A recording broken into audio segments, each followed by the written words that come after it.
His account of their friends roused Vasya. He even grew talkative. They had dinner together. Lizanka's mother had filled Arkady Ivanovitch's pockets with little cakes, and eating them, the friends grew more cheerful. After dinner, Vasya promised to take a nap so as to sit up all night. He did, in fact, lie down. In the morning, someone whom it was impossible to refuse had invited Arkady Ivanovitch to tea. The friends parted. Arkady promised to come back as soon as he could, by 8 o'clock if possible. The 3 hours of separation seemed to him like 3 years. At last he got away and rushed back to Vasya. When he went into the room, he found it in darkness. Vasya was not at home. He asked Mavra. Mavra said that he had been writing all the time and had not slept at all. Then he had paced up and down the room, and after that, an hour before, he had run out, saying he would be back in half an hour. And when, says he, Arkady Ivanovitch comes in, tell him, old woman, says he. Mavra told him in conclusion that I have gone out for a walk, and he repeated the order 3 or 4 times. He is at the Artemyevs', thought Arkady Ivanovitch, and he shook his head.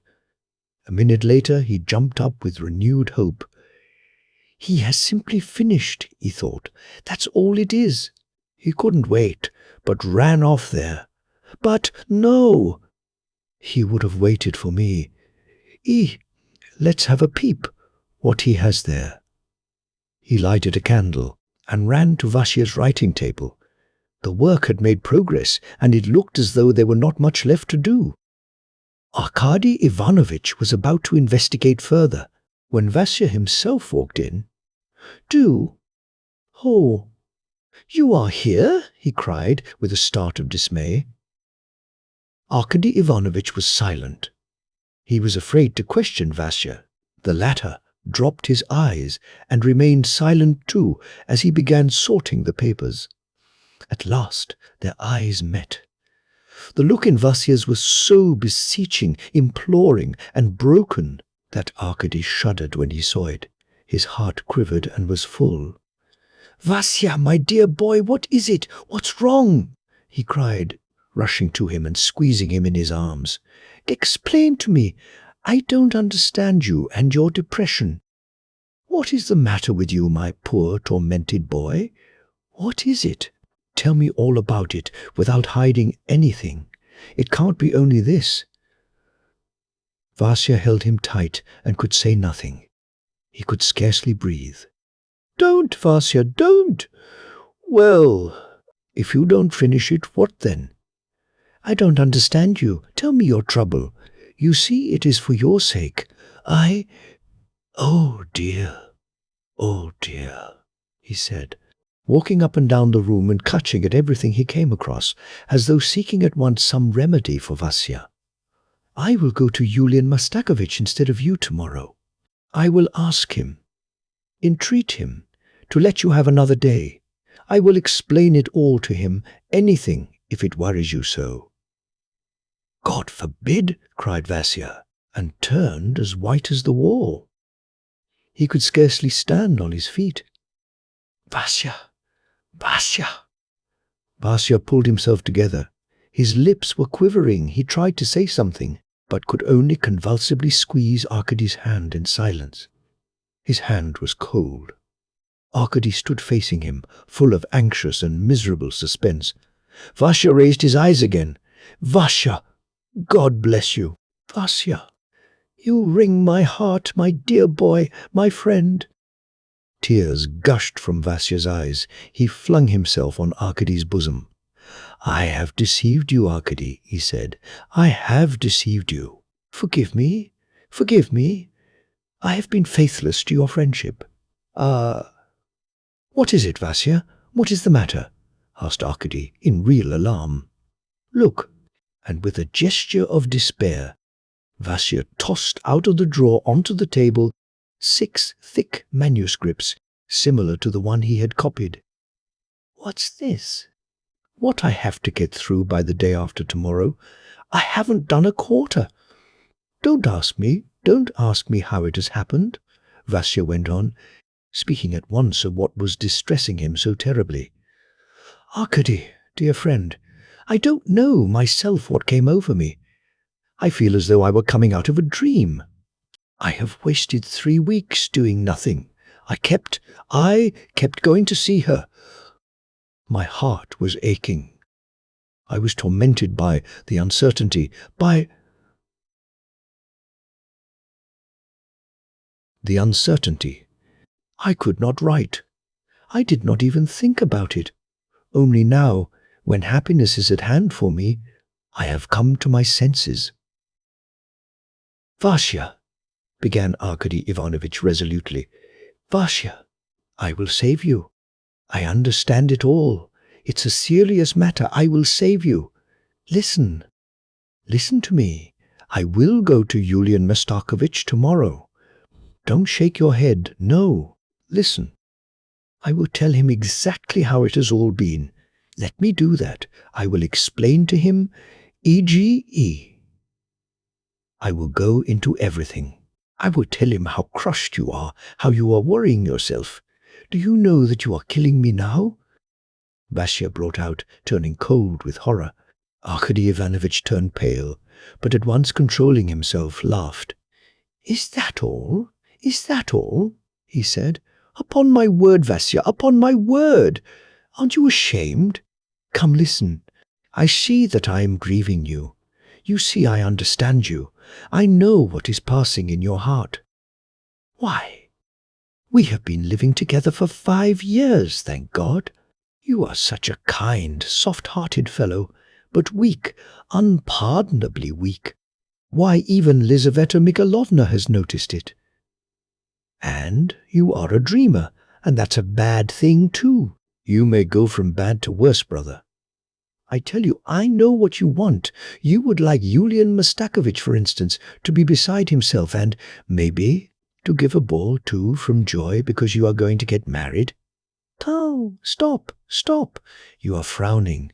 You see that at one word from me, you are offended on Yulian Mastakovich's account. I'll let him alone. You know I respect him just as much as you do. But argue as you may, you can't prevent my thinking that you would like there to be no one unhappy in the whole world when you are getting married. Yes, brother, you must admit that you would like me, for instance, your best friend, to come in for a fortune of 100,000. All of a sudden, you would like all the enemies in the world to be suddenly, for no rhyme or reason, reconciled, so that in their joy they might all embrace one another in the middle of the street, and then, perhaps, come here to call on you. Vasya, my dear boy, I am not laughing, it is true. You said as much to me long ago, in different ways.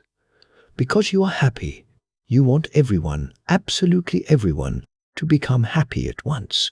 It hurts you and troubles you to be happy alone.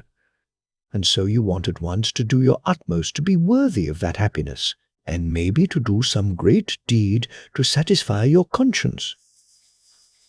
Oh, I understand how ready you are to distress yourself for having suddenly been remiss just where you ought to have shown your zeal, your capacity. Well, maybe your gratitude, as you say. It is very bitter for you to think that Yulian Mastakovich may frown and even be angry when he sees that you have not justified the expectations he had of you. It hurts you to think that you may hear reproaches from the man you look upon as your benefactor. And at such a moment, when your heart is full of joy and you don't know on whom to lavish your gratitude, isn't that true? It is, isn't it? Arkady Ivanovitch, whose voice was trembling, paused and drew a deep breath. Vasya looked affectionately at his friend. A smile passed over his lips. His face even lighted up as though with a gleam of hope. Well, listen then. Arkady Ivanovitch began again, growing more hopeful. There's no necessity that you should forfeit Yulian Mastakovich's favor. Is there, dear boy? Is there any question of it? And since it is so, said Arkady, jumping up, I shall sacrifice myself for you. I am going tomorrow to Yulian Mastakovich, and don't oppose me. You magnify your failure to a crime, Vasya. Yulian Mastakovich is magnanimous and merciful, and, what is more, he is not like you. He will listen to you and me and get us out of our trouble, brother Vasya. Well, are you calmer? Vasya pressed his friend's hands with tears in his eyes. Hush, hush, Arkady, he said. The thing is settled. I haven't finished, so very well.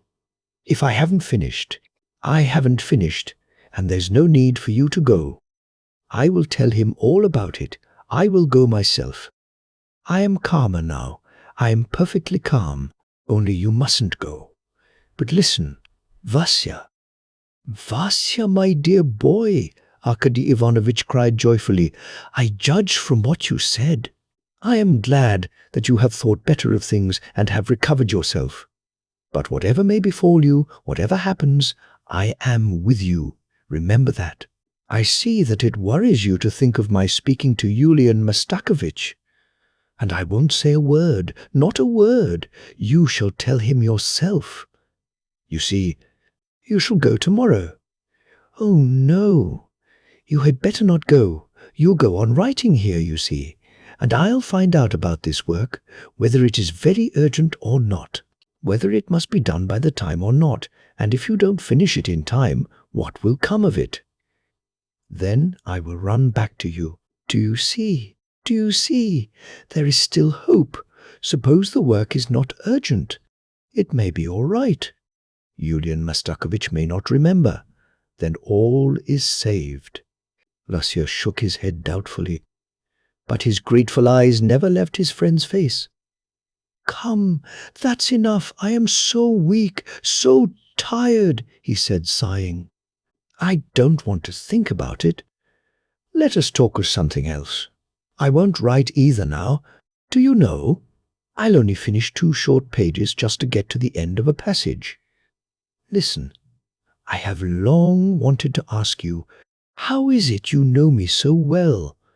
Tears dropped from Vasya's eyes on Arkady's hand.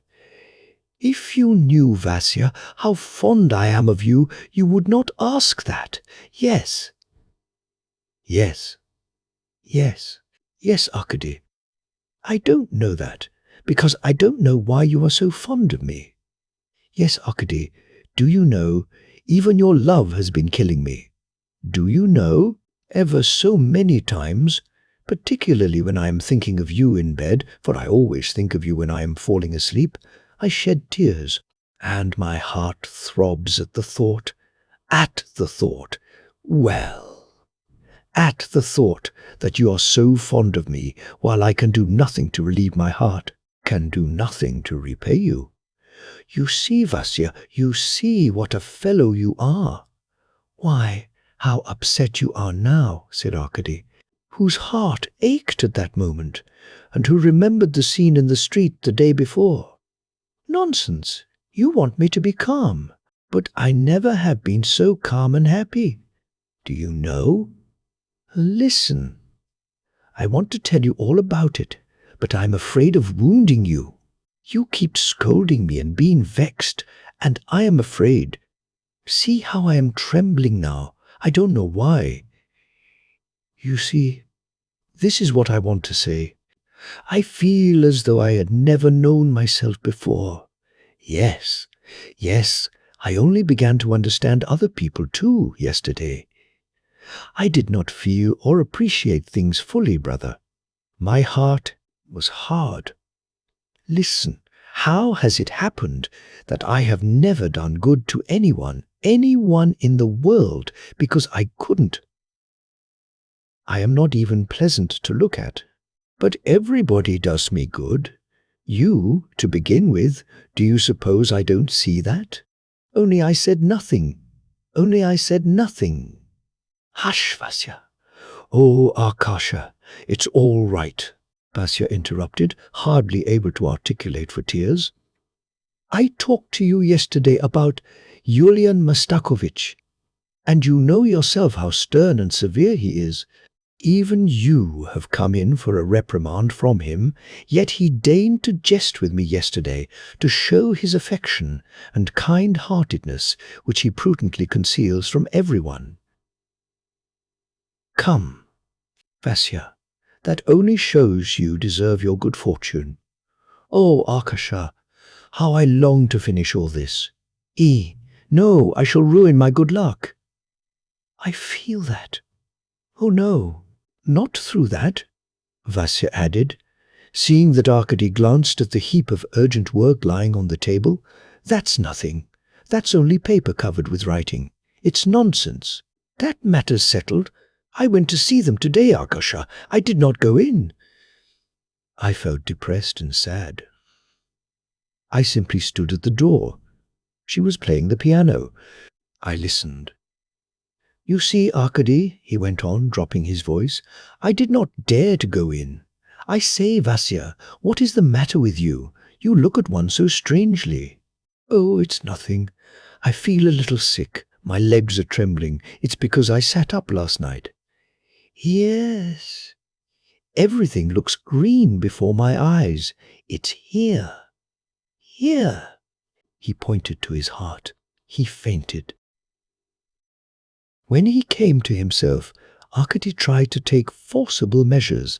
He tried to compel him to go to bed. Nothing would induce Vasya to consent. He shed tears, wrung his hands, wanted to write, was absolutely set on finishing his 2 pages.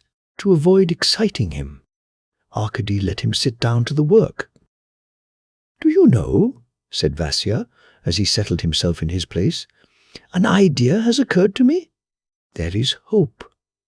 He smiled to Arkady, and his pale face lighted up with a gleam of hope. I will take him what is done the day after tomorrow. About the rest I will tell a lie. I will say it has been burnt, that it has been sopped in water, that I have lost it. That, in fact, I have not finished it. I cannot lie. I will explain, do you know, what? I'll explain to him all about it. I will tell him how it was that I could not. I'll tell him about my love. He has got married himself just lately. He'll understand me. I will do it all. Of course, respectfully, quietly. He will see my tears and be touched by them. Yes, of course. You must go. You must go and explain to him. But there's no need of tears. Tears for what? Really, Vasya, you quite scare me. Yes, I'll go. But now let me write, Akasha. I am not interfering with anyone. Let me write. Arkady flung himself on the bed. He had no confidence in Vasya, no confidence at all. Vasya was capable of anything. But to ask forgiveness for what? How? That was not the point. The point was that Vasya had not carried out his obligations, that Vasya felt guilty in his own eyes, felt that he was ungrateful to destiny, that Vasya was crushed, overwhelmed by happiness, and thought himself unworthy of it, that, in fact, he was simply trying to find an excuse to go off his head on that point, and that he had not recovered from the unexpectedness of what had happened the day before. That's what it is, thought Arkady Ivanovitch. I must save him. I must reconcile him to himself. He will be his own ruin. He thought and resolved to go at once next day to Yulian Mastakovich and to tell him all about it. Vasya was sitting writing. Arkady Ivanovitch, worn out, lay down to think things over again, and only woke at daybreak. Damnation! Again! He cried, looking at Vasya. The latter was still sitting writing. Arkady rushed up to him, seized him, and forcibly put him to bed. Vasya was smiling. His eyes were closing with sleep. He could hardly speak. I wanted to go to bed, he said. Do you know, Arkady, I have an idea. I shall finish. I made my pen go faster. I could not have sat at it any longer. Wake me at 8 o'clock. Without finishing his sentence, he dropped asleep and slept like the dead. "Mavra," said Arkady. "Ivanovitch to Mavra, who came in with the tea, he asked to be waked in an hour. Don't wake him on any account. Let him sleep 10 hours if he can. Do you understand?" "I understand, sir." "Don't get the dinner, don't bring in the wood. Don't make a noise, or it will be the worse for you. If he asks for me, tell him I have gone to the office. Do you understand?" "I understand. Bless you, sir. Let him sleep and welcome. I am glad my gentlemen should sleep well, and I take good care of their things. And about that cup that was broken, and you blamed me. Your Honour, it wasn't me, it was poor Pussy broke it. I ought to have kept an eye on her." "Shh, shush, you confounded thing," I said. "Hush, be quiet, be quiet." Arkady Ivanovitch followed Mavra out into the kitchen, asked for the key, and locked her up there. Then he went to the office. On the way, he considered how he could present himself before Yulian Mastakovich and whether it would be appropriate and not impertinent. He went into the office timidly, and timidly inquired whether His Excellency were there, receiving the answer that he was not and would not be. Arkady Ivanovitch instantly thought of going to his flat, but reflected very prudently that if Yulian Mastakovich had not come to the office, he would certainly be busy at home. He remained. The hours seemed to him endless. Indirectly he inquired about the work entrusted to Shumkov, but no one knew anything about this. All that was known was that Yulian Mastakovich did employ him on special jobs, but what they were, no one could say. At last it struck 3 o'clock, and Arkady Ivanovitch rushed out, eager to get home. In the vestibule he was met by a clerk, who told him that Vasily Petrovich Shumkov had come about 1 o'clock and asked. The clerk added, whether you were here, and whether Yulian Mastakovich had been here. Hearing this, Arkady Ivanovitch took a sledge and hastened home beside himself with alarm. Shumkov was at home. He was walking about the room in violent excitement. Glancing at Arkady Ivanovitch, he immediately controlled himself, reflected, and hastened to conceal his emotion. He sat down to his papers without a word. He seemed to avoid his friend's questions, seemed to be bothered by them, to be pondering to himself on some plan and deciding to conceal his decision because he could not reckon further on his friend's affection. This struck Arkady, and his heart ached with a poignant and oppressive pain. He sat on the bed and began turning over the leaves of some book, the only one he had in his possession, keeping his eye on poor Vasya. But Vasya remained obstinately silent, writing, and not raising his head. So passed several hours, and Arkady's misery reached an extreme point. At last, at 11 o'clock, Vasya lifted his head and looked with a fixed, vacant stare at Arkady.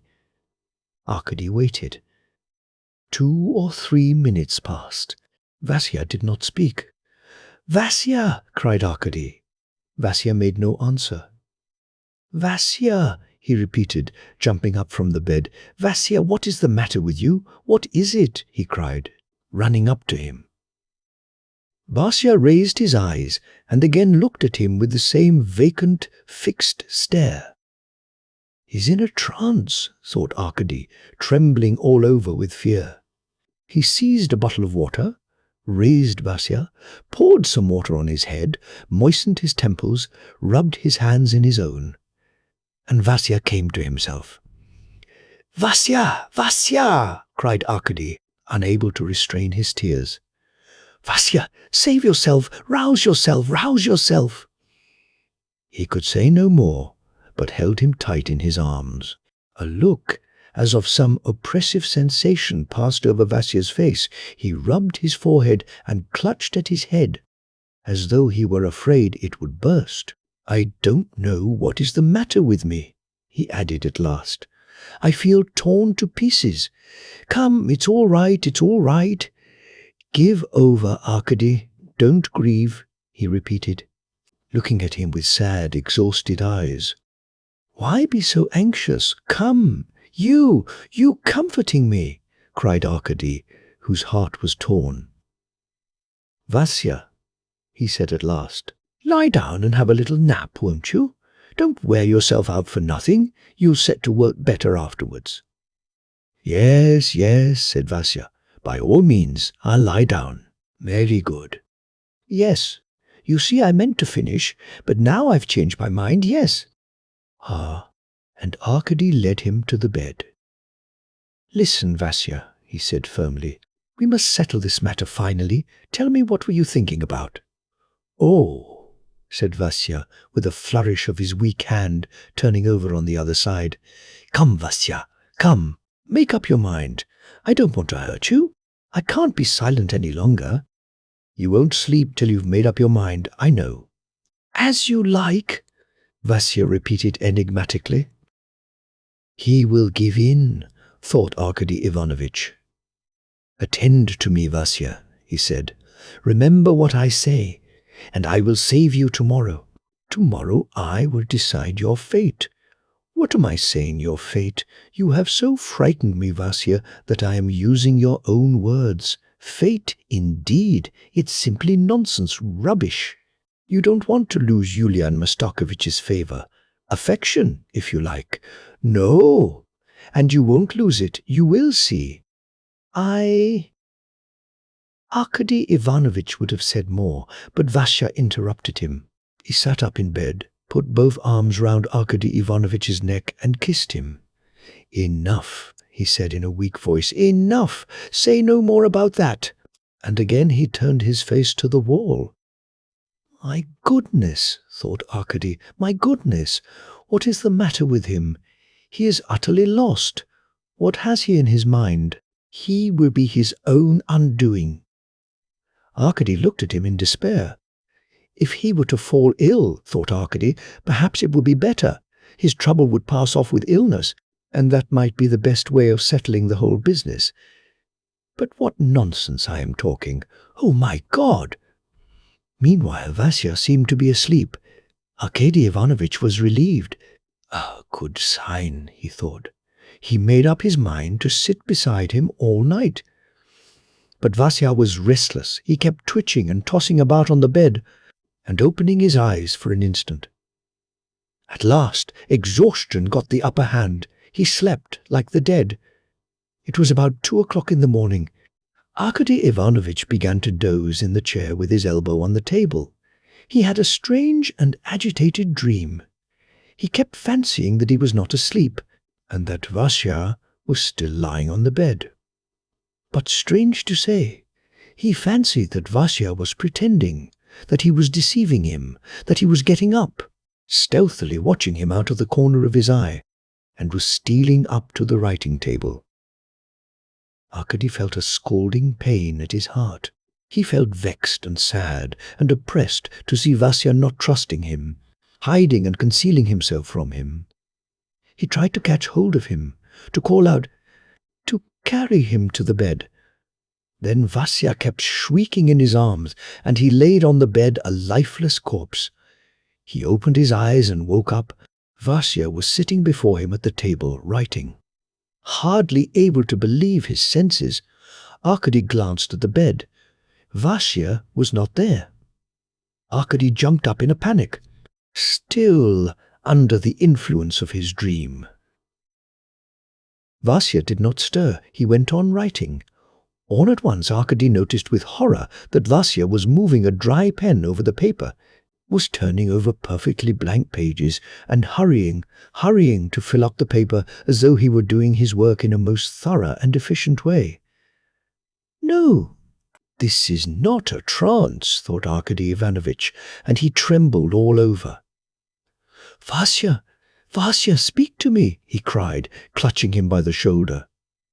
But Vasya did not speak. He went on as before, scribbling with a dry pen over the paper. "At last I have made the pen go faster," he said, without looking up at Arkady. Arkady seized his hand and snatched away the pen. A moan broke from Vasya. He dropped his hand and raised his eyes to Arkady. Then, with an air of misery and exhaustion, he passed his hand over his forehead, as though he wanted to shake off some leaden weight that was pressing upon his whole being, and slowly, as though lost in thought, he let his head sink on his breast. "Vasya! Vasya!" cried Arkady in despair. "Vasya!" A minute later, Vasya looked at him. Tears stood in his large blue eyes, and his pale, mild face wore a look of infinite suffering. He whispered something. "What? What is it?" cried Arkady, bending down to him. "What for? Why are they doing it to me?" whispered Vasya. "What for? What have I done?" "Vasya, what is it? What are you afraid of? What is it?" cried Arkady, wringing his hands in despair. "Why are they sending me for a soldier?" said Vasya, looking his friend straight in the face. "Why is it? What have I done?" Arkady's hair stood on end with horror. He refused to believe his ears. He stood over him, half dead. A minute later, he pulled himself together. "It's nothing. It's only for the minute," he said to himself, with pale face and blue, quivering lips, and he hastened to put on his outdoor things. He meant to run straight for a doctor. All at once, Vasya called to him. Arkady rushed to him and clasped him in his arms like a mother whose child is being torn from her. "Arkady, Arkady, don't tell anyone. Don't tell anyone. Do you hear? It is my trouble. I must bear it alone." "What is it? What is it? Rouse yourself, Vasya. Rouse yourself." Vasya sighed, and slow tears trickled down his cheeks. "Why kill her? How is she to blame?" he muttered in an agonized, heart-rending voice. "The sin is mine. The sin is mine." He was silent for a moment. "Farewell, my love. Farewell, my love," he whispered, shaking his luckless head. Arkady started, pulled himself together, and would have rushed for the doctor. "Let us go. It is time," cried Vasya, carried away by Arkady's last movement. "Let us go, brother, let us go. I am ready. You lead the way." He paused and looked at Arkady with a downcast and mistrustful face. "Vasya, for goodness sake, don't follow me. Wait for me here. I will come back to you directly, said Arkady Ivanovitch, losing his head and snatching up his cap to run for a doctor. Vasya sat down at once. He was quiet and docile, but there was a gleam of some desperate resolution in his eye. Arkady turned back, snatched up from the table an open penknife, looked at the poor fellow for the last time, and ran out of the flat. It was 8 o'clock. It had been broad daylight for some time in the room. He found no one. He was running about for a full hour. All the doctors whose addresses he had got from the house porter, when he inquired of the latter whether there were no doctor living in the building, had gone out, either to their work or on their private affairs. There was one who saw patients. This one questioned at length and in detail the servant who announced that Nevedevich had called, asking him who it was, from whom he came, what was the matter, and concluded by saying that he could not go, that he had a great deal to do, and that patients of that kind ought to be taken to a hospital. Then Arkady, exhausted, agitated, and utterly taken aback by this turn of affairs, cursed all the doctors on earth, and rushed home in the utmost alarm about Vasya. He ran into the flat. Mavra, as though there were nothing the matter, went on scrubbing the floor, breaking up wood and preparing to light the stove. He went into the room. There was no trace of Vasya. He had gone out. Which way? Where? Where will the poor fellow be off to? Thought Arkady, frozen with terror. He began questioning Mavra. She knew nothing, had neither seen nor heard him go out. God bless him! Nevedevich rushed off to the Artemyevs. It occurred to him for some reason that he must be there. It was 10 o'clock by the time he arrived. They did not expect him, knew nothing, and had heard nothing. He stood before them, frightened, distressed, and asked where was Vasya. The mother's legs gave way under her. She sank back on the sofa. Lizanka, trembling with alarm, began asking what had happened. What could he say? Arkady Ivanovitch got out of it as best he could, invented some tale which of course was not believed, and fled, leaving them distressed and anxious. He flew to his department that he might not be too late there, and he let them know that steps might be taken at once. On the way it occurred to him that Vasya would be at Yulian Mastakovich's. That was more likely than anything. Arkady had thought of that first of all, even before the Artemyevs's. As he drove by His Excellency's door, he thought of stopping, but at once told the driver to go straight on. He made up his mind to try and find out whether anything had happened at the office, and if he were not there to go to His Excellency, ostensibly to report on Vasya, someone must be informed of it. As soon as he got into the waiting room, he was surrounded by fellow clerks, for the most part young men of his own standing in the service. With one voice they began asking him what had happened to Vasya. At the same time, they all told him that Vasya had gone out of his mind, and thought that he was to be sent for a soldier as a punishment for having neglected his work. Arkady Ivanovitch, answering them in all directions, or rather avoiding giving a direct answer to anyone, rushed into the inner room. On the way, he learned that Vasya was in Yulian Mastakovich's private room, that everyone had been there, and that Esper Ivanovich had gone in there too. He was stopped on the way. One of the senior clerks asked him who he was and what he wanted. Without distinguishing the person, he said something about Vasya and went straight into the room. He heard Yulian Mastakovich's voice from within. "Where are you going?" someone asked him at the very door. Arkady Ivanovitch was almost in despair. He was on the point of turning back, but through the open door he saw his poor Vasya. He pushed the door and squeezed his way into the room. Everyone seemed to be in confusion and perplexity, because Yulian Mastakovich was apparently much chagrined. All the more important personages were standing about him talking and coming to no decision. At a little distance stood Vasya. Arkady's heart sank when he looked at him. Vasya was standing pale, with his head up, stiffly erect, like a recruit before a new officer, with his feet together and his hands held rigidly at his sides. He was looking Yulian Mastakovich straight in the face. Arkady was noticed at once, and someone who knew that they lodged together mentioned the fact to His Excellency. Arkady was led up to him. He tried to make some answer to the questions put to him, glanced at Yulian Mastakovich, and seeing on his face a look of genuine compassion, began trembling and sobbing like a child. He even did more. He snatched His Excellency's hand and held it to his eyes, wetting it with his tears, so that Yulian Mastakovich was obliged to draw it hastily away, and waving it in the air said, "Come, my dear fellow, come, I see you have a good heart." Arkady sobbed and turned an imploring look on everyone. It seemed to him that they were all brothers of his dear Vasya, that they were all worried and weeping about him.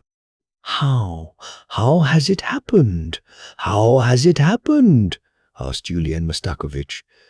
"What has sent him out of his mind?" Gratitude was all Arkady Ivanovitch could articulate. Everyone heard his answer with amazement, and it seemed strange and incredible to everyone that a man could go out of his mind from gratitude. Arkady explained as best he could.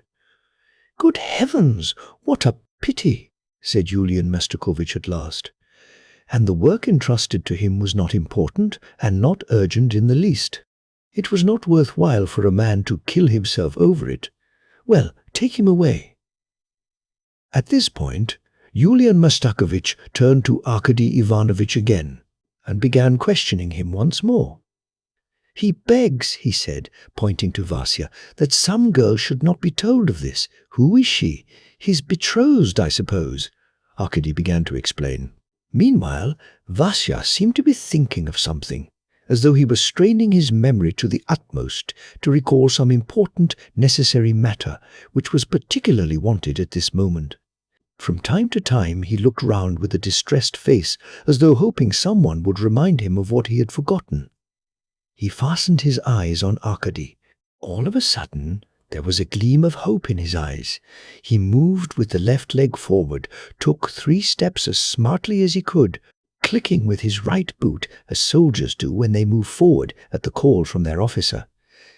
Everyone was waiting to see what would happen. "I have a physical defect and am small and weak, and I am not fit for military service, Your Excellency," he said abruptly. At that, everyone in the room felt a pang at his heart, and firm as was Yulian Mastakovich's character, tears trickled from his eyes. "Take him away," he said, with a wave of his hands. "Present," said Vasya in an undertone. He wheeled round to the left and marched out of the room. All who were interested in his fate followed him out. Arkady pushed his way out behind the others. They made Vasya sit down in the waiting room till the carriage came, which had been ordered to take him to the hospital. He sat down in silence and seemed in great anxiety. He nodded to anyone he recognized as though saying goodbye. He looked round towards the door every minute and prepared himself to set off when he should be told it was time. People crowded in a close circle round him. They were all shaking their heads and lamenting. Many of them were much impressed by his story, which had suddenly become known. Some discussed his illness, while others expressed their pity and high opinion of Vasya, saying that he was such a quiet, modest young man, that he had been so promising. People described what efforts he had made to learn, how eager he was for knowledge, how he had worked to educate himself. He had risen by his own efforts from a humble position, someone observed. They spoke with emotion of His Excellency's affection for him. Some of them fell to explaining why Vasya was possessed by the idea that he was being sent for a soldier, because he had not finished his work. They said that the poor fellow had so lately belonged to the class liable for military service, and had only received his first grade through the good offices of Yulian Mastakovich, who had had the cleverness to discover his talent, his docility, and the rare mildness of his disposition. In fact, there was a great number of views and theories. A very short fellow clerk of Vasya's was conspicuous as being particularly distressed. He was not very young, probably about 30. He was pale as a sheet, trembling all over and smiling queerly. Perhaps because any scandalous affair or terrible scene both frightens and at the same time somewhat rejoices the outside spectator. He kept running round the circle that surrounded Vasya, and as he was so short, stood on tiptoe and caught at the button of everyone. That is, of those with whom he felt entitled to take such a liberty, and kept saying that he knew how it had all happened, that it was not so simple, but a very important matter, that it couldn't be left without further inquiry, then stood on tiptoe again, whispered in someone's ear, nodded his head again 2 or 3 times, and ran round again. At last everything was over.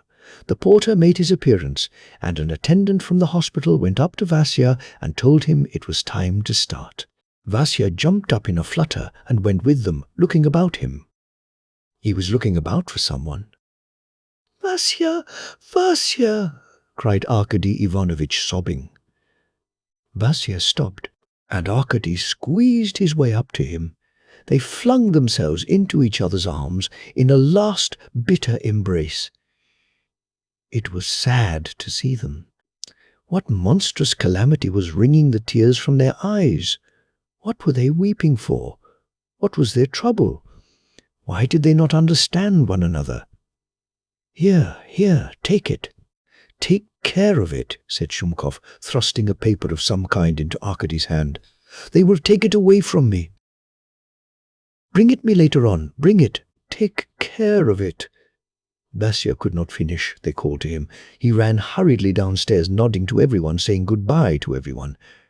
There was despair in his face. At last he was put in the carriage and taken away. Arkady made haste to open the paper. It was Liza's curl of black hair, from which Vasya had never parted. Hot tears gushed from Arkady's eyes. Oh, poor Lisa! When office hours were over, he went to the Artemyevs'. There is no need to describe what happened there. Even Petya, little Petya, though he could not quite understand what had happened to dear Vasya, went into a corner, hid his face in his little hands, and sobbed in the fullness of his childish heart. It was quite dusk when Arkady returned home. When he reached the Neva, he stood still for a minute and turned a keen glance up the river into the smoky frozen thickness of the distance, which was suddenly flushed crimson with the last purple and blood-red glow of sunset, still smouldering on the misty horizon. Night lay over the city, and the wide plain of the Neva, swollen with frozen snow, was shining in the last gleams of the sun with myriads of sparks of gleaming hoarfrost. There was a frost of 20 degrees. A cloud of frozen steam hung about the overdriven horses and the hurrying people. The condensed atmosphere quivered at the slightest sound, and from all the roofs on both sides of the river, columns of smoke rose up like giants and floated across the cold sky, intertwining and untwining as they went, so that it seemed new buildings were rising up above the old, a new town was taking shape in the air. It seemed as if all that world, with all its inhabitants, strong and weak, with all their habitations, the refuges of the poor, or the gilded palaces for the comfort of the powerful of this world, was at that twilight hour like a fantastic vision of fairyland, like a dream which in its turn would vanish and pass away like vapor into the dark blue sky. A strange thought came to poor Vasya's forlorn friend. He started, and his heart seemed at that instant flooded with a hot rush of blood, kindled by a powerful, overwhelming sensation he had never known before. He seemed only now to understand all the trouble, and to know why his poor Vasya had gone out of his mind, unable to bear his happiness. His lips twitched, his eyes lighted up. He turned pale, and as it were, had a clear vision into something new. He became gloomy and depressed, and lost all his gaiety. His old lodging grew hateful to him. He took a new room. He did not care to visit the Artemyevs, and indeed he could not. 2 years later, he met Lizanka in church. She was by then married. Beside her walked a wet nurse with a tiny baby. They greeted each other, and for a long time avoided all mention of the past. Liza said that, thank God, she was happy, that she was not badly off, that her husband was a kind man, and that she was fond of him. But suddenly, in the middle of a sentence, her eyes filled with tears, her voice failed. She turned away and bowed down to the church pavement to hide her grief. A Christmas tree and a wedding a story. The other day I saw a wedding. But no, I had better tell you about the Christmas tree. The wedding was nice. I liked it very much, but the other incident was better. I don't know how it was that, looking at that wedding, I thought of that Christmas tree. This was what happened. Just 5 years ago, on New Year's Eve, I was invited to a children's party. The giver of the party was a well-known and business-like personage, with connections, with a large circle of acquaintances, and a good many schemes on hand, so that it may be supposed that this party was an excuse for getting the parents together and discussing various interesting matters in an innocent, casual way. I was an outsider. I had no interesting matter to contribute, and so I spent the evening rather independently. There was another gentleman present who was, I fancied, of no special rank or family, and who, like me, had simply turned up at this family festivity. He was the first to catch my eye. He was a tall, lanky man, very grave and very correctly dressed. But one could see that he was in no mood for merrymaking and family festivity. Whenever he withdrew into a corner, he left off smiling and knitted his bushy black brows. He had not a single acquaintance in the party except his host. One could see that he was fearfully bored, but that he was valiantly keeping up the part of a man perfectly happy and enjoying himself. I learned afterwards that this was a gentleman from the provinces, who had a critical and perplexing piece of business in Petersburg, who had brought a letter of introduction to our host, for whom our host was, by no means, con amour, using his interest, and whom he had invited, out of civility, to his children's party. He did not play cards. Cigars were not offered him. Everyone avoided entering into conversation with him, most likely recognizing the bird from its feathers. And so my gentleman was forced to sit the whole evening stroking his whiskers simply to have something to do with his hands. His whiskers were certainly very fine, but he stroked them so zealously that, looking at him, one might have supposed that the whiskers were created first and the gentleman only attached to them in order to stroke them. In addition to this individual, who assisted in this way at our host's family festivity, he had 5 fat, well-fed boys. I was attracted, too, by another gentleman, but he was quite of a different sort. He was a personage. He was called Yulian Mastakovich. From the first glance one could see that he was an honored guest, and stood in the same relation to our host as our host stood in relation to the gentleman who was stroking his whiskers. Our host and hostess said no end of polite things to him, waited on him hand and foot, pressed him to drink, flattered him, brought their visitors up to be introduced to him, but did not take him to be introduced to anyone else. I noticed that tears glistened in our host's eyes when he remarked about the party, that he had rarely spent an evening so agreeably. I felt, as it were, frightened in the presence of such a personage, and so, after admiring the children, I went away into a little parlour, which was quite empty, and sat down in an arbour of flowers which filled up almost half the room. The children were all incredibly sweet and resolutely refused to model themselves on the grown-ups. Regardless of all the admonitions of their governesses and mammas, they stripped the Christmas tree to the last sweetmeat in the twinkling of an eye, and had succeeded in breaking half the playthings before they knew what was destined for which. Particularly charming was a black-eyed, curly-headed boy who kept trying to shoot me with his wooden gun. But my attention was still more attracted by his sister, a girl of 11, quiet, dreamy, pale, with big, prominent, dreamy eyes, exquisite as a little Cupid. The children hurt her feelings in some way, and so she came away from them to the same empty parlour in which I was sitting, and played with her doll in the corner. The visitors respectfully pointed out her father, a wealthy contractor, and someone whispered that 300,000 roubles were already set aside for her dowry. I turned round to glance at the group who were interested in such a circumstance, and my eye fell on Yulian Mastakovich, who, with his hands behind his back and his head on one side, was listening with the greatest attention to these gentlemen's idle gossip. Afterwards, I could not help admiring the discrimination of the host and hostess in the distribution of the children's presents. The little girl, who had already a portion of 300,000 roubles, received the costliest doll. Then followed presents diminishing in value in accordance with the rank of the parents of these happy children. Finally, the child of lowest degree, a thin, freckled, red-haired little boy of 10, got nothing but a book of stories about the marvels of nature and tears of devotion, etc., without pictures or even woodcuts.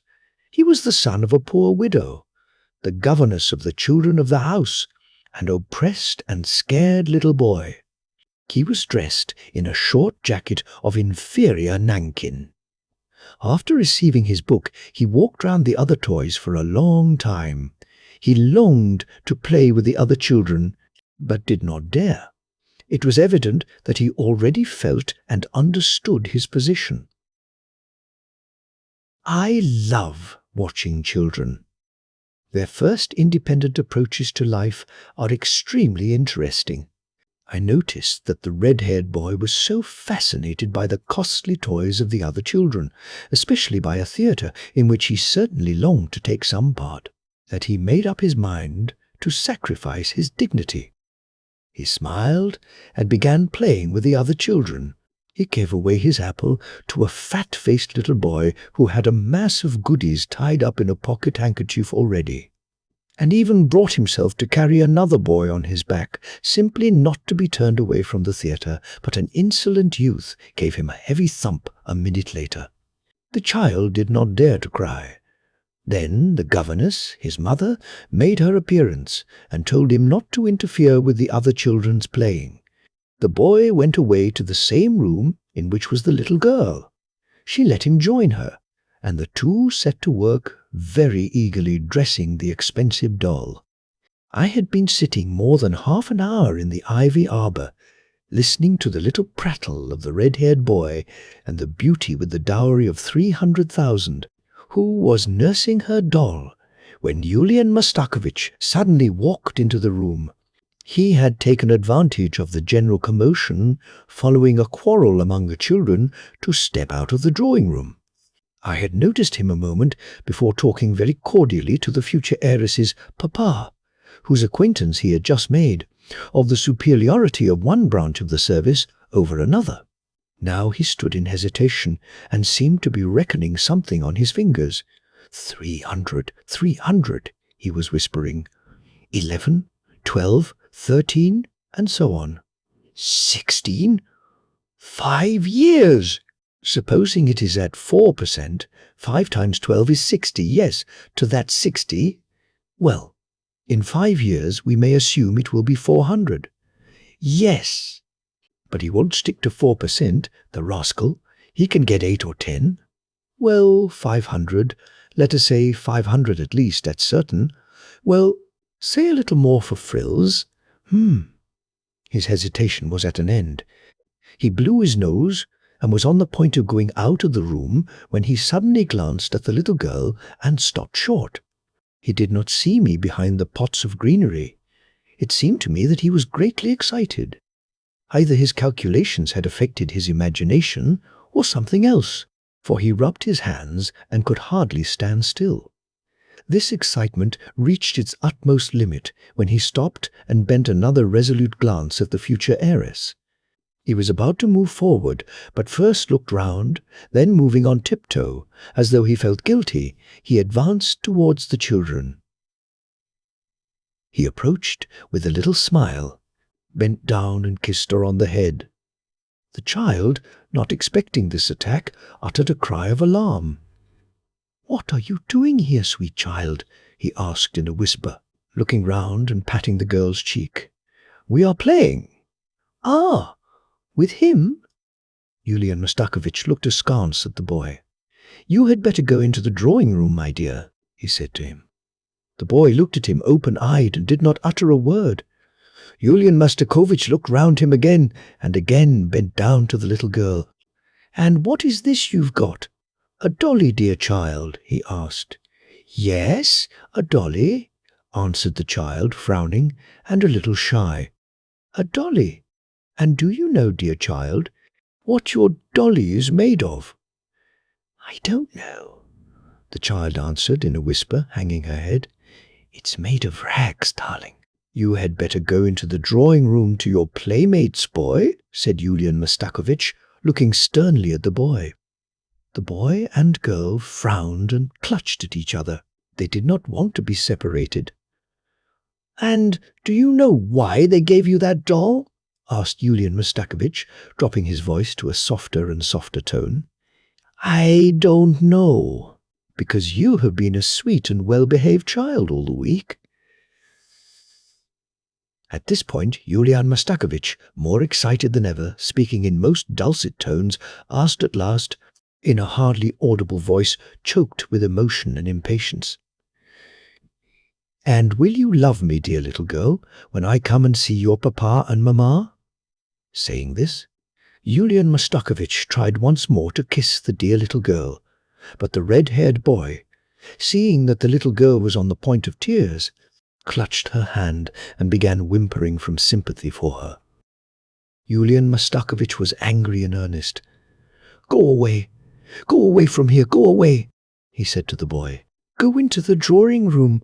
Go in there to your playmates."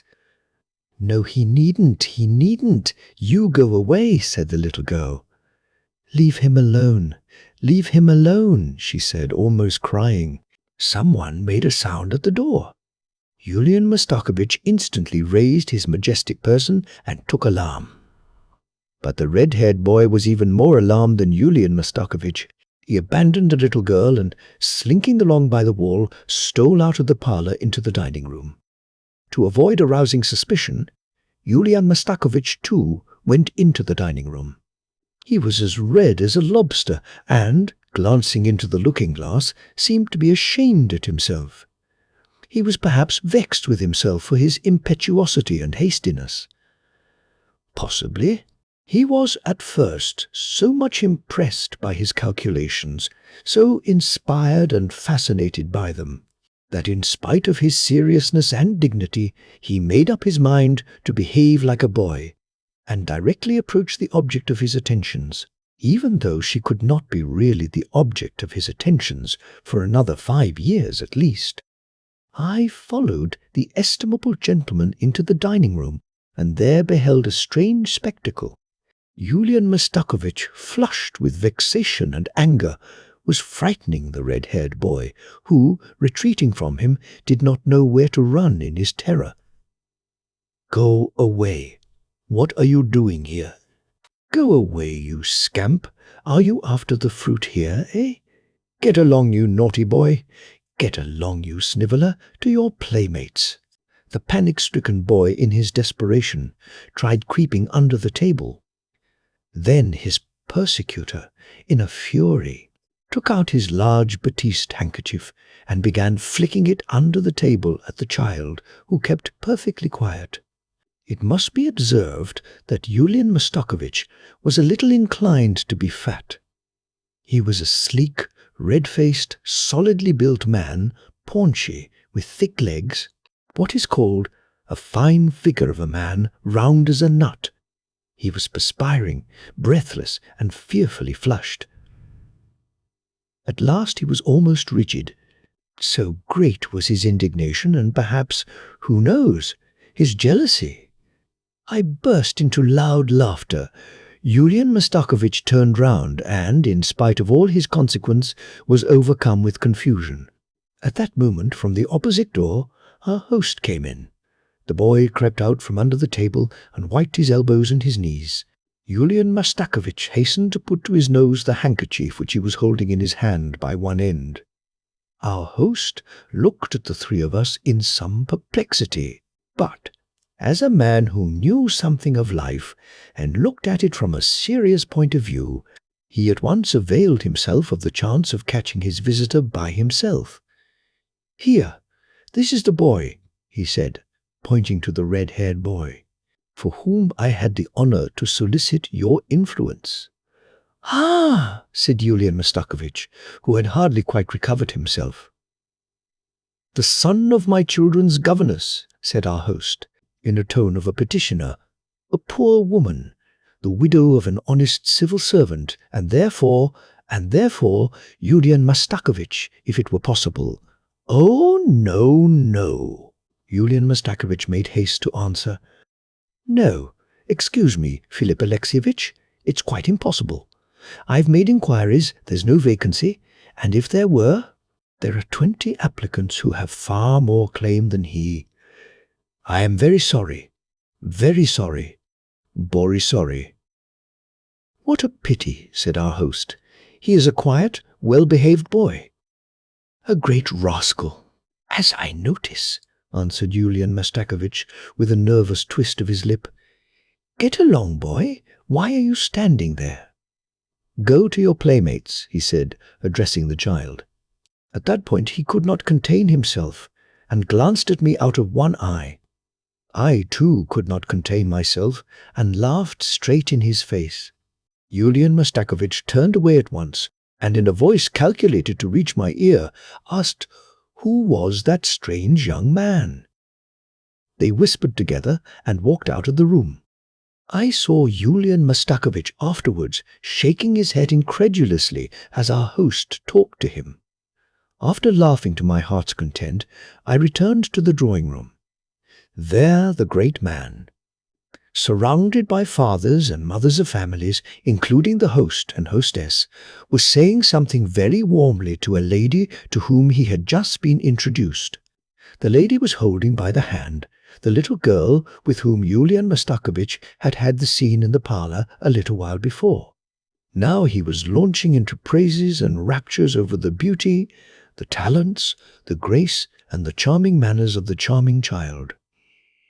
He was unmistakably making up to the mamma. The mother listened to him almost with tears of delight. The father's lips were smiling.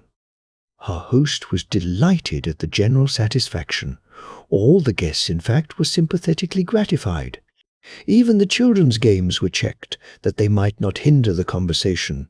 The whole atmosphere was saturated with reverence. I heard afterwards the mamma of the interesting child, deeply touched, beg Yulian Mastakovich, in carefully chosen phrases, to do her the special honor of bestowing upon them the precious gift of his acquaintance, and heard with what unaffected delight Yulian Mastakovich accepted the invitation, and how afterwards the guests, dispersing in different directions, moving away with the greatest propriety, poured out to one another the most touchingly flattering comments upon the contractor, his wife, his little girl, and, above all, upon Yulian Mastakovich. "Is that gentleman married?" I asked, almost aloud, of one of my acquaintances, who was standing nearest to Yulian Mastakovich. Yulian Mastakovich flung a searching and vindictive glance at me. "No," answered my acquaintance, chagrined to the bottom of his heart by the awkwardness of which I had intentionally been guilty. I passed lately by a certain church. I was struck by the crowd of people in carriages. I heard people talking of the wedding. It was a cloudy day. It was beginning to sleet. I made my way through the crowd at the door and saw the bridegroom. He was a sleek, well-fed, round, paunchy man, very gorgeously dressed up. He was running fussily about, giving orders. At last the news passed through the crowd that the bride was coming. I squeezed my way through the crowd and saw a marvelous beauty who could scarcely have reached her first season. But the beauty was pale and melancholy. She looked preoccupied. I even fancied that her eyes were red with recent weeping. The classic severity of every feature of her face gave a certain dignity and seriousness to her beauty. But through that sternness and dignity, through that melancholy, could be seen the look of childish innocence, something indescribably naive, fluid, youthful, which seemed mutely begging for mercy. People were saying that she was only just 16. Glancing attentively at the bridegroom, I suddenly recognized him as Yulian Mastakovich, whom I had not seen for 5 years. I looked at her. My God! I began to squeeze my way as quickly as I could out of the church. I heard people saying in the crowd that the bride was an heiress, that she had a dowry of 500,000 and a trousseau worth ever so much. It was a good stroke of business, though, I thought as I made my way into the street. Polzunkov. A story. I began to scrutinize the man closely. Even in his exterior there was something so peculiar that it compelled one, however far away one's thoughts might be, to fix one's eyes upon him and go off into the most irrepressible roar of laughter. That is what happened to me. I must observe that the little man's eyes were so mobile, or perhaps he was so sensitive to the magnetism of every eye fixed upon him, that he almost by instinct guessed that he was being observed, turned at once to the observer and anxiously analyzed his expression. His continual mobility, his turning and twisting, made him look strikingly like a dancing doll. It was strange. He seemed afraid of jeers, in spite of the fact that he was almost getting his living by being a buffoon for all the world, and exposed himself to every buffet in a moral sense and even in a physical one, judging from the company he was in. Voluntary buffoons are not even to be pitied, but I noticed at once that this strange creature, this ridiculous man, was by no means a buffoon by profession. There was still something gentlemanly in him. His very uneasiness, his continual apprehensiveness about himself, were actually a testimony in his favor. It seemed to me that his desire to be obliging was due more to kindness of heart than to mercenary considerations. He readily allowed them to laugh their loudest at him, and in the most unseemly way, to his face. But at the same time, and I am ready to take my oath on it, his heart ached and was sore at the thought that his listeners were so caddishly brutal as to be capable of laughing, not at anything said or done, but at him, at his whole being, at his heart, at his head, at his appearance, at his whole body, flesh and blood. I am convinced that he felt at that moment all the foolishness of his position, but the protest died away in his heart at once, though it invariably sprang up again in the most heroic way. I am convinced that all this was due to nothing else but a kind heart, and not to fear of the inconvenience of being kicked out and being unable to borrow money from someone. This gentleman was forever borrowing money. That is, he asked for alms in that form, when after playing the fool and entertaining them at his expense, he felt in a certain sense entitled to borrow money from them. But, good heavens, what a business the borrowing was, and with what a countenance he asked for the loan. I could not have imagined that on such a small space as the wrinkled, angular face of that little man-room could be found, at one and the same time, for so many different grimaces, for such strange, variously characteristic shades of feeling, such absolutely killing expressions. Everything was there. Shame and an assumption of insolence, and vexation at the sudden flushing of his face, and anger and fear of failure, and entreaty to be forgiven for having dared to pester, and a sense of his own dignity, and a still greater sense of his own abjectness. All this passed over his face like lightning. For 6 whole years he had struggled along in God's world in this way, and so far had been unable to take up a fitting attitude at the interesting moment of borrowing money. I need not say that he never could grow callous and completely abject. His heart was too sensitive, too passionate. I will say more. Indeed, in my opinion, he was one of the most honest and honourable men in the world, but with a little weakness, of being ready to do anything abject at anyone's bidding, good-naturedly and disinterestedly, simply to oblige a fellow creature.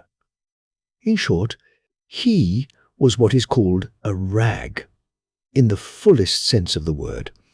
The most absurd thing was that he was dressed like anyone else, neither worse nor better, tidily, even with a certain elaborateness, and actually had pretensions to respectability and personal dignity. This external equality and internal inequality, his uneasiness about himself, and at the same time his continual self-depreciation, all this was strikingly incongruous and provocative of laughter and pity. If he had been convinced in his heart, and in spite of his experience it did happen to him at moments to believe this, that his audience were the most good-natured people in the world, who were simply laughing at something amusing and not at the sacrifice of his personal dignity, he would most readily have taken off his coat, put it on wrong side outwards, and have walked about the streets in that attire for the diversion of others and his own gratification. But equality he could never anyhow attain. Another trait. The queer fellow was proud, and even, by fits and starts, when it was not too risky, generous. It was worth seeing and hearing how he could sometimes, not sparing himself, consequently with pluck, almost with heroism, dispose of one of his patrons who had infuriated him to madness. But that was at moments. In short, he was a martyr, in the fullest sense of the word, but the most useless and consequently the most comic martyr. There was a general discussion going on among the guests. All at once I saw our queer friend jump upon his chair and call out at the top of his voice, anxious for the exclusive attention of the company. "Listen," the master of the house whispered to me. "He sometimes tells the most curious stories. Does he interest you?" I nodded and squeezed myself into the group. The sight of a well-dressed gentleman jumping upon his chair and shouting at the top of his voice did, in fact, draw the attention of all. Many who did not know the queer fellow looked at one another in perplexity. The others roared with laughter. "I knew Fedosey Nikolaitch. I ought to know Fedosey Nikolaitch better than anyone," cried the queer fellow from his elevation. "Gentlemen, allow me to tell you something. I can tell you a good story about Fedosey Nikolaitch. I know a story. Exquisite. Tell it, Osip Mihalich, tell it. Tell it. Listen. Listen. Listen. I begin, but, gentlemen, this is a peculiar story. W? Very good, very good. It's a comic story. Very good. Excellent. Splendid. Get on. It is an episode in the private life of your humble W-I-E-I. But why do you trouble yourself to announce that it's comic, and even somewhat tragic, eh? Gentlemen, the story, in consequence of which I have come into company so interesting and profitable. Duh! No puns. This story. In short, the story. Make haste and finish the introduction. The story, which has its value. A fair-haired young man with moustaches pronounced in a husky voice, dropping his hand into his coat pocket and, as though by chance, pulling out a purse instead of his handkerchief. The story, my dear sirs, after which I should like to see many of you in my place. And, finally, the story, in consequence of which I have not married. Married! A wife! Polzunkov tried to get married. I confess I should like to see Madame Polzunkov. Allow me to inquire the name of the would-be Madame Polzunkov, piped a youth, making his way up to the storyteller. And so for the first chapter, gentlemen. It was just 6 years ago, in spring, the 31st of March. Note the date, gentlemen, on the eve. Of the 1st of April, cried a young man with ringlets. You are extraordinarily quick at guessing. It was evening. Twilight was gathering over the district town of N. The moon was about to float out, everything in proper style, in fact. And so, in the very late twilight, I too floated out of my poor lodging on the sly, after taking leave of my restricted granny, now dead. Excuse me, gentlemen, for making use of such a fashionable expression, which I heard for the last time from Nikolai Nikolaitch. But my granny was indeed restricted. She was blind, dumb, deaf, stupid. Everything you please. I confess I was in a tremor. I was prepared for great deeds. My heart was beating like a kitten's when some bony hand clutches it by the scruff of the neck. Excuse me, Monsieur Polzunkov. What do you want? Tell it more simply. Don't over-exert yourself, please. All right, said Osip Mihalich, a little taken aback. I went into the house of Fedosey Nikolaich, the house that he had bought.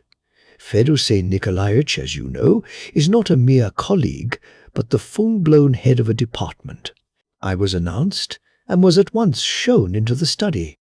I can see it now. The room was dark, almost dark, but candles were not brought.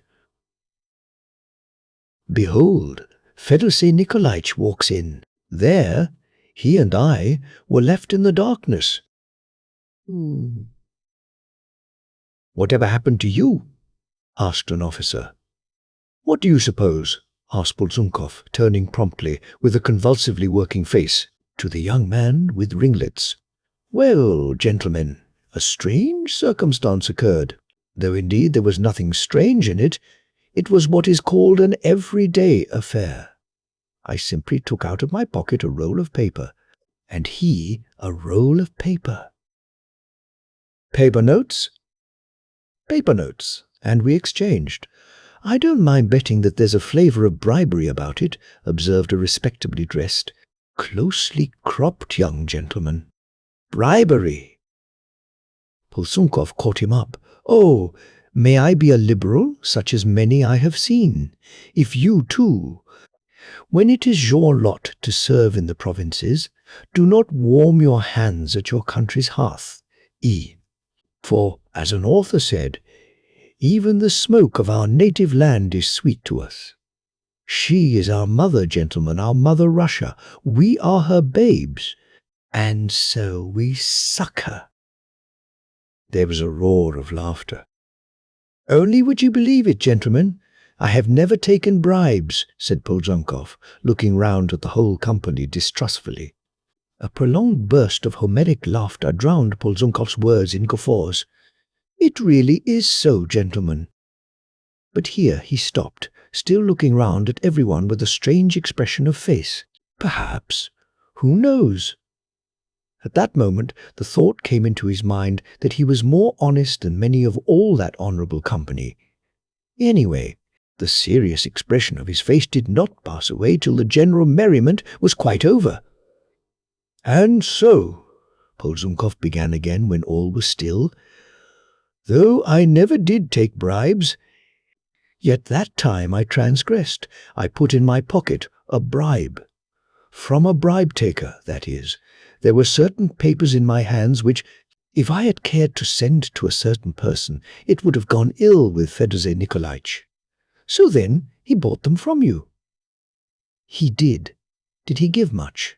"He gave as much as many a man nowadays would sell his conscience for complete, with all its variations, if only he could get anything for it. But I felt as though I was scalded when I put the money in my pocket. I really don't understand what always comes over me, gentlemen. But I was more dead than alive. My lips twitched, and my legs trembled. Well, I was to blame, entirely to blame. I was utterly conscience-stricken. I was ready to beg Fedosey Nikolaich's forgiveness." "Well, what did he do? Did he forgive you?" "But I didn't ask his forgiveness. I only mean that is how I felt." "Then I have a sensitive heart, you know. I saw he was looking me straight in the face. 'Have you no fear of God, Osip Mihalich?' said he. Well, what could I do? From a feeling of propriety, I put my head on one side and I flung up my hands. 'In what way?' said I. 'Have I no fear of God, Fedosey Nikolaich?'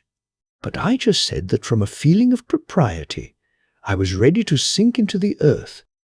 After being so long a friend of our family, after being, I may say, like a son.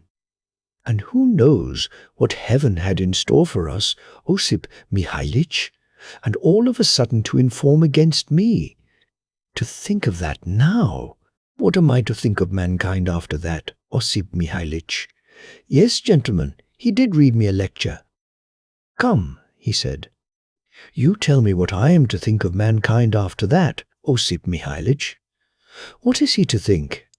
I thought, and do you know, there was a lump in my throat, and my voice was quivering, and knowing my hateful weakness, I snatched up my hat.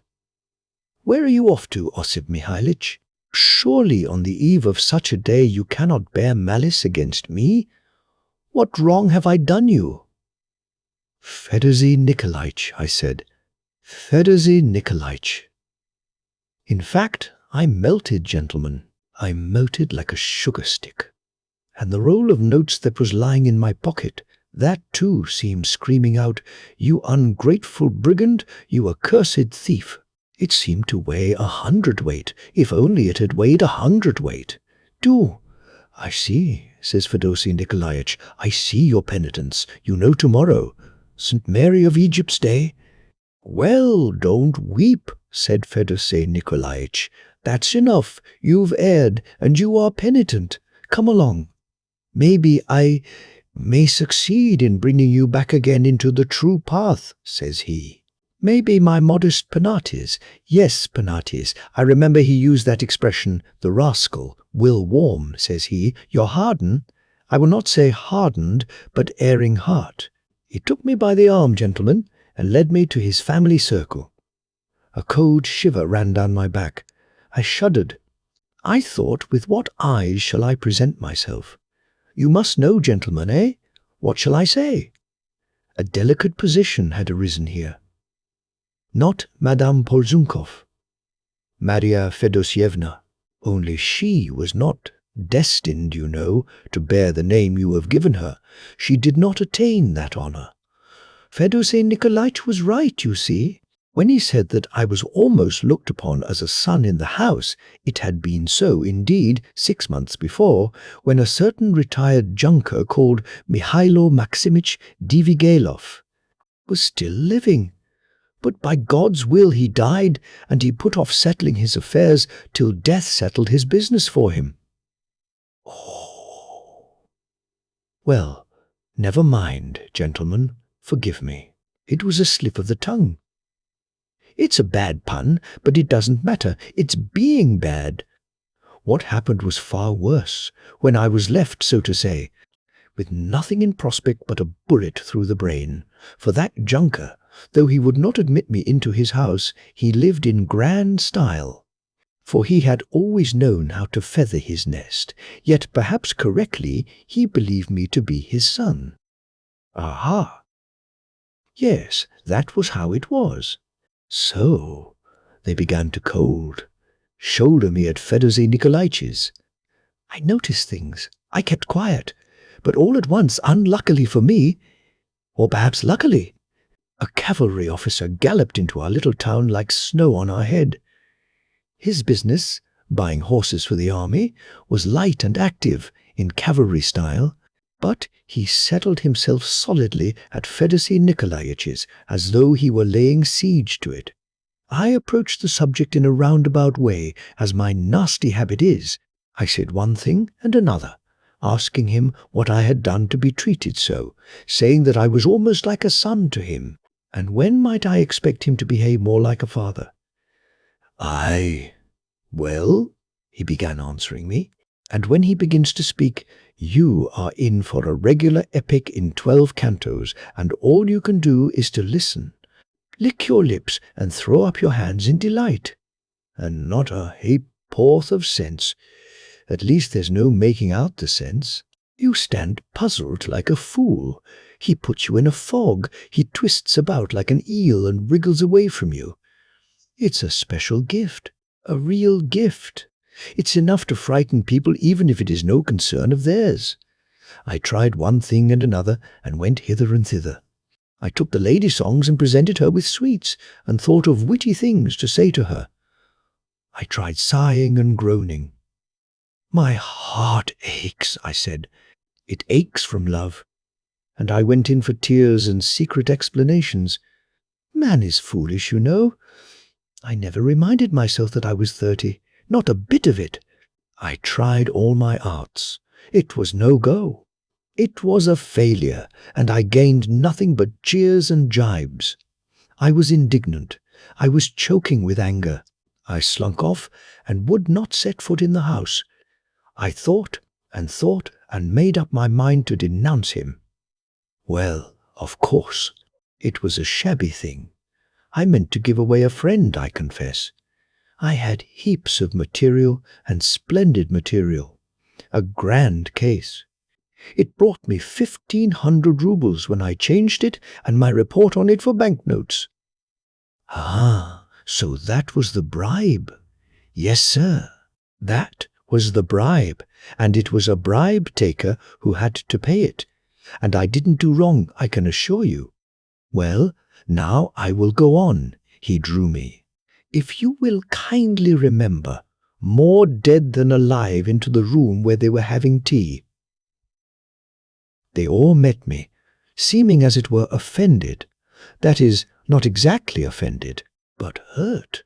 So hurt that it was simply, They seemed shattered, absolutely shattered, and at the same time there was a look of becoming dignity on their faces, a gravity in their expression. Something fatherly, parental. The prodigal son had come back to them. That's what it had come to. They made me sit down to tea. But there was no need to do that. I felt as though a samovar was toiling in my bosom and my feet were like ice. I was humbled. I was cowed. Maria Fominishna, his wife, addressed me familiarly from the first word.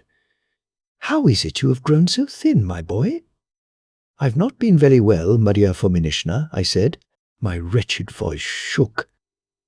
And then, quite suddenly, she must have been waiting for a chance to get a dig at me. "The old snake," she said. "I suppose your conscience felt ill at ease, Osip Mihalich, my dear. Our fatherly hospitality was a reproach to you. You have been punished for the tears I have shed." Yes, upon my word, she really said that. She had the conscience to say it.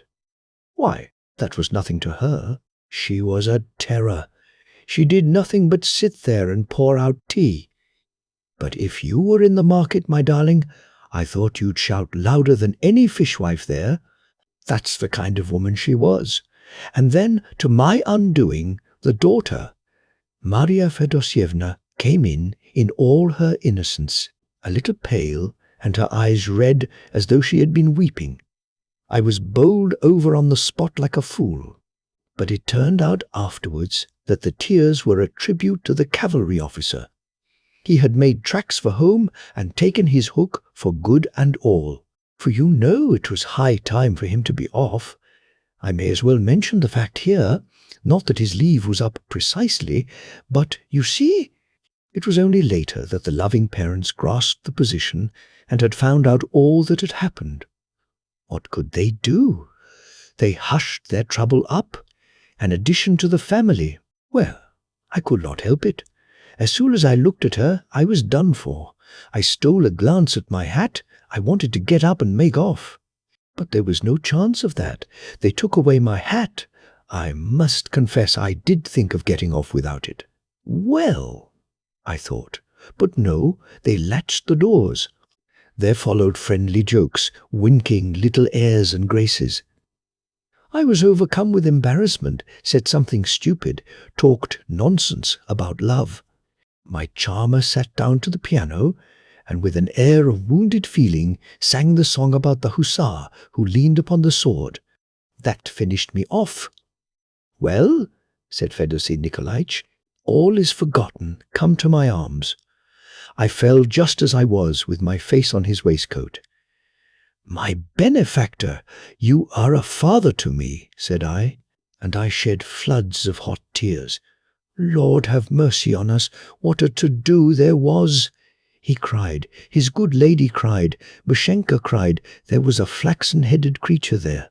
She cried too. That wasn't enough. The younger children crept out of all the corners. The Lord had filled their quiver full, and they howled too. Such tears, such emotion, such joy. They found their prodigal. It was like a soldier's return to his home. Then followed refreshments. We played forfeits, and I have a pain. Where is it? In my heart. Who gave it you? My charmer blushed. The old man and I had some punch. They won me over and did for me completely. I returned to my grandmother with my head in a whirl. I was laughing all the way home. For full 2 hours, I paced up and down our little room. I waked up my old granny and told her of my happiness. "But did he give you any money, the brigand?" "He did, Granny, he did. My dear, luck has come to us all of a heap. We've only to open our hand and take it." I waked up Sophron.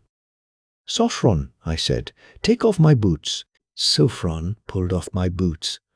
"Come, Sophron, congratulate me now. Give me a kiss." "I am going to get married, my lad.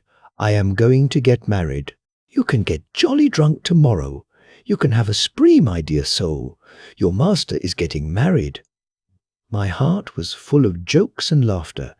I was beginning to drop off to sleep, but something made me get up again. I sat in thought.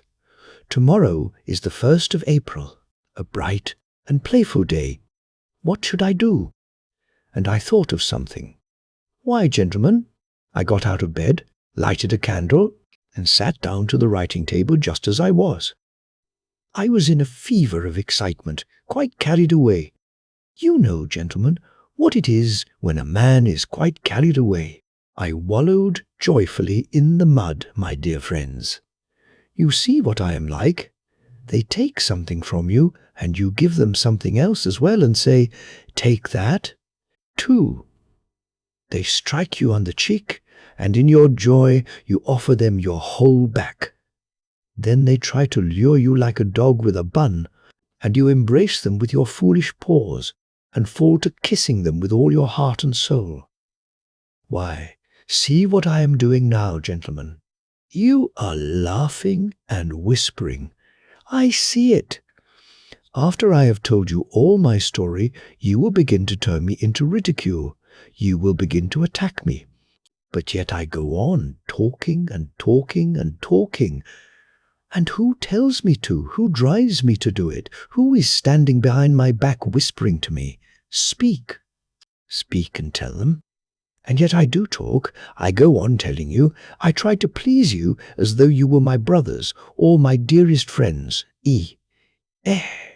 The laughter which had sprung up by degrees on all sides completely drowned. At last the voice of the speaker, who really seemed worked up into a sort of ecstasy. He paused. For several minutes his eyes strayed about the company. Then suddenly, as though carried away by a whirlwind, he waved his hand, burst out laughing himself, as though he really found his position amusing, and fell to telling his story again. "I scarcely slept all night, gentlemen. I was scribbling all night, you see. I thought of a trick. Gentlemen, the very thought of it makes me ashamed. It wouldn't have been so bad if it all had been done at night. I might have been drunk, blundered, been silly and talked nonsense, but not a bit of it. I woke up in the morning as soon as it was light. I hadn't slept more than an hour or two and was in the same mind. I dressed, I washed, I curled and pomaded my hair, put on my new dress coat, and went straight off to spend the holiday with Fyodor Nikolaich. And I kept the joke I had written in my hat. He met me again with open arms, and invited me again to his fatherly waistcoat. But I assumed an air of dignity. I had the joke I thought of the night before in my mind. I drew a step back. "No, Fyodor Nikolaich, but will you please read this letter?" And I gave it him together with my daily report. And do you know what was in it? Why, for such and such reasons, the aforesaid Osip Mihalich asks to be discharged, and under my petition I signed my full rank. Just think what a notion! Good Lord! It was the cleverest thing I could think of. As today was the 1st of April, I was pretending, for the sake of a joke, that my resentment was not over, that I had changed my mind in the night and was grumpy and more offended than ever, as though to say, "My dear benefactor, I don't want to know you, nor your daughter either. I put the money in my pocket yesterday, so I am secure. So here's my petition for a transfer to be discharged. I don't care to serve under such a chief as Fyodor Nikolaich.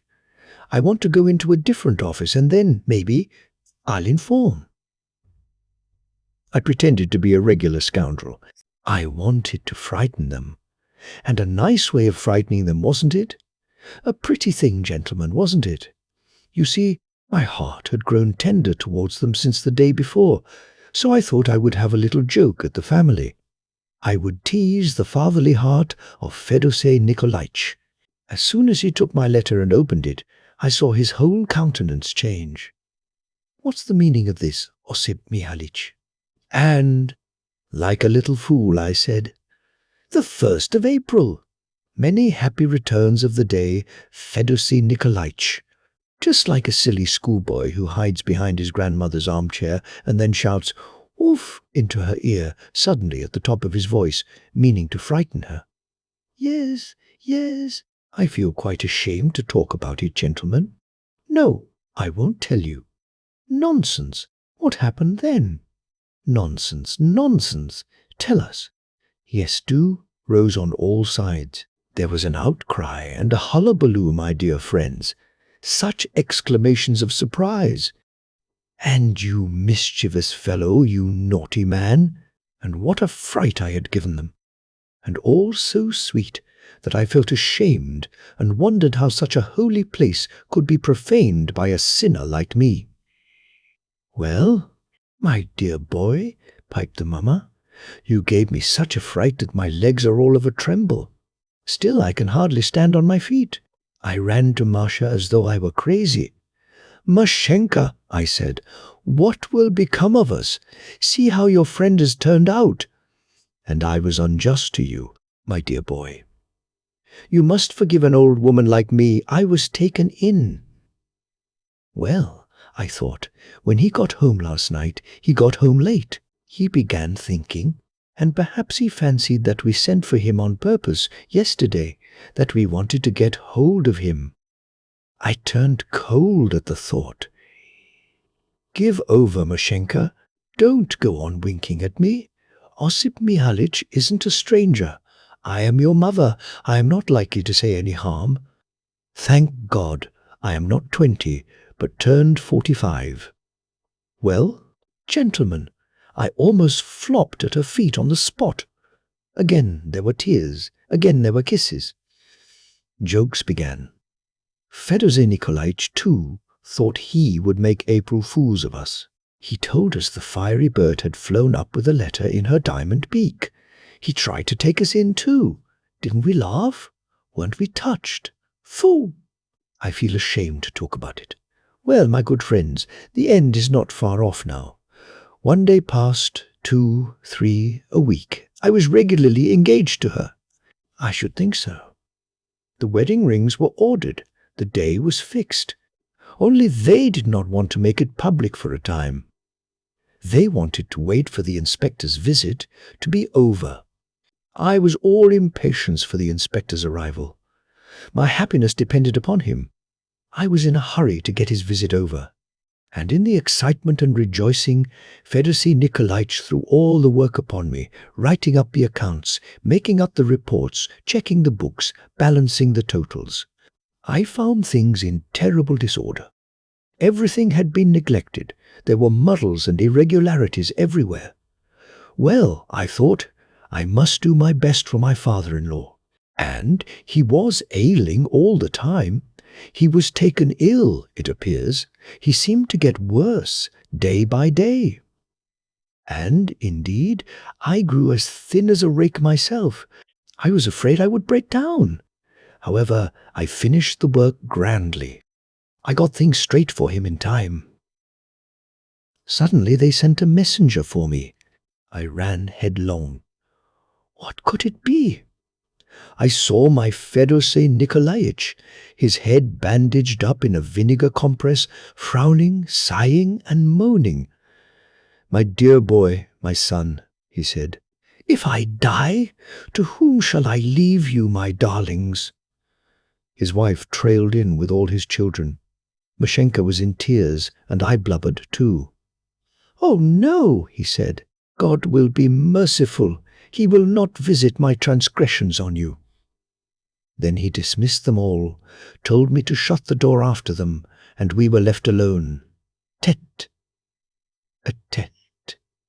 "I have a favor to ask of you." What favor? Well, my dear boy, there is no rest for me even on my deathbed. I am in want. How so? I positively flushed crimson. I could hardly speak. Why, I had to pay some of my own money into the treasury. I grudge nothing for the public weal, my boy. I don't grudge my life. Don't you imagine any ill? I am sad to think that slanderers have blackened my name to you. You were mistaken. My hair has gone white from grief. The inspector is coming down upon us, and Matveyev is 7,000 roubles short, and I shall have to answer for it. Who else? It will be visited upon me, my boy. Where were my eyes? And how can we get it from Matveyev? He has had trouble enough already. Why should I bring the poor fellow to ruin? Holy saints, I thought, what a just man, what a heart! And I don't want to take my daughter's money, which has been set aside for her dowry. That sum is sacred.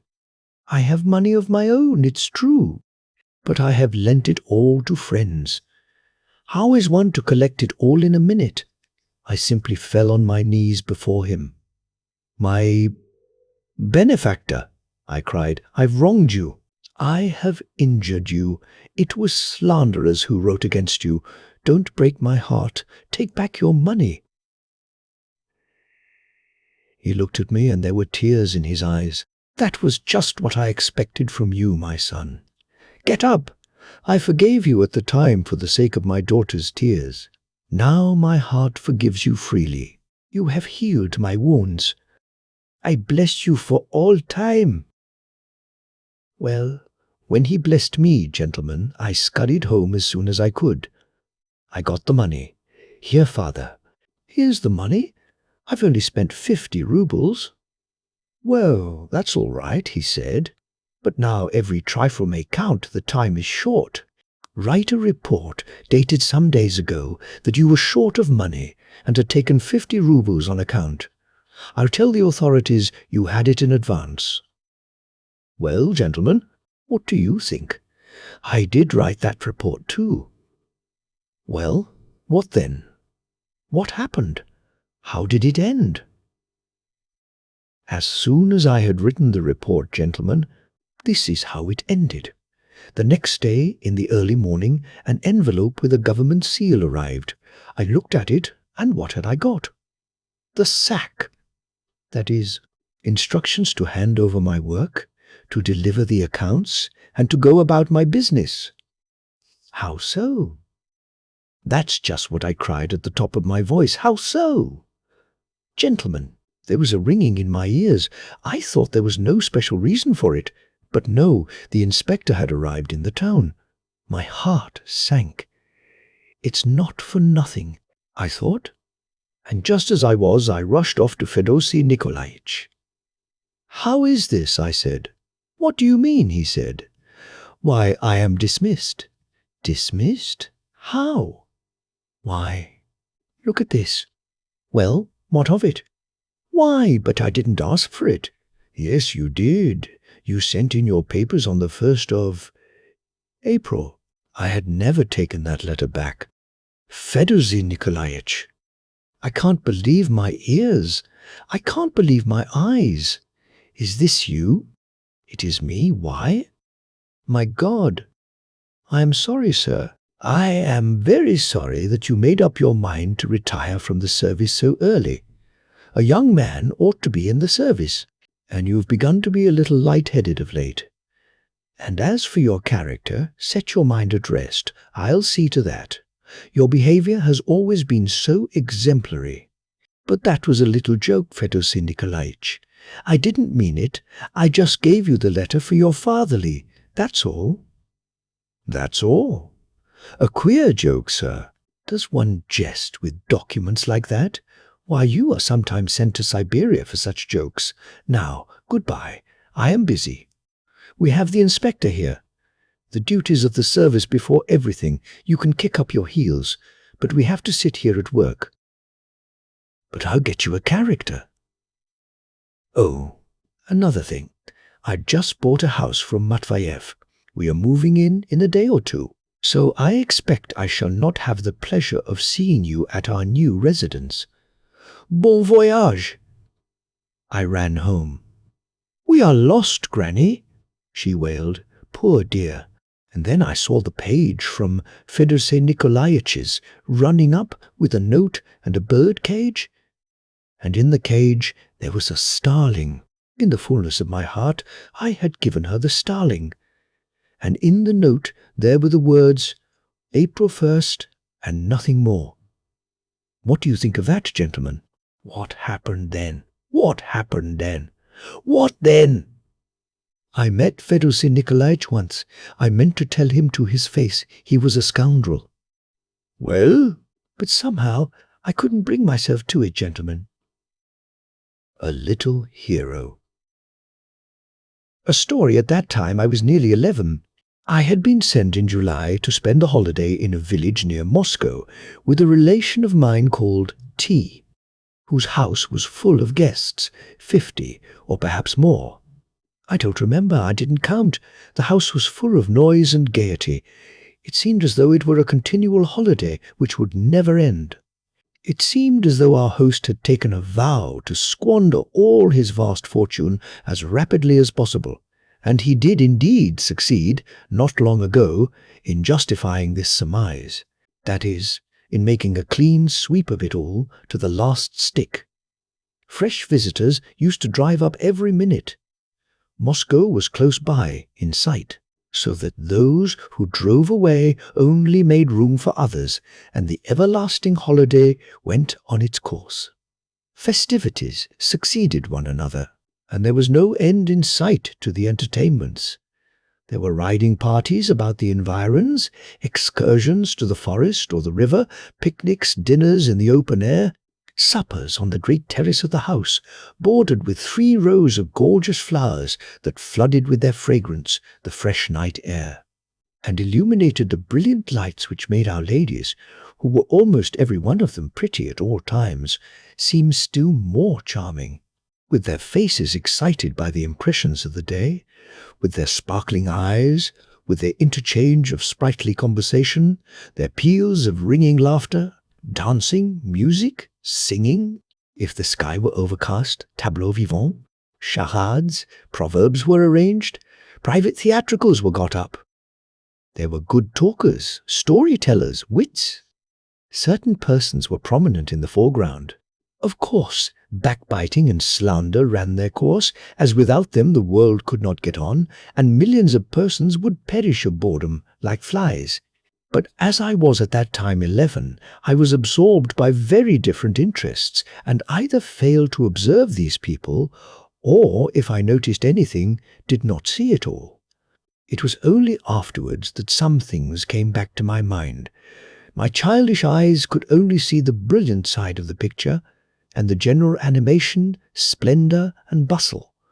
All that, seen and heard for the first time, made such an impression upon me that, for the first few days, I was completely bewildered, and my little head was in a whirl. I keep speaking of my age, and of course I was a child, nothing more than a child. Many of these lovely ladies petted me without dreaming of considering my age. But strange to say, a sensation which I did not myself understand already had possession of me. Something was already whispering in my heart, of which till then it had had no knowledge, no conception, and for some reason it began all at once to burn and throb, and often my face glowed with a sudden flush. At times I felt, as it were, abashed, and even resentful of the various privileges of my childish years. At other times a sort of wonder overwhelmed me, and I would go off into some corner where I could sit unseen, as though to take breath and remember something which it seemed to me I had remembered perfectly till then, and now had suddenly forgotten, something without which I could not show myself anywhere, and could not exist at all. At last it seemed to me as though I were hiding something from everyone, but nothing would have induced me to speak of it to anyone, because, small boy that I was ready to weep with shame. Soon in the midst of the vortex around me, I was conscious of a certain loneliness. There were other children, but all were either much older or younger than I. Besides, I was in no mood for them. Of course, nothing would have happened to me if I had not been in an exceptional position. In the eyes of those charming ladies, I was still the little unformed creature whom they at once liked to pet, and with whom they could play as though he were a little doll. One of them particularly, a fascinating fair woman with very thick, luxuriant hair, such as I had never seen before and probably shall never see again, seemed to have taken a vow never to leave me in peace. I was confused. While she was amused by the laughter which she continually provoked from all around us by her wild, giddy pranks with me, and this apparently gave her immense enjoyment. At school, among her schoolfellows, she was probably nicknamed the Tease. She was wonderfully good-looking, and there was something in her beauty which drew one's eyes from the first moment. And certainly she had nothing in common with the ordinary modest little fair girls, white as down and soft as white mice, or pastors' daughters. She was not very tall, and was rather plump, but had soft, delicate, exquisitely cut features. There was something quick as lightning in her face, and indeed she was like fire all over, light, swift, alive. Her big open eyes seemed to flash sparks. They glittered like diamonds, and I would never exchange such blue sparkling eyes for any black ones. Were they blacker than any Andalusian orb? And, indeed, my blonde was fully a match for the famous brunette whose praises were sung by a great and well-known poet, who, in a superb poem, vowed by all Castile that he was ready to break his bones to be permitted only to touch the mantle of his divinity with the tip of his finger. Add to that my charmer was the merriest in the world, the wildest giggler, playful as a child, although she had been married for the last 5 years. There was a continual laugh upon her lips, fresh as the morning rose that, with the first ray of sunshine, opens its fragrant crimson bud with the cool dewdrops still hanging heavy upon it. I remember that the day after my arrival, private theatricals were being got up. The drawing-room was, as they say, packed to overflowing. There was not a seat empty, and as I was somehow late, I had to enjoy the performance standing. But the amusing play attracted me to move forwarder and forwarder, and unconsciously I made my way to the first row, where I stood at last, leaning my elbows on the back of an armchair in which a lady was sitting.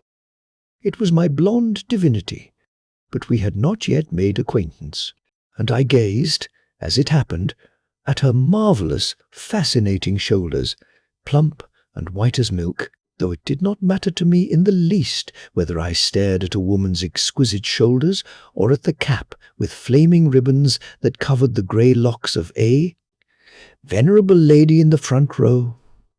Near my blonde divinity sat a spinster lady, not in her first youth, one of those who, as I chanced to observe later, always take refuge in the immediate neighbourhood of young and pretty women, selecting such as are not fond of cold-shouldering young men.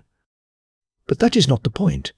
Only this lady, noting my fixed gaze, bent down to her neighbour and with a simper whispered something in her ear. The blonde lady turned at once, and I remember that her glowing eyes so flashed upon me in the half-dark that, not prepared to meet them, I started as though I were scalded. The beauty smiled. "Do you like what they are acting?" she asked, looking into my face with a shy and mocking expression. "Yes," I answered, still gazing at her with a sort of wonder that evidently pleased her. "But why are you standing?" "You'll get tired. Can't you find a seat?" "That's just it, I can't," I answered, more occupied with my grievance than with the beauty's sparkling eyes, and rejoicing in earnest at having found a kind heart to whom I could confide my troubles. "I have looked everywhere. "But all the chairs are taken," I added, as though complaining to her that all the chairs were taken. "Come here," she said briskly, quick to act on every decision and, indeed, on every mad idea that flashed on her giddy brain. "Come here and sit on my knee." "On your knee," I repeated, taken aback. I have mentioned already that I had begun to resent the privileges of childhood and to be ashamed of them in earnest. This lady, as though in derision, had gone ever so much further than the others. Moreover, I had always been a shy and bashful boy, and of late had begun to be particularly shy with women. "Why, yes, on my knee. Why don't you want to sit on my knee?" she persisted, beginning to laugh more and more, so that at last she was simply giggling. Goodness knows at what. Perhaps at her freak, or perhaps at my confusion. But that was just what she wanted. I flushed, and in my confusion looked round, trying to find where to escape. But seeing my intention, she managed to catch hold of my hand to prevent me from going away, and pulling it towards her, suddenly, quite unexpectedly, to my intense astonishment, squeezed it in her mischievous warm fingers and began to pinch my fingers till they hurt so much that I had to do my very utmost not to cry out, and in my effort to control myself made the most absurd grimaces. I was, besides, moved to the greatest amazement, perplexity, and even horror at the discovery that there were ladies so absurd and spiteful as to talk nonsense to boys and even pinch their fingers for no earthly reason, and before everybody. Probably my unhappy face reflected my bewilderment, for the mischievous creature laughed in my face as though she were crazy, and meantime she was pinching my fingers more and more vigorously. She was highly delighted in playing such a mischievous prank and completely mystifying and embarrassing a poor boy. My position was desperate. In the first place, I was hot with shame, because almost everyone near had turned round to look at us, some in wonder, others with laughter, grasping at once that the beauty was up to some mischief. I dreadfully wanted to scream, too, for she was wringing my fingers with positive fury just because I didn't scream, while I, like a Spartan, made up my mind to endure the agony, afraid by crying out of causing a general fuss, which was more than I could face. In utter despair, I began at last struggling with her, trying with all my might to pull away my hand, but my persecutor was much stronger than I was. At last I could bear it no longer, and uttered a shriek. That was all she was waiting for. Instantly she let me go, and turned away as though nothing had happened, as though it was not she who had played the trick, but someone else, exactly like some schoolboy who, as soon as the master's back is turned, plays some trick on someone near him, pinches some small weak boy, gives him a flip, a kick, or a nudge with his elbows, and instantly turns again, buries himself in his book, and begins repeating his lesson, and so makes a fool of the infuriated teacher, who flies down like a hawk at the noise. But luckily for me, the general attention was distracted at the moment by the masterly acting of our host, who was playing the chief part in the performance, some comedy of scribes. Everyone began to applaud. Under cover of the noise, I stole away and hurried to the furthest end of the room, from which, concealed behind a column, I looked with horror towards the place where the treacherous beauty was sitting. She was still laughing, holding her handkerchief to her lips, and for a long time she was continually turning round, looking for me in every direction, probably regretting that our silly tussle was so soon over, and hatching some other trick to play on me. That was the beginning of our acquaintance, and from that evening she would never let me alone. She persecuted me without consideration or conscience. She became my tyrant and tormentor. The whole absurdity of her jokes with me lay in the fact that she pretended to be head over ears in love with me and teased me before everyone. Of course, for a wild creature as I was, all this was so tiresome and vexatious that it almost reduced me to tears, and I was sometimes put in such a difficult position that I was on the point of fighting with my treacherous admirer. My naive confusion, my desperate distress, seemed to egg her on to persecute me more. She knew no mercy, while I did not know how to get away from her. The laughter which always accompanied us, and which she knew so well how to excite, roused her to fresh pranks. But at last people began to think that she went a little too far in her jests. And, indeed, as I remember now, she did take outrageous liberties with a child such as I was. But that was her character. She was a spoilt child in every respect. I heard afterwards that her husband, a very short, very fat, and very red-faced man, very rich, and apparently very much occupied with business, spoilt her more than anyone.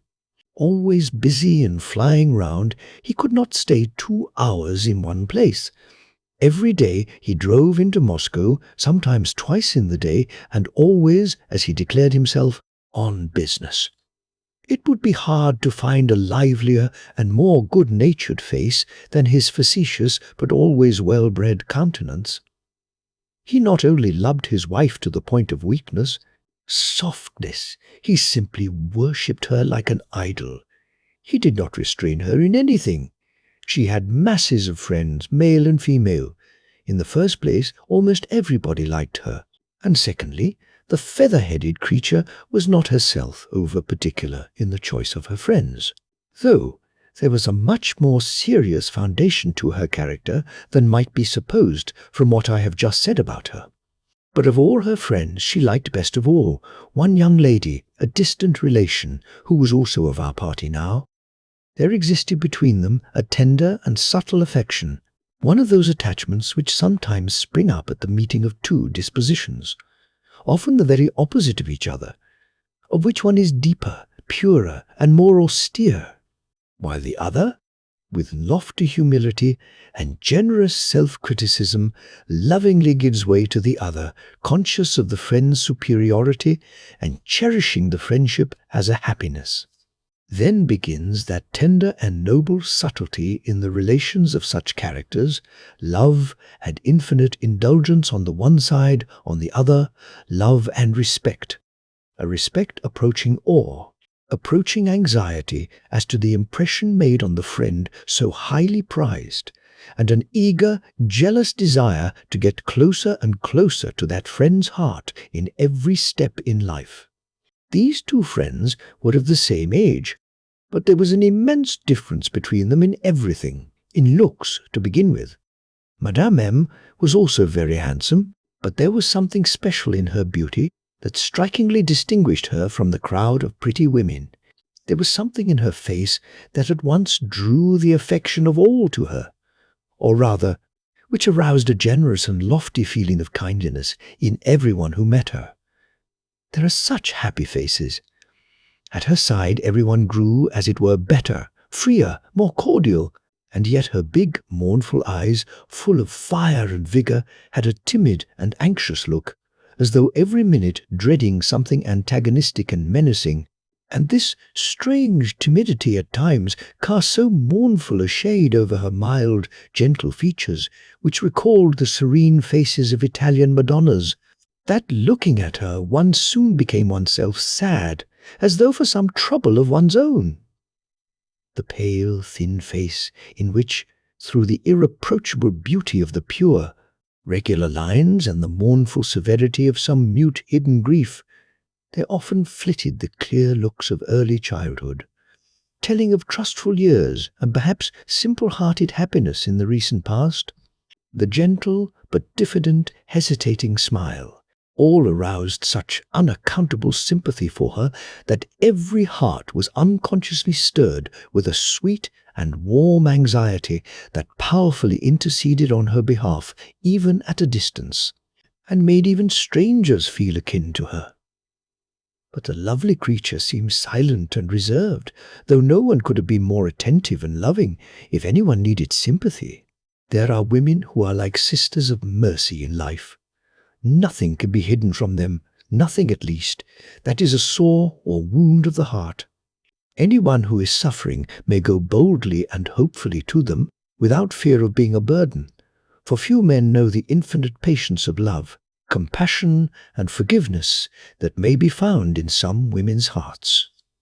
Perfect treasures of sympathy, consolation, and hope are laid up in these pure hearts, so often full of suffering of their own, for a heart which loves much, grieves much, though their wounds are carefully hidden from the curious eye, for deep sadness is most often mute and concealed.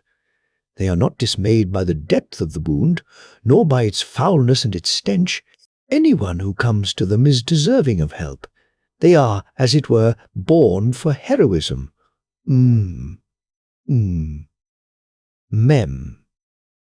was tall, supple, and graceful, but rather thin.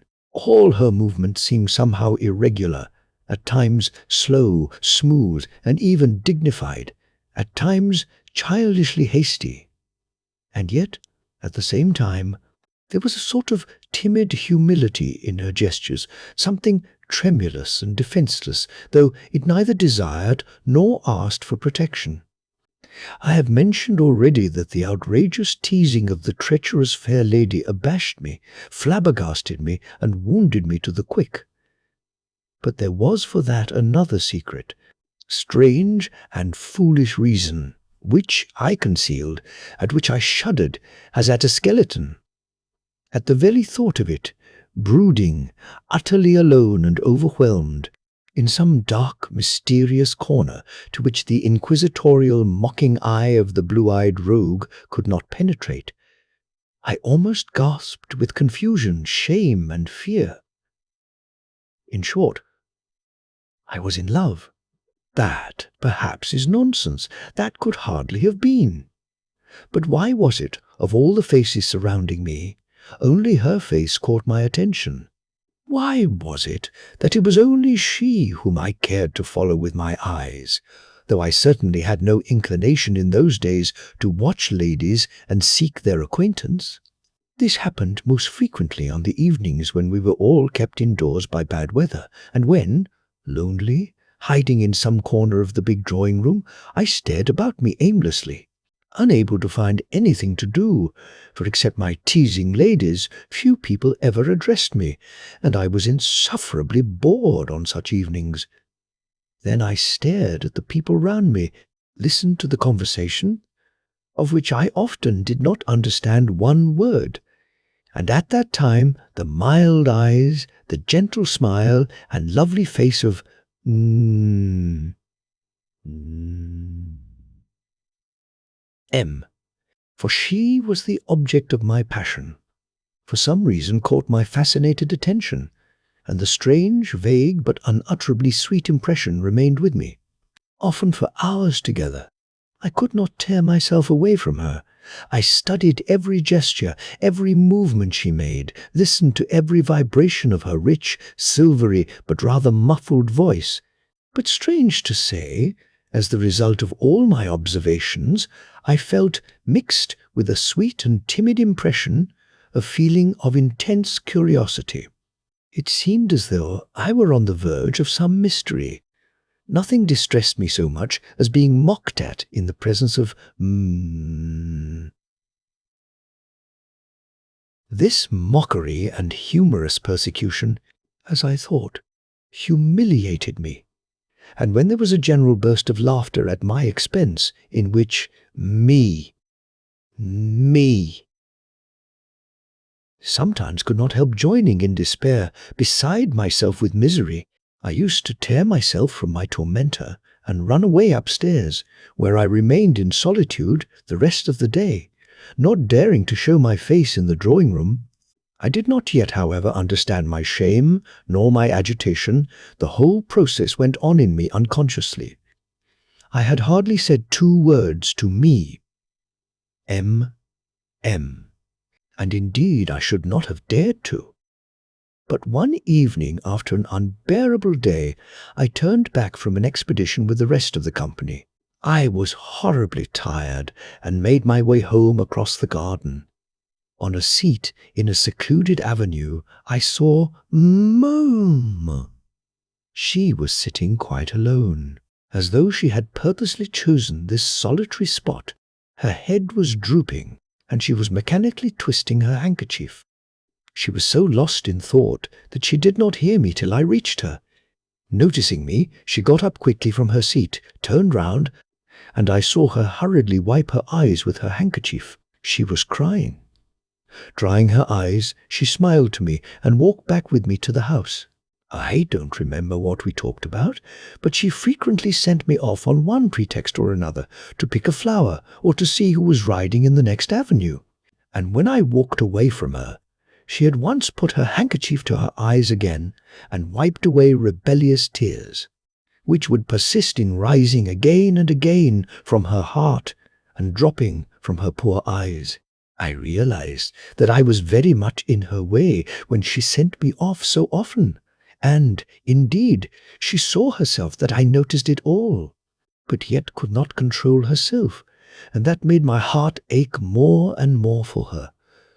I raged at myself at that moment, and was almost in despair, cursed myself for my awkwardness and lack of resource, and at the same time did not know how to leave her tactfully, without betraying that I had noticed her distress, but walked beside her in mournful bewilderment, almost in alarm, utterly at a loss and unable to find a single word to keep up our scanty conversation.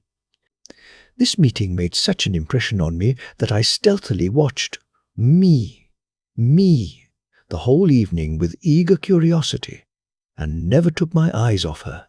But it happened that she twice caught me unawares watching her, and on the second occasion, noticing me, she gave me a smile.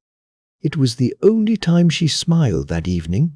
The look of sadness had not left her face, which was now very pale. She spent the whole evening talking to an ill-natured and quarrelsome old lady, whom nobody liked owing to her spying and backbiting habits, but of whom everyone was afraid, and consequently everyone felt obliged to be polite to her. At 10 o'clock, M's husband arrived. Till that moment I watched her very attentively, never taking my eyes off her mournful face. Now, at the unexpected entrance of her husband, I saw her start, and her pale face turned suddenly as white as a handkerchief. It was so noticeable that other people observed it. I overheard a fragmentary conversation from which I guessed that was not quite happy, they said. Her husband was as jealous as an Arab, not from love, but from vanity. He was, before all things, a European, a modern man, who sampled the newest ideas and prided himself upon them. In appearance he was a tall, dark-haired, particularly thick-set man, with European whiskers, with a self-satisfied red face, with teeth white as sugar, and with an irreproachably gentlemanly deportment. He was called a clever man. Such is the name given in certain circles to a peculiar species of mankind which grows fat at other people's expense, which does absolutely nothing, and has no desire to do anything, and whose heart has turned into a lump of fat from everlasting slothfulness and idleness. You continually hear from such men that there is nothing they can do, owing to certain very complicated and hostile circumstances, which thwart their genius, and that it was sad to see the waste of their talents. This is a fine phrase of theirs, their mot d'ordre, their watchword, a phrase which these well-fed, fat friends of ours bring out at every minute, so that it has long ago bored us as an arrant tartuffism, an empty form of words. Some, however, of these amusing creatures, who cannot succeed in finding anything to do, though, indeed, they never seek it, try to make everyone believe that they have not a lump of fat for a heart, but on the contrary, something very deep, though what precisely the greatest surgeon would hardly venture to decide. From civility, of course. These gentlemen make their way in the world through the fact that all their instincts are bent in the direction of coarse, sneering, short-sighted censure and immense conceit. Since they have nothing else to do but note and emphasize the mistakes and weaknesses of others, and as they have precisely as much good feeling as an oyster, it is not difficult for them with such powers of self-preservation to get on with people fairly successfully. They pride themselves extremely upon that. They are, for instance, as good as persuaded that almost the whole world owes them something, that it is theirs, like an oyster which they keep in reserve, that all are fools except themselves, that everyone is like an orange or a sponge which they will squeeze as soon as they want the juice, that they are the masters everywhere, and that all this acceptable state of affairs is solely due to the fact that they are people of so much intellect and character. In their measureless conceit, they do not admit any defects in themselves. They are like that species of practical rogues, innate Tartuffes and Falstaffs, who are such thorough rogues that at last they have come to believe that that is as it should be, that is, that they should spend their lives in knavishness. They have so often assured everyone that they are honest men, that they have come to believe that they are honest men, and that their roguery is honesty. They are never capable of inner judgment before their conscience, of generous self-criticism. For some things they are too fat. Their own priceless personality, their Baal and Moloch, their magnificent ego is always in their foreground everywhere. All nature, the whole world for them, is no more than a splendid mirror, created for the little god to admire himself continually in it, and to see no one and nothing behind himself. So it is not strange that he sees everything in the world in such a hideous light. He has a phrase in readiness for everything, and the acme of ingenuity on his part, the most fashionable phrase. It is just these people, indeed, who help to make the fashion, proclaiming at every crossroad an idea in which they scent success. A fine nose is just what they have for sniffing a fashionable phrase, and making it their own before other people get hold of it, so that it seems to have originated with them. They have a particular store of phrases for proclaiming their profound sympathy for humanity, for defining what is the most correct and rational form of philanthropy, and continually attacking romanticism. In other words, everything fine and true, each atom of which is more precious than all their mollusk tribe, but they are too coarse to recognize the truth in an indirect, roundabout and unfinished form, and they reject everything that is immature, still fermenting and unstable.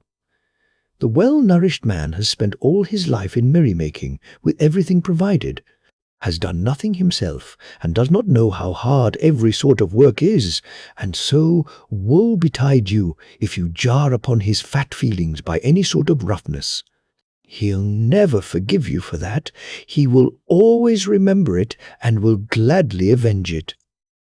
The long and short of it is that my hero is neither more nor less than a gigantic, incredibly swollen bag, full of sentences, fashionable phrases, and labels of all sorts and kinds. However, had a speciality, and was a very remarkable man. He was a wit, good talker and storyteller, and there was always a circle round him in every drawing-room. That evening he was particularly successful in making an impression. He took possession of the conversation. He was in his best form, gay, pleased at something, and he compelled the attention of all but me. M looked all the time as though she were ill. Her face was so sad that I fancied every minute that tears would begin quivering on her long eyelashes. All this, as I have said, impressed me extremely and made me wonder. I went away with a feeling of strange curiosity and dreamed all night of though till then I had rarely had dreams. Next day, early in the morning, I was summoned to a rehearsal of some tableaux vivants in which I had to take part. The tableaux vivants, theatricals, and afterwards a dance were all fixed for the same evening. 5 days later, the birthday of our host's younger daughter. To this entertainment, which was almost improvised, another 100 guests were invited from Moscow and from surrounding villas, so that there was a great deal of fuss, bustle, and commotion.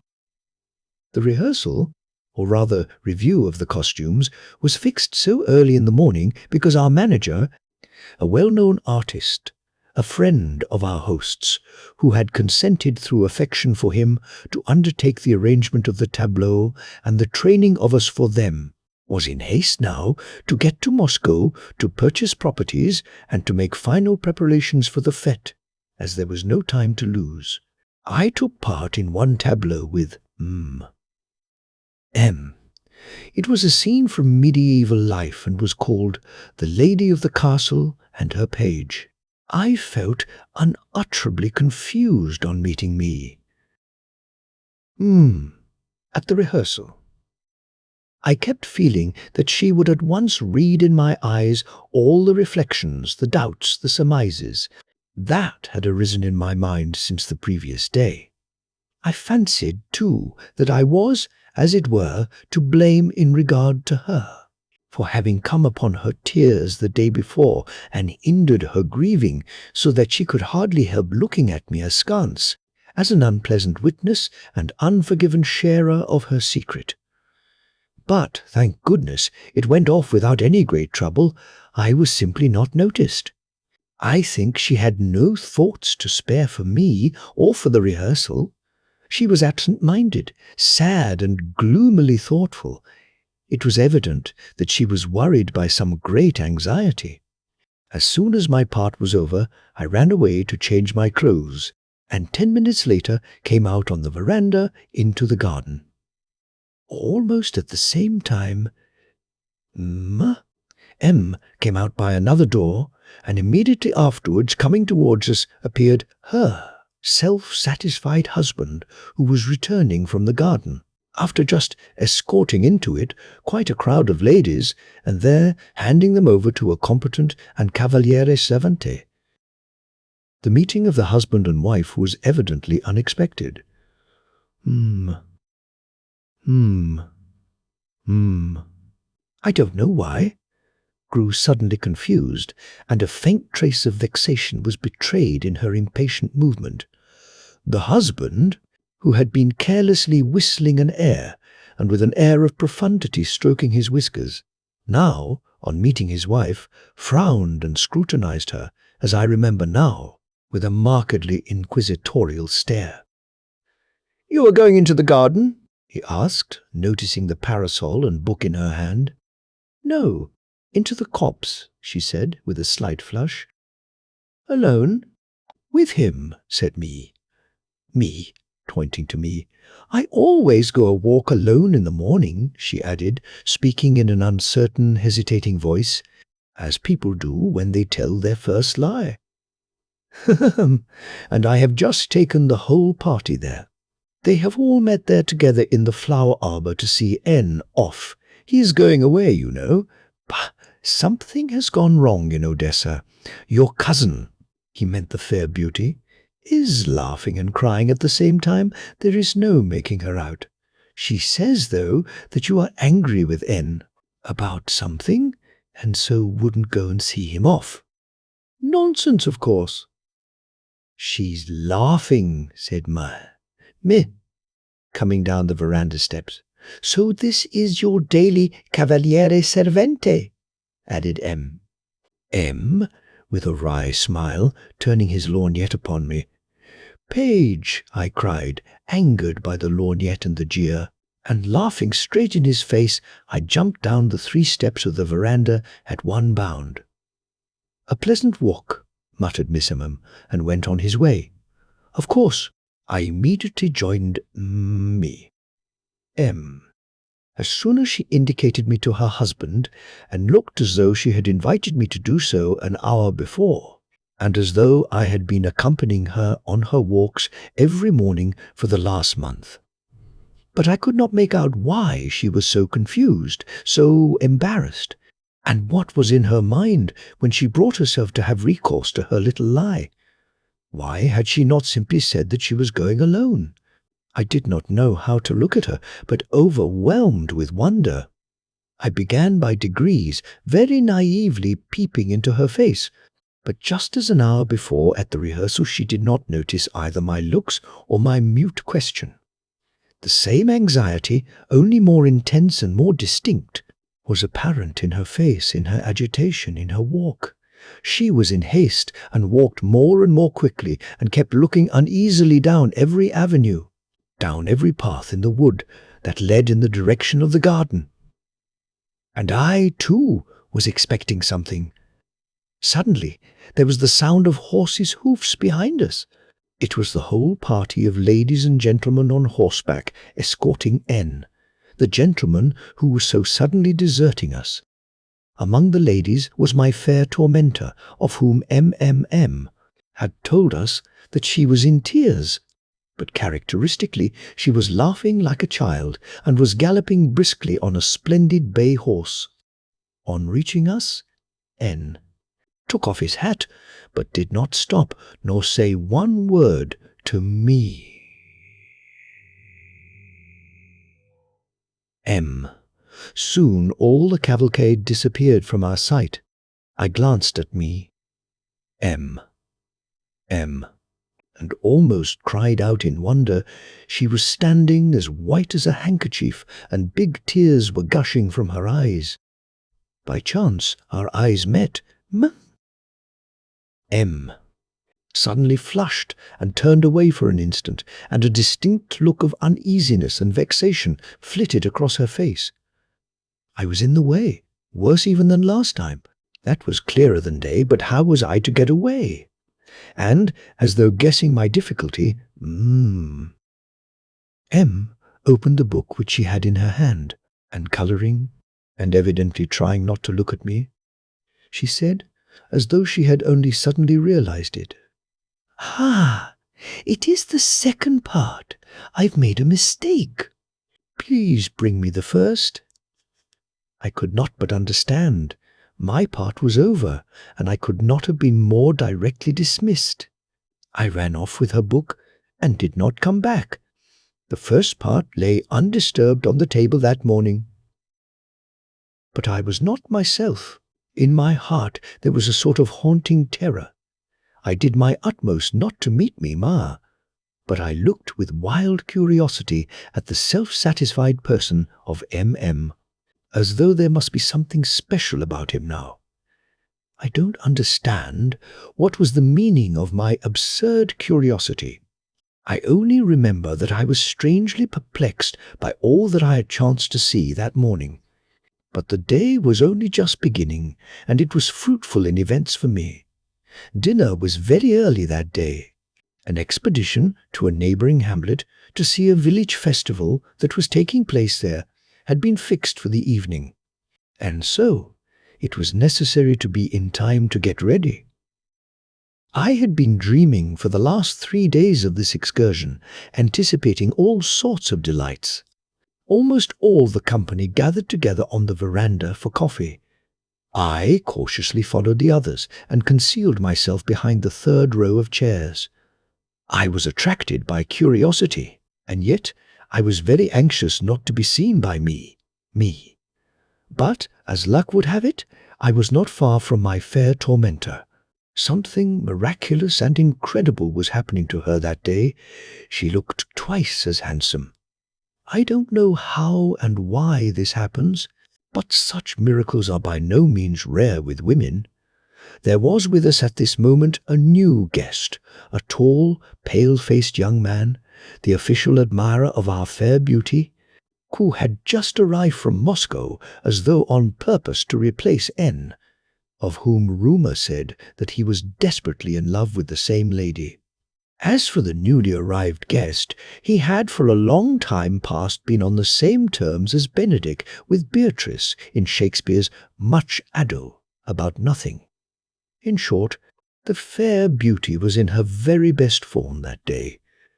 Her chatter and her jests were so full of grace, so trustfully naive, so innocently careless. She was persuaded of the general enthusiasm with such graceful self-confidence that she really was all the time the center of peculiar adoration.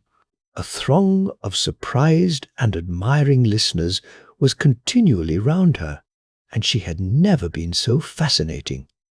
Every word she uttered was marvelous and seductive, was caught up and handed round in the circle, and not one word, one jest, one sally was lost. I fancy no one had expected from her such taste, such brilliance, such wit.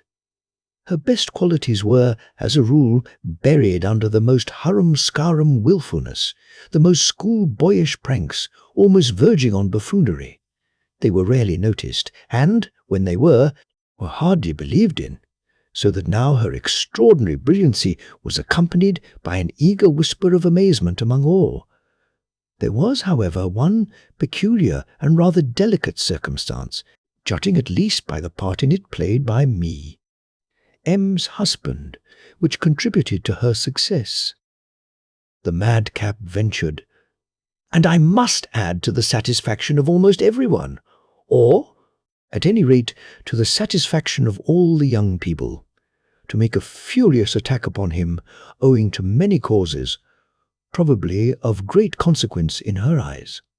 She carried on with him a regular crossfire of witticisms, of mocking and sarcastic sallies, of that most elusive and treacherous kind that, smoothly wrapped up on the surface, hit the mark without giving the victim anything to lay hold of, and exhaust him in fruitless efforts to repel the attack, reducing him to fury and comic despair. I don't know for certain, but I fancy the whole proceeding was not improvised, but premeditated. This desperate duel had begun earlier, at dinner. I call it desperate, because M was not quick to surrender. He had to call upon all his presence of mind, all his sharp wit and rare resourcefulness, not to be completely covered with ignominy. The conflict was accompanied by the continual and irrepressible laughter of all who witnessed and took part in it. That day was for him very different from the day before. It was noticeable that several times did her utmost to stop her indiscreet friend, who was certainly trying to depict the jealous husband in the most grotesque and absurd guise. In the guise of a Bluebeard, it must be supposed, judging from all probabilities, from what has remained in my memory, and finally from the part which I myself was destined to play in the affair. I was drawn into it in a most absurd manner, quite unexpectedly. And, as ill luck would have it at that moment, I was standing where I could be seen, suspecting no evil and actually forgetting the precautions I had so long practiced. Suddenly, I was brought into the foreground as a sworn foe and natural rival of as desperately in love with his wife, of which my persecutress vowed and swore that she had proofs, saying that only that morning she had seen in the copse. But before she had time to finish, I broke in at the most desperate minute. That minute was so diabolically calculated, was so treacherously prepared to lead up to its finale, its ludicrous denouement, and was brought out with such killing humour that a perfect outburst of irrepressible mirth saluted this last sally. And though even at the time I guessed that mine was not the most unpleasant part in the performance, yet I was so confused, so irritated and alarmed that, full of misery and despair, gasping with shame and tears, I dashed through 2 rows of chairs, stepped forward, and addressing my tormentor, cried, in a voice broken with tears and indignation, "Aren't you ashamed, aloud, before all the ladies, to tell such a wicked lie? Like a small child, before all these men? What will they say? A big girl like you, and married." But I could not go on. There was a deafening roar of applause. My outburst created a perfect furore. My naive gesture, my tears, and especially the fact that I seemed to be defending all this provoked such fiendish laughter. that even now I cannot help laughing at the mere recollection of it. I was overcome with confusion, senseless with horror, and burning with shame. Hiding my face in my hands, rushed away, knocked a tray out of the hands of a footman who was coming in at the door, and flew upstairs to my own room. I pulled out the key, which was on the outside of the door, and locked myself in. I did well, for there was a hue and cry after me. Before a minute had passed, my door was besieged by a mob of the prettiest ladies. I heard their ringing laughter, their incessant chatter, their trilling voices. They were all twittering at once, like swallows. All of them, every one of them, begged and besought me to open the door, if only for a moment, swore that no harm should come to me, only that they wanted to smother me with kisses. But what could be more horrible than this novel threat? I simply burned with shame the other side of the door, hiding my face in the pillows, and did not open, did not even respond. The ladies kept up their knocking for a long time, but I was deaf and obdurate, as only a boy of 11 could be. But what could I do now? Everything was laid bare. Everything had been exposed, everything I had so jealously guarded and concealed. Everlasting disgrace and shame had fallen on me. But it is true that I could not myself have said why I was frightened and what I wanted to hide. Yet I was frightened of something, and had trembled like a leaf at the thought of that something's being discovered. Only till that minute I had not known what it was, whether it was good or bad, splendid or shameful, praiseworthy or reprehensible. Now in my distress, in the misery that had been forced upon me, I learned that it was absurd and shameful. Instinctively I felt at the same time that this verdict was false, inhuman, and coarse. But I was crushed, annihilated.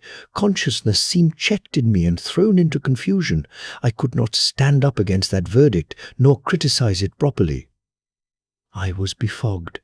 I only felt that my heart had been inhumanly and shamelessly wounded, and was brimming over with impotent tears.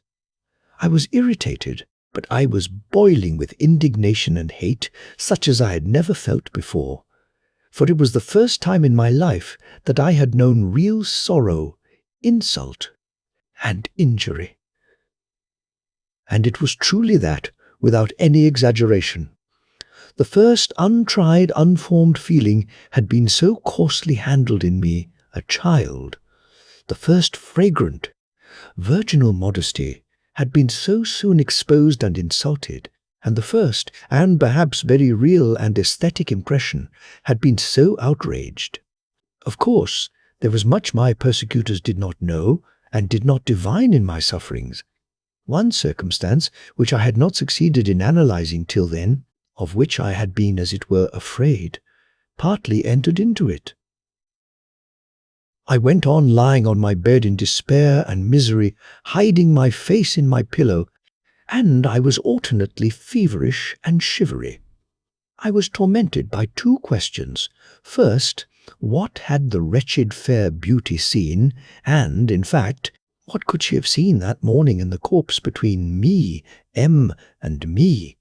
And secondly, how could I now look, me, M, in the face without dying on the spot of shame and despair? An extraordinary noise in the yard roused me at last from the state of semi-consciousness into which I had fallen. I got up and went to the window.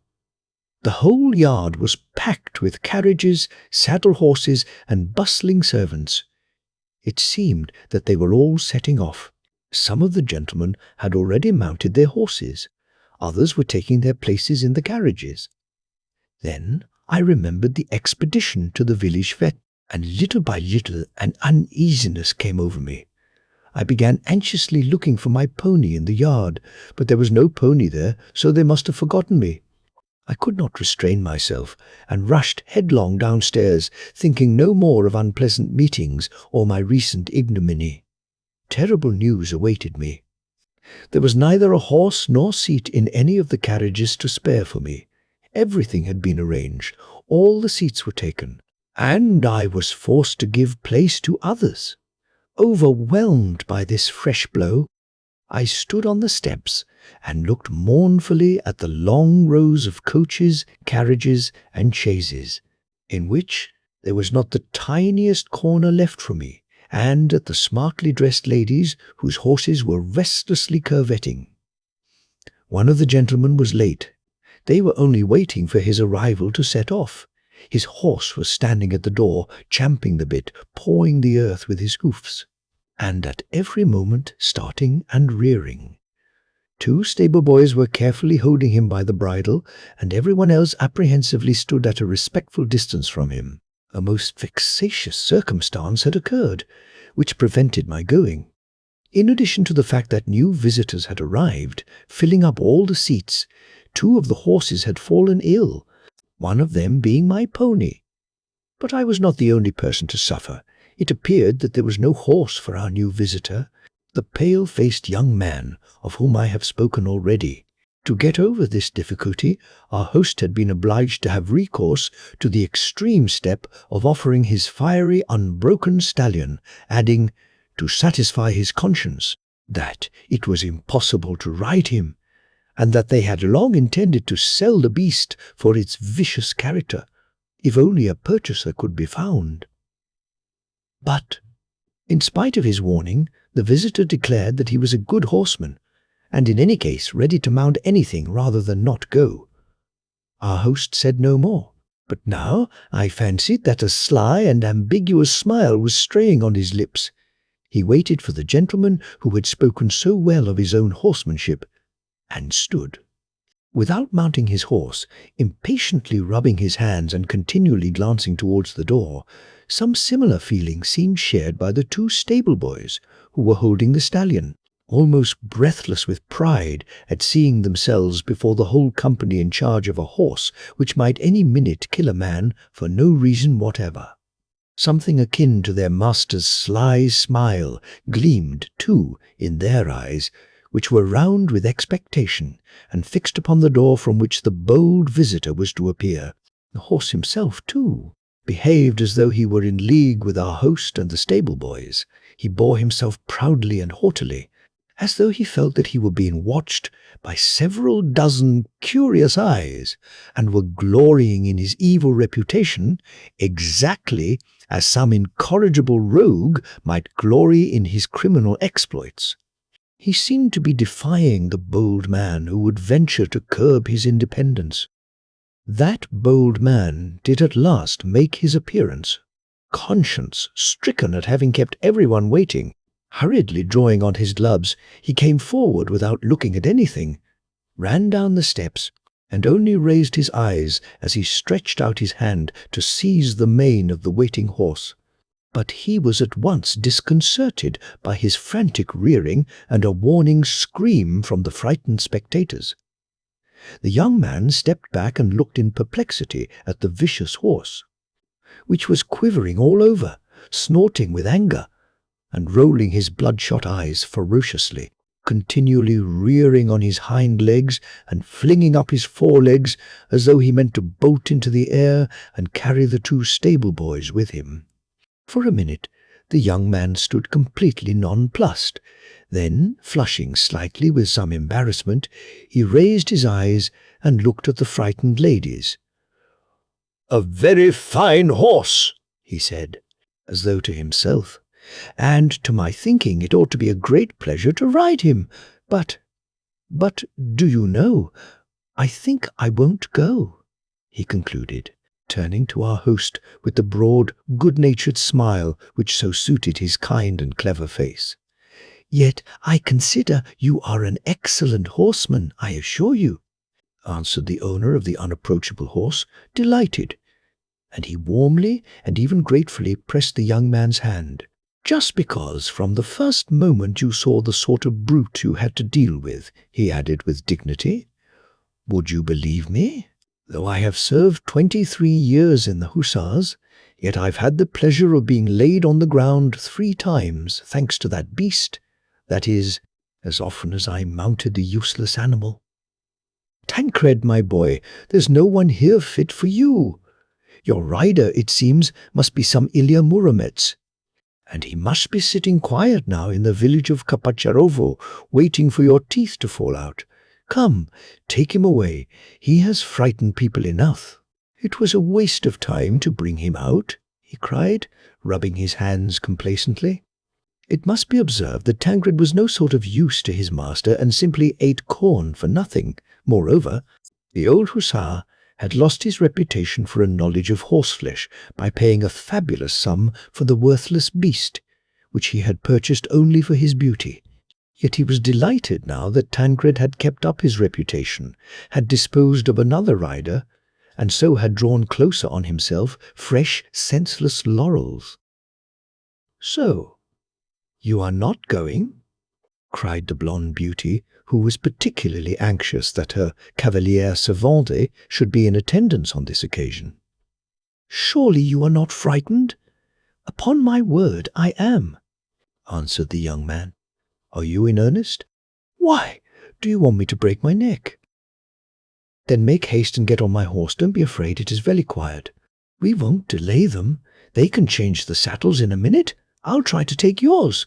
"Surely Tancred can't always be so unruly." No sooner said than done. The madcap leaped out of the saddle and was standing before us as she finished the last sentence. "You don't know, Tancred. If you think he will allow your wretched side saddle to be put on him. Besides, I would not let you break your neck. It would be a pity," said our host, at that moment of inward gratification, affecting, as his habit was, a studied brusqueness, and even coarseness of speech, which he thought in keeping with a jolly good fellow and an old soldier, and which he imagined to be particularly attractive to the ladies.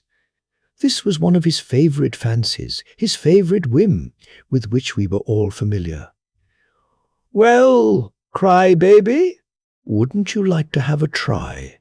You wanted so much to go," said the valiant horsewoman, noticing me and pointing tauntingly at Tancred, because I had been so imprudent as to catch her eye, and she would not let me go without a biting word, that she might not have dismounted from her horse absolutely for nothing. "I expect you are not such a. We all know you are a hero, and would be ashamed to be afraid, especially when you will be looked at, you fine page," she added with a fleeting glance at me. M, whose carriage was the nearest to the entrance, a rush of hatred and vengeance had flooded my heart. When the fair Amazon had approached us with the intention of mounting Tancred, but I cannot describe what I felt at this unexpected challenge from the madcap. Everything was dark before my eyes when I saw her glance at me. For an instant, an idea flashed through my mind, but it was only a moment, less than a moment, like a flash of gunpowder. Perhaps it was the last straw, and I suddenly now was moved to rage as my spirit rose, so that I longed to put all my enemies to utter confusion, and to revenge myself on all of them, and before everyone, by showing the sort of person I was. Or whether by some miracle, some prompting from medieval history, of which I had known nothing till then, sent whirling through my giddy brain images of tournaments, paladins, heroes, lovely ladies, the clash of swords, shouts, and the applause of the crowd, and amidst those shouts the timid cry of a frightened heart, which moves the proud soul more sweetly than victory and fame. I don't know whether all this romantic nonsense was in my head at the time, or whether, more likely, only the first dawning of the inevitable nonsense that was in store for me in the future. Anyway, I felt that my hour had come. My heart leaped and shuddered, and I don't remember how, at one bound, I was down the steps and beside Tancred. "You think I am afraid?" I cried, boldly and proudly, in such a fever that I could hardly see, breathless with excitement, and flushing till the tears scalded my cheeks. "Well, you shall see." And clutching at Tancred's mane, I put my foot in the stirrup before they had time to make a movement to stop me. But at that instant Tancred reared, jerked his head, and with a mighty bound forward wrenched himself out of the hands of the petrified stable boys and dashed off like a hurricane, while everyone cried out in horror. Goodness knows how I got my other leg over the horse while it was in full gallop. I can't imagine either how I did not lose hold of the reins. Tancred bore me beyond the trellis gate, turned sharply to the right, and flew along beside the fence regardless of the road. Only at that moment I heard behind me a shout from 50 voices, and that shout was echoed in my swooning heart with such a feeling of pride and pleasure that I shall never forget that mad moment of my boyhood. All the blood rushed to my head, bewildering me and overpowering my fears. I was beside myself. There certainly was, as I remember it now, something of the knight-errant about the exploit. My knightly exploits, however, were all over in an instant, or it would have gone badly with the knight, and indeed I do not know how I escaped as it was. I did know how to ride. I had been taught. But my pony was more like a sheep than a riding horse. No doubt I should have been thrown off Tancred if he had had time to throw me. But after galloping 50 paces, he suddenly took fright at a huge stone which lay across the road and bolted back. He turned sharply, galloping at full speed, so that it is a puzzle to me even now that I was not sent spinning out of the saddle and flying like a ball for 20 feet, that I was not dashed to pieces, and that Tancred did not dislocate his leg by such a sudden turn. He rushed back to the gate, tossing his head furiously, bounding from side to side as though drunk with rage, flinging his legs at random in the air, and at every leap trying to shake me off his back as though a tiger had leaped on him and were thrusting its teeth and claws into his back. In another instant I should have flown off. I was falling, but several gentlemen flew to my rescue. 2 of them intercepted the way into the open country. 2 others galloped up, closing in upon Tancred so that their horses' sides almost crushed my legs, and both of them caught him by the bridle. A few seconds later, we were back at the steps. They lifted me down from the horse, pale and scarcely breathing. I was shaking like a blade of grass in the wind. It was the same with Tancred, who was standing, his hoofs, as it were, thrust into the earth, and his whole body thrown back, puffing his fiery breath from red and streaming nostrils, twitching and quivering all over, seeming overwhelmed with wounded pride and anger at a child's being so bold with impunity. All around me I heard cries of bewilderment, surprise, and alarm. At that moment my straying eyes caught those of me, M, who looked pale and agitated, and I can never forget that moment.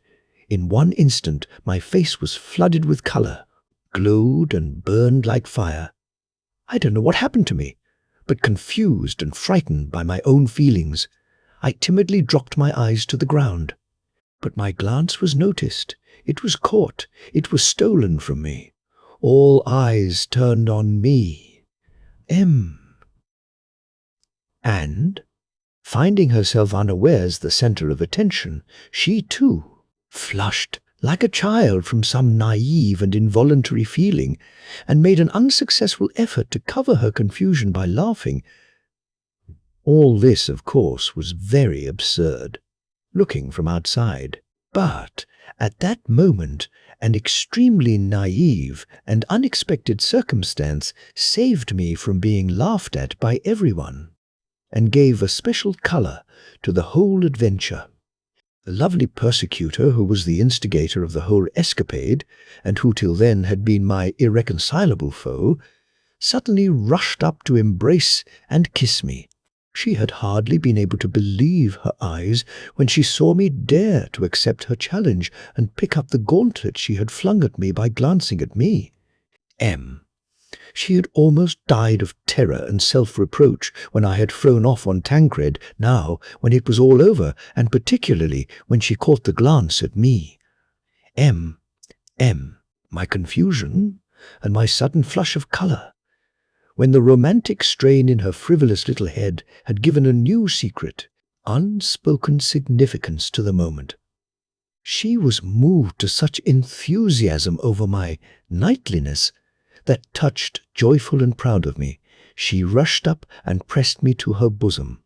She lifted the most naive, stern-looking little face, on which there quivered and gleamed 2 little crystal tears, and gazing at the crowd that thronged about her, said in a grave, earnest voice, such as they had never heard her use before, pointing to me, "Mais c'est très sérieux, messieurs, ne riez pas." She did not notice that all were standing, as though fascinated, admiring her bright enthusiasm, her swift, unexpected action, her earnest little face, the simple-hearted naivete, the unexpected feeling betrayed by the tears that welled in her invariably laughter-loving eyes. Was such a surprise that everyone stood before her as though electrified by her expression, her rapid, fiery words and gestures. It seemed as though no one could take his eyes off her for fear of missing that rare moment in her enthusiastic face. Even our host flushed crimson as a tulip, and people declared that they heard him confess afterwards that, to his shame, he had been in love for a whole minute with his charming guest. Well, of course, after this I was a knight, a hero. "De Lorge, Toggenburg," was heard in the crowd. There was a sound of applause. "Hurrah for the rising generation," added the host. "But he is coming with us. He certainly must come with us," said the beauty. "We will find him a place. We must find him a place. He shall sit beside me." "On my knee?" "But no, no, that's a mistake," she corrected herself, laughing, unable to restrain her mirth at our first encounter. But as she laughed, she stroked my hand tenderly, doing all she could to soften me, that I might not be offended. Of course," several voices chimed in. "He must go, he has won his place." The matter was settled in a trice. The same old maid who had brought about my acquaintance with the blonde beauty was at once besieged with entreaties from all the younger people to remain at home and let me have her seat. She was forced to consent, to her intense vexation, with a smile and a stealthy hiss of anger.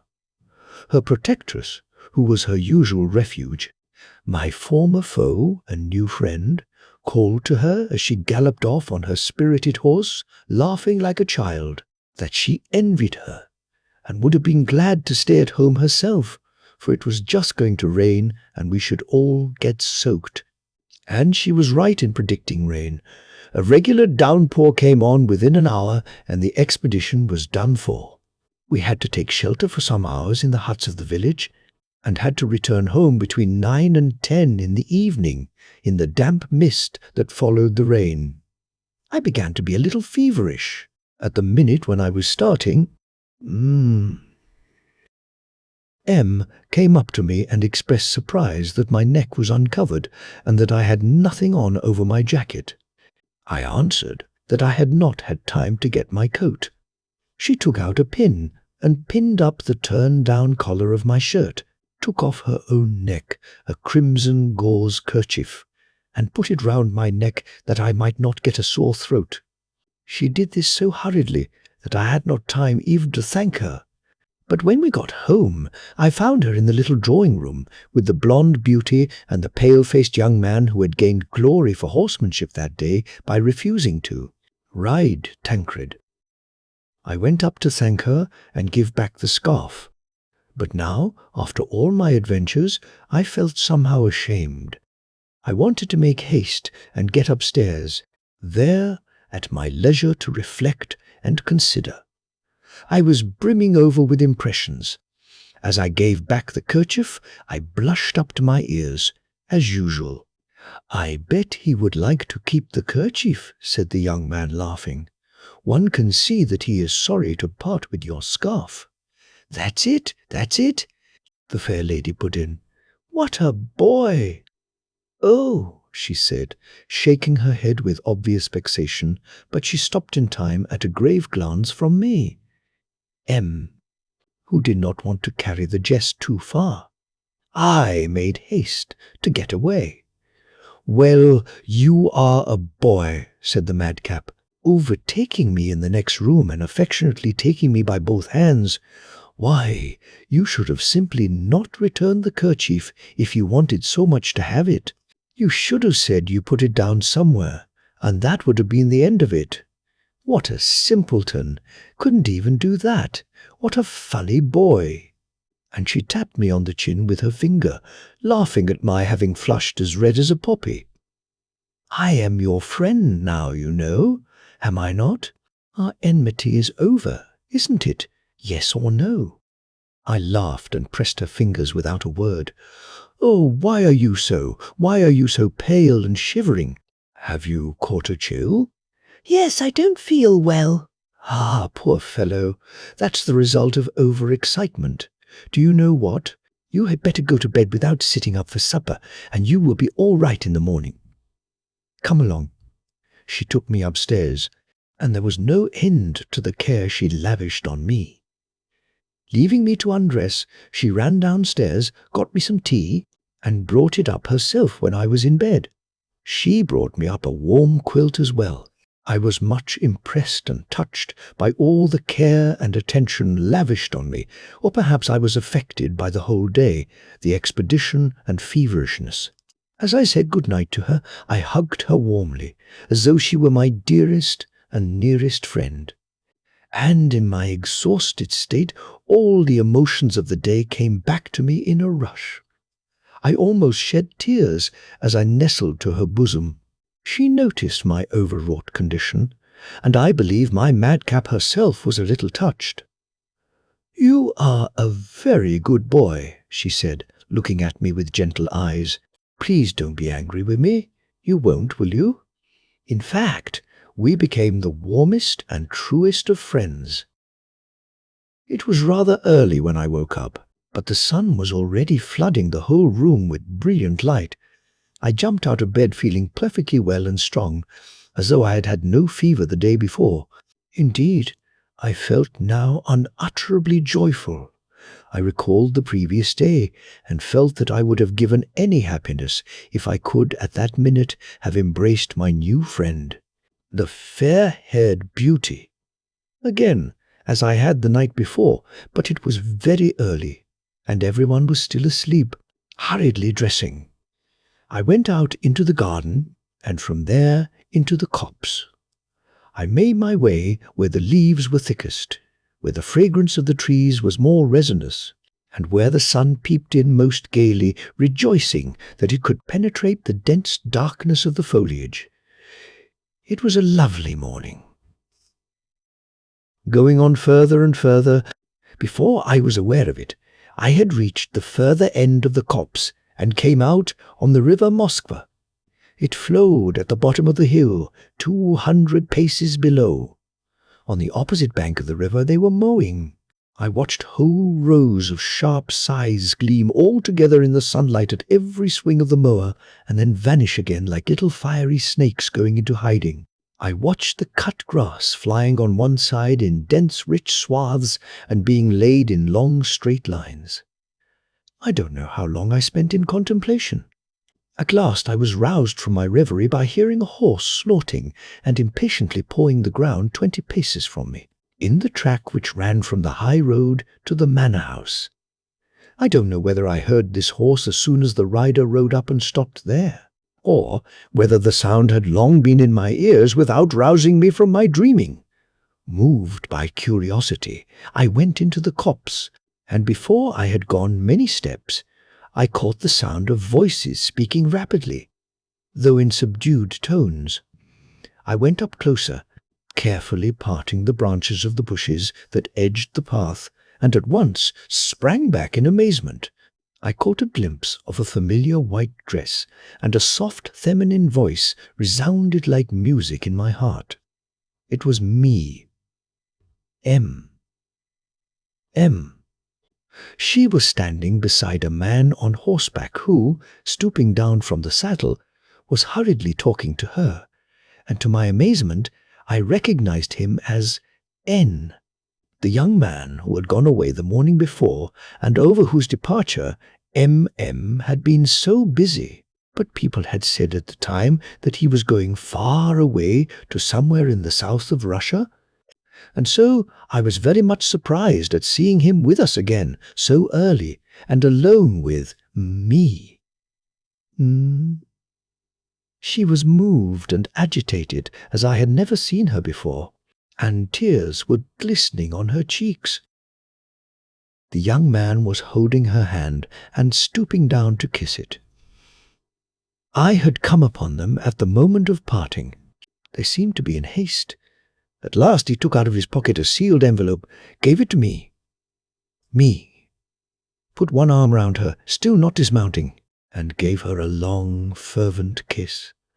A minute later he lashed his horse and flew past me like an arrow. Looked after him for some moments, then pensively and disconsolately turned homewards. But after going a few steps along the track, she seemed suddenly to recollect herself, hurriedly parted the bushes, and walked on through the copse. I followed her, surprised and perplexed by all that I had seen. My heart was beating violently, as though from terror. I was, as it were, benumbed and befogged. My ideas were shattered and turned upside down, but I remember I was, for some reason, very sad. I got glimpses from time to time through the green foliage of her white dress before me. I followed her mechanically, never losing sight of her, though I trembled at the thought that she might notice me. At last she came out on the little path that led to the house. After waiting half a minute, I, too, emerged from the bushes, but what was my amazement when I saw lying on the red sand of the path a sealed packet, which I recognized from the first glance as the one that had been given to me, 10 minutes before. I picked it up. On both sides the paper was blank. There was no address on it. The envelope was not large, but it was fat and heavy, as though there were 3 or more sheets of notepaper in it. What was the meaning of this envelope? No doubt it would explain the whole mystery. Perhaps in it there was said all that N had scarcely hoped to express in their brief, hurried interview. He had not even dismounted.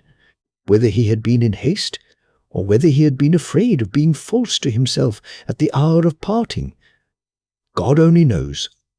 I stopped, without coming out on the path, threw the envelope in the most conspicuous place on it, and kept my eyes upon it, supposing that me would notice the loss and come back and look for it. But after waiting 4 minutes I could stand it no longer. I picked up my find again, put it in my pocket, and set off to overtake me. I came upon her in the big avenue in the garden. She was walking straight towards the house with a swift and hurried step, though she was lost in thought, and her eyes were on the ground. I did not know what to do. Go up to her, give it her. That would be as good as saying that I knew everything, that I had seen it all. I should betray myself at the first word, and how should I look at her? How would she look at me? I kept expecting that she would discover her loss and return on her tracks. Then I could, unnoticed, have flung the envelope on the path, and she would have found it. But no! We were approaching the house. She had already been noticed. As ill luck would have it, everyone had got up very early that day, because, after the unsuccessful expedition of the evening before, they had arranged something new, of which I had heard nothing. All were preparing to set off, and were having breakfast in the veranda. I waited for 10 minutes, that I might not be seen with me, and making a circuit of the garden, approached the house from the other side a long time after her. She was walking up and down the veranda with her arms folded, looking pale and agitated, and was obviously trying her utmost to suppress the agonizing, despairing misery which could be plainly discerned in her eyes, her walk, her every movement. Sometimes she went down the veranda steps and walked a few paces among the flower beds in the direction of the garden. Her eyes were impatiently, greedily, even incautiously seeking something on the sand of the path and on the floor of the veranda. There could be no doubt she had discovered her loss and imagined she had dropped the letter somewhere here, near the house. Yes, that must be so. She was convinced of it. Someone noticed that she was pale and agitated, and others made the same remark. She was besieged with questions about her health and condolences. She had to laugh, to jest, to appear lively. From time to time she looked at her husband, who was standing at the end of the terrace talking to two ladies, and the poor woman was overcome by the same shudder, the same embarrassment, as on the day of his first arrival. Thrusting my hand into my pocket and holding the letter tight in it, I stood at a little distance from them all, praying to fate that M should notice me. I longed to cheer her up, to relieve her anxiety, if only by a glance, to say a word to her on the sly. But when she did chance to look at me, I dropped my eyes. I saw her distress, and I was not mistaken. To this day, I don't know her secret. I know nothing but what I saw and what I have just described. The intrigue was not such, perhaps, as one might suppose at the first glance. Perhaps that kiss was the kiss of farewell. Perhaps it was the last slight reward for the sacrifice made to her peace and honor. N was going away. He was leaving her, perhaps forever. Even that letter I was holding in my hand, who can tell what it contained? How can one judge, and who can condemn? And yet there is no doubt that the sudden discovery of her secret would have been terrible, would have been a fatal blow for her. I still remember her face at that minute. It could not have shown more suffering.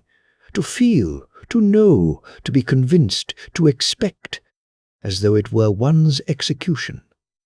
That in a quarter of an hour, in a minute perhaps, all might be discovered. The letter might be found by someone, picked up.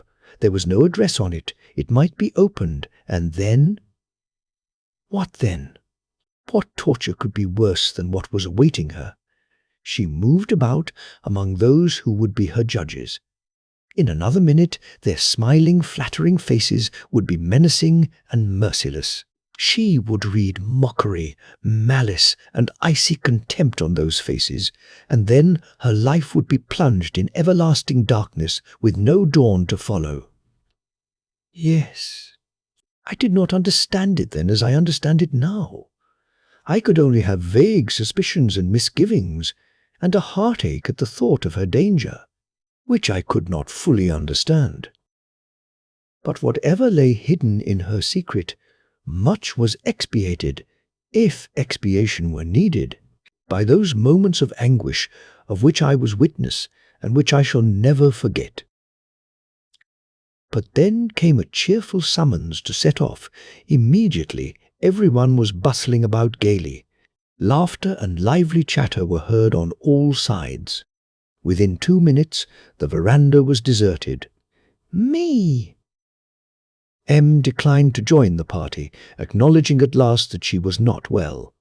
But, thank God, all the others set off. Everyone was in haste, and there was no time to worry her with commiseration, inquiries, and advice. A few remained at home. Her husband said a few words to her. She answered that she would be all right directly, that he need not be uneasy, that there was no occasion for her to lie down, that she would go into the garden alone with me here. She glanced at me. Nothing could be more fortunate. I flushed with pleasure, with delight. A minute later we were on the way.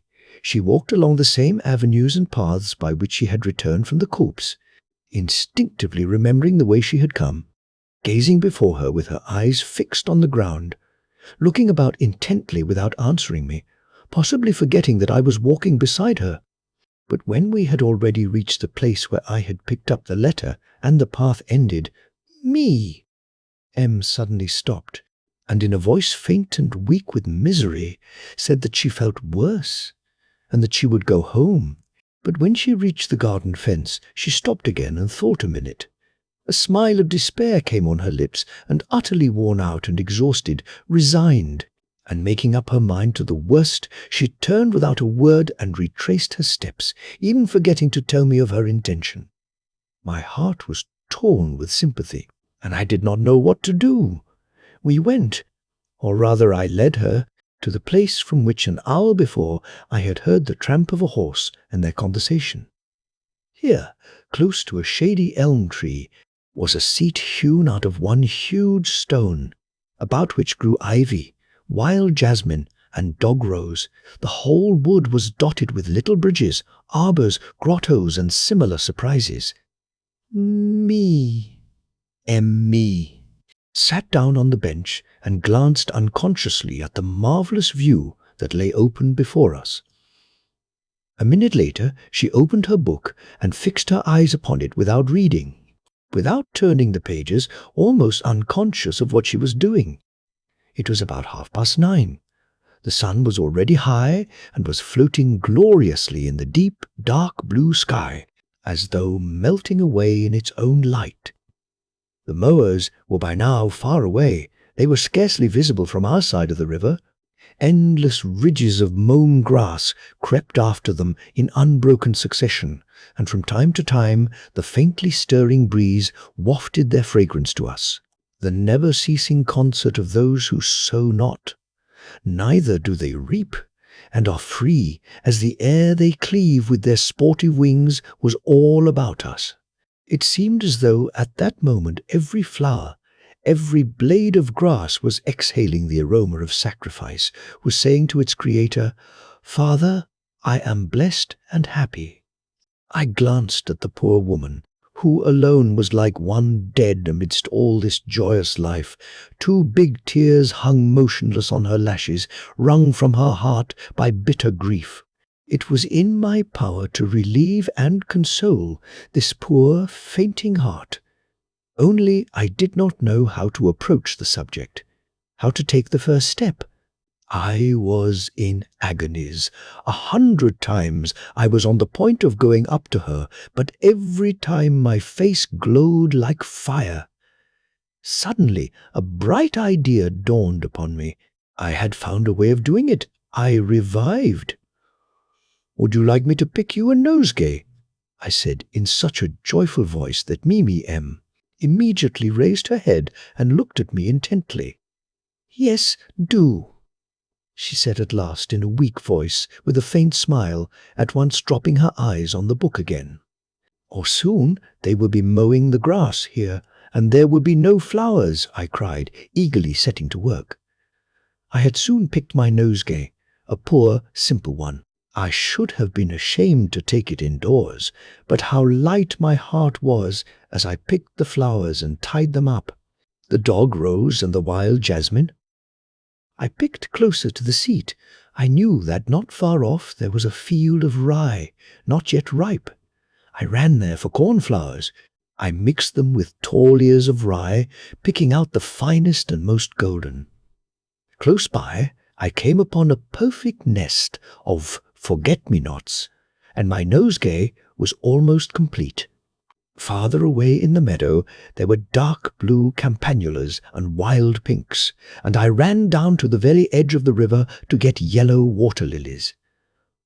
At last, making my way back, and going for an instant into the wood to get some bright green fan-shaped leaves of the maple to put round the nosegay, I happened to come across a whole family of pansies, close to which, luckily for me, the fragrant scent of violets betrayed the little flower, hiding in the thick, lush grass, and still glistening with drops of dew. The nosegay was complete. I bound it round with fine long grass, which twisted into a rope, and I carefully lay the letter in the centre, hiding it with the flowers, but in such a way that it could be very easily noticed if the slightest attention were bestowed upon my nosegay. I carried it to Meme M. On the way it seemed to me that the letter was lying too much in view. I hid it a little more. As I got nearer, I thrust it still further in the flowers, and finally, when I was on the spot, I suddenly poked it so deeply into the centre of the nosegay that it could not be noticed at all from outside. My cheeks were positively flaming. I wanted to hide my face in my hands and run away at once, but she glanced at my flowers as though she had completely forgotten that I had gathered them. Mechanically, almost without looking, she held out her hand and took my present, but at once laid it on the seat as though I had handed it to her for that purpose, and dropped her eyes to her book again, seeming lost in thought. I was ready to cry at this mischance. If only my nosegay were close to her, I thought. If only she had not forgotten it. I lay down on the grass not far off, put my right arm under my head, and closed my eyes as though I were overcome by drowsiness. But I waited, keeping my eyes fixed on her. 10 minutes passed. It seemed to me that she was getting paler and paler. Fortunately, a blessed chance came to my aid. This was a big golden bee, brought by a kindly breeze, luckily for me.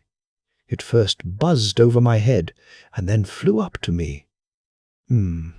She waved it off once or twice, but the bee grew more and more persistent. At last, me snatched up my nosegay and waved it before my face. At that instant the letter dropped out from among the flowers and fell straight upon the open book. I started. For some time,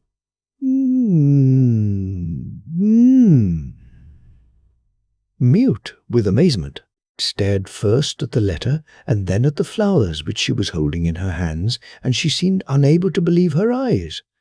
All at once she flushed, started, and glanced at me. But I caught her movement, and I shut my eyes tight, pretending to be asleep. Nothing would have induced me to look her straight in the face at that moment. My heart was throbbing and leaping like a bird in the grasp of some village boy. I don't remember how long I lay with my eyes shut, 2 or 3 minutes. At last I ventured to open them. M was greedily reading the letter, and from her glowing cheeks, her sparkling tearful eyes, her bright face, every feature of which was quivering with joyful emotion, I guessed that there was happiness in the letter, and all her misery was dispersed like smoke. An agonizing sweet feeling gnawed at my heart. It was hard for me to go on pretending. I shall never forget that minute.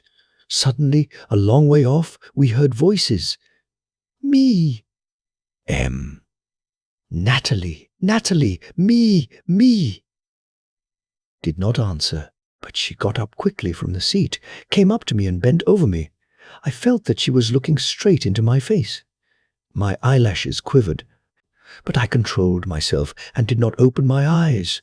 I tried to breathe more evenly and quietly, but my heart smothered me with its violent throbbing. Her burning breath scorched my cheeks. She bent close down to my face as though trying to make sure. At last, a kiss and tears fell on my hand, the one which was lying on my breast. Natalie, Natalie, where are you? We heard again, this time quite close. Coming, said me. M, in her mellow, silvery voice, which was so choked and quivering with tears and so subdued that no one but I could hear that, coming. But at that instant my heart at last betrayed me and seemed to send all my blood rushing to my face. At that instant a swift, burning kiss scalded my lips. I uttered a faint cry. I opened my eyes, but at once the same gauze kerchief fell upon them, as though she meant to screen me from the sun. An instant later she was gone. I heard nothing but the sound of rapidly retreating steps. I was alone. I pulled off her kerchief and kissed it, beside myself with rapture. For some moments I was almost frantic. Hardly able to breathe, leaning on my elbow on the grass, I stared unconsciously before me at the surrounding slopes streaked with cornfields, at the river that flowed, twisting and winding far away, as far as the eye could see, between fresh hills and villages that gleamed like dots all over the sunlit distance, at the dark blue, hardly visible forests, which seemed as though smoking at the edge of the burning sky, and a sweet stillness inspired by the triumphant peacefulness of the picture gradually brought calm to my troubled heart. I felt more at ease and breathed more freely, but my whole soul was full of a dumb, sweet yearning, as though a veil had been drawn from my eyes, as though at a foretaste of something. My frightened heart, faintly quivering with expectation, was groping timidly and joyfully towards some conjecture. And all at once my bosom heaved, began aching as though something had pierced it, and tears, sweet tears, gushed from my eyes. I hid my face in my hands, and quivering like a blade of grass, gave myself up to the first consciousness and revelation of my heart, the first vague glimpse of my nature. My childhood was over from that moment. School. When 2 hours later I returned home, I did not find me. Through some sudden chance, she had gone back to Moscow with her husband. I never saw her again. M.R. Proharchin. A story. In the darkest and humblest corner of Ustinya Fyodorovna's flat lived Semyon Ivanovich Proharchin, a well-meaning elderly man who did not drink. Since Mr. Story, in the darkest, Proharchin was of a very humble grade in the service and received a salary strictly proportionate to his official capacity. Ustinya Fyodorovna could not get more than 5 rubles a month from him for his lodging.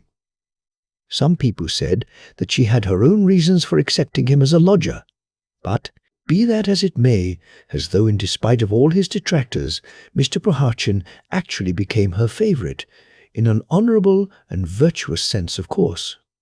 It must be observed that Ustinya Fyodorovna, a very respectable woman who had a special partiality for meat and coffee, and found it difficult to keep the fasts, let rooms to several other boarders who paid twice as much as Semyon Ivanovich, yet not being quiet lodgers, but on the contrary, all of them spiteful scoffers.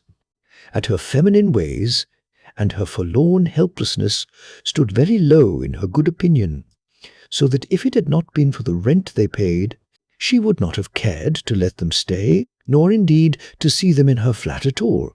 Semyon Ivanovich had become her favourite from the day when a retired, or, perhaps more correctly speaking, discharged clerk with a weakness for strong drink was carried to his last resting place in Volkovo. Though this gentleman had only one eye, having had the other knocked out owing, in his own words, to his valiant behaviour, and only one leg, the other having been broken in the same way owing to his valour, yet he had succeeded in winning all the kindly feeling of which Ustinya Fyodorovna was capable, and took the fullest advantage of it, and would probably have gone on for years living as her devoted satellite and toady if he had not finally drunk himself to death in the most pitiable way. All this had happened at Pesky, where Ustinya Fyodorovna only had 3 lodgers, of whom, when she moved into a new flat and set up on a larger scale, letting to about a dozen new boarders, Mr. Proharchin was the only one who remained. Whether Mr. Proharchin had certain incorrigible defects, or whether his companions were, every one of them, to blame, there seemed to be misunderstandings on both sides from the first.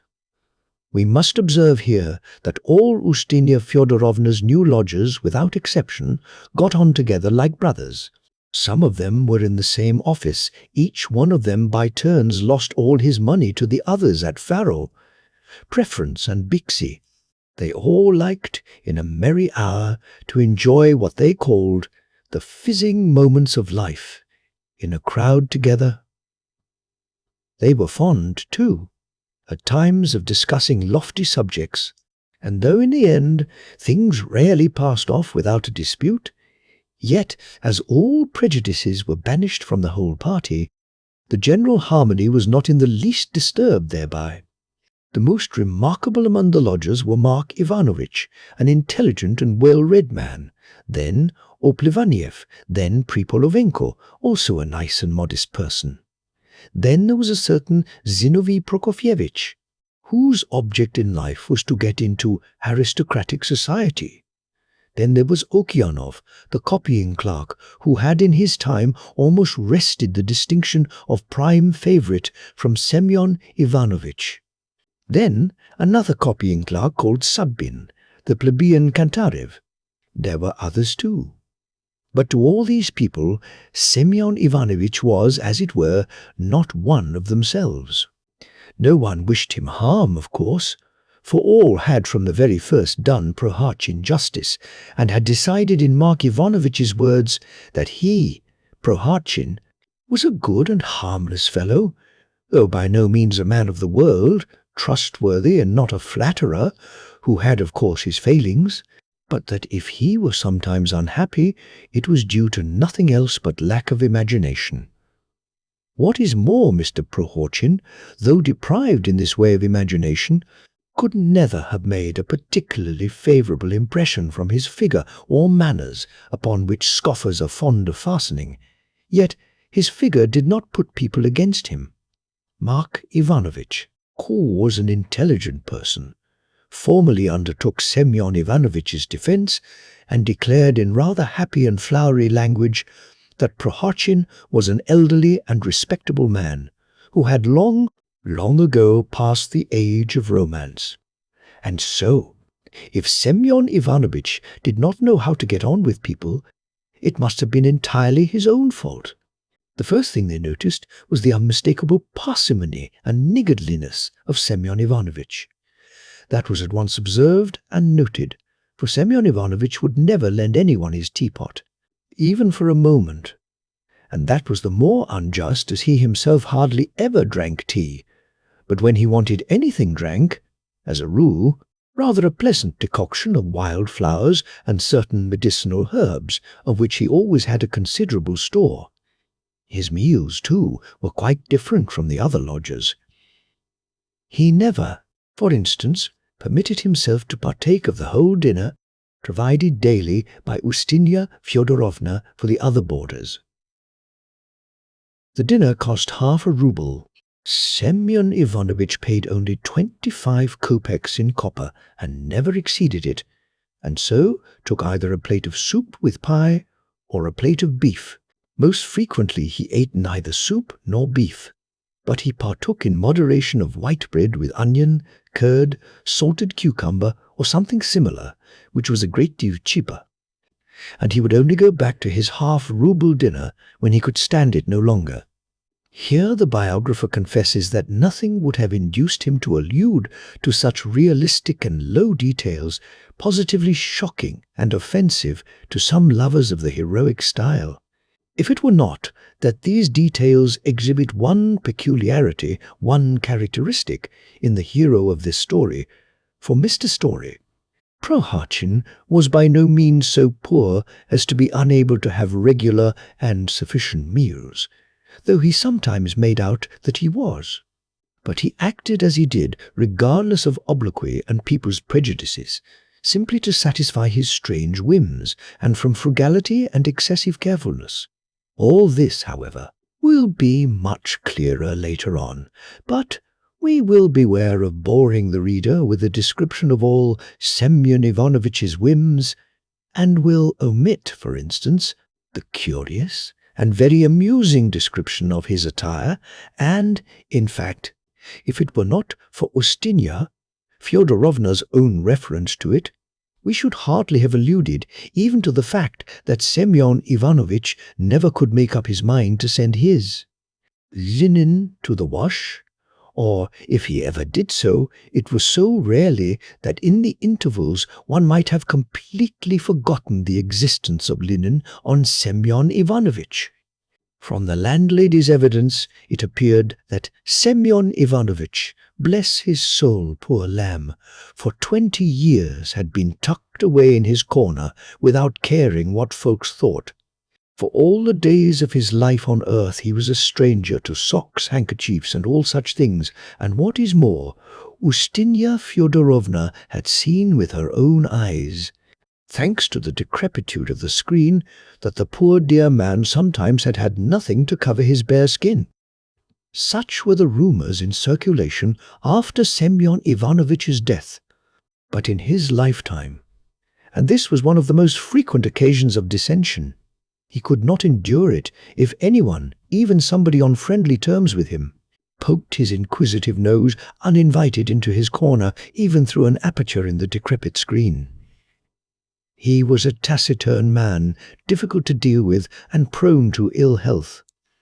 He did not like people to give him advice.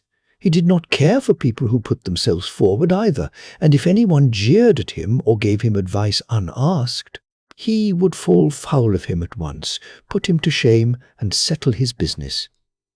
You are a puppy. You are a featherhead. You are not one to give advice. So there.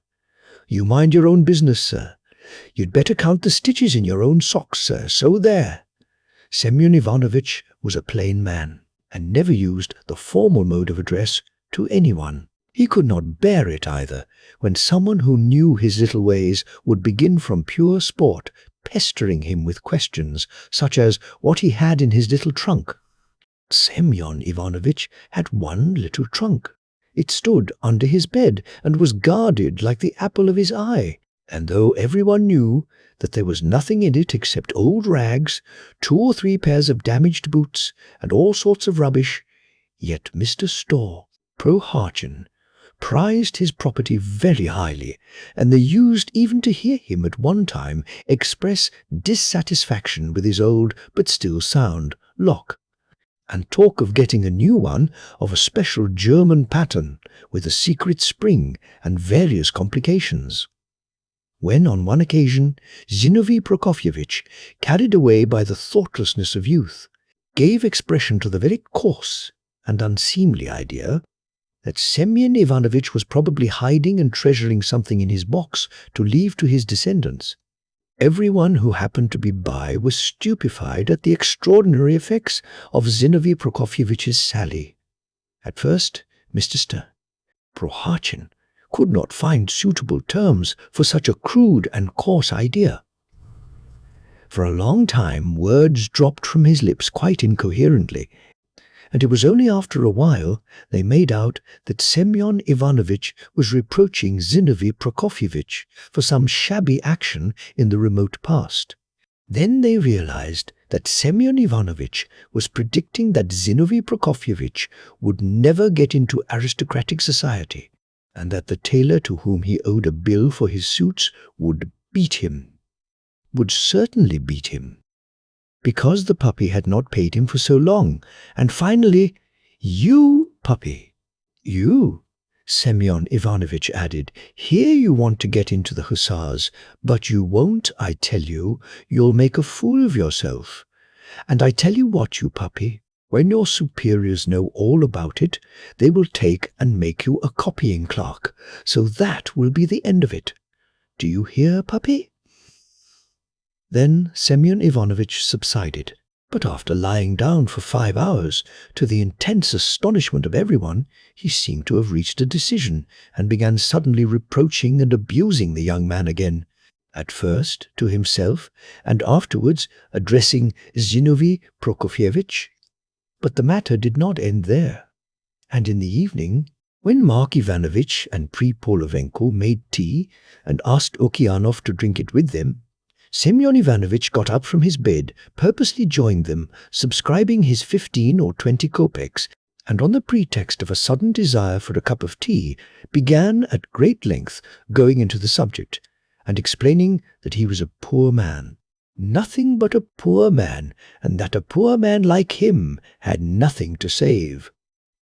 Mr. Prohartchin confessed that he was a poor man on this occasion, he said, simply because the subject had come up, that the day before yesterday he had meant to borrow a rouble from that impudent fellow, but now he should not borrow it, for fear the puppy should brag that that was the fact of the matter, and that his salary was such that one could not buy enough to eat, and that finally, a poor man, as you see, he sent his sister-in-law in Tver 5 roubles every month, that if he did not send his sister-in-law in Tver 5 roubles every month, his sister-in-law would die, and if his sister-in-law, who was dependent on him, were dead, He, Semyon Ivanovitch, would long ago have bought himself a new suit. And Semyon Ivanovitch went on talking in this way at great length about being a poor man, about his sister-in-law, and about roubles, and kept repeating the same thing over and over again to impress it on his audience, till he got into a regular muddle and relapsed into silence. Only 3 days later, when they had all forgotten about him, and no one was thinking of attacking him, he added something in conclusion to the effect that when Zinovy Prokofyevitch went into the hussars, the impudent fellow would have his leg cut off in the war. And then he would come with a wooden leg and say, "Semyon Ivanovitch, kind friend, give me something to eat." And then Semyon Ivanovitch would not give him something to eat, and would not look at the insolent fellow, and that's how it would be, and he could just make the best of it. All this naturally seemed very curious, and at the same time fearfully amusing. Without much reflection, all the lodgers joined together for further investigation, and simply from curiosity determined to make a final onslaught on Semyon Ivanovitch en masse.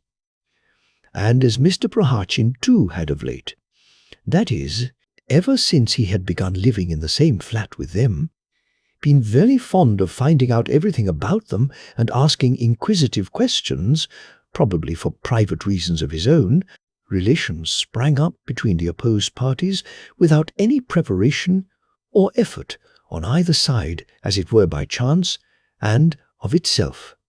To get into relations, Semyon Ivanovitch always had in reserve his peculiar, rather sly, and very ingenious maneuver, of which the reader has learned something already. He would get off his bed about tea-time, and if he saw the others gathered together in a group to make tea, he would go up to them like a quiet, sensible, and friendly person, hand over his 20 kopecks, as he was entitled to do, and announce that he wished to join them. Then the young men would wink at one another, and so, indicating that they were in league together against Semyon Ivanovitch, would begin a conversation, at first strictly proper and decorous. Then one of the wittier of the party would, propose of nothing, fall to telling them news, consisting most usually of entirely false and quite incredible details.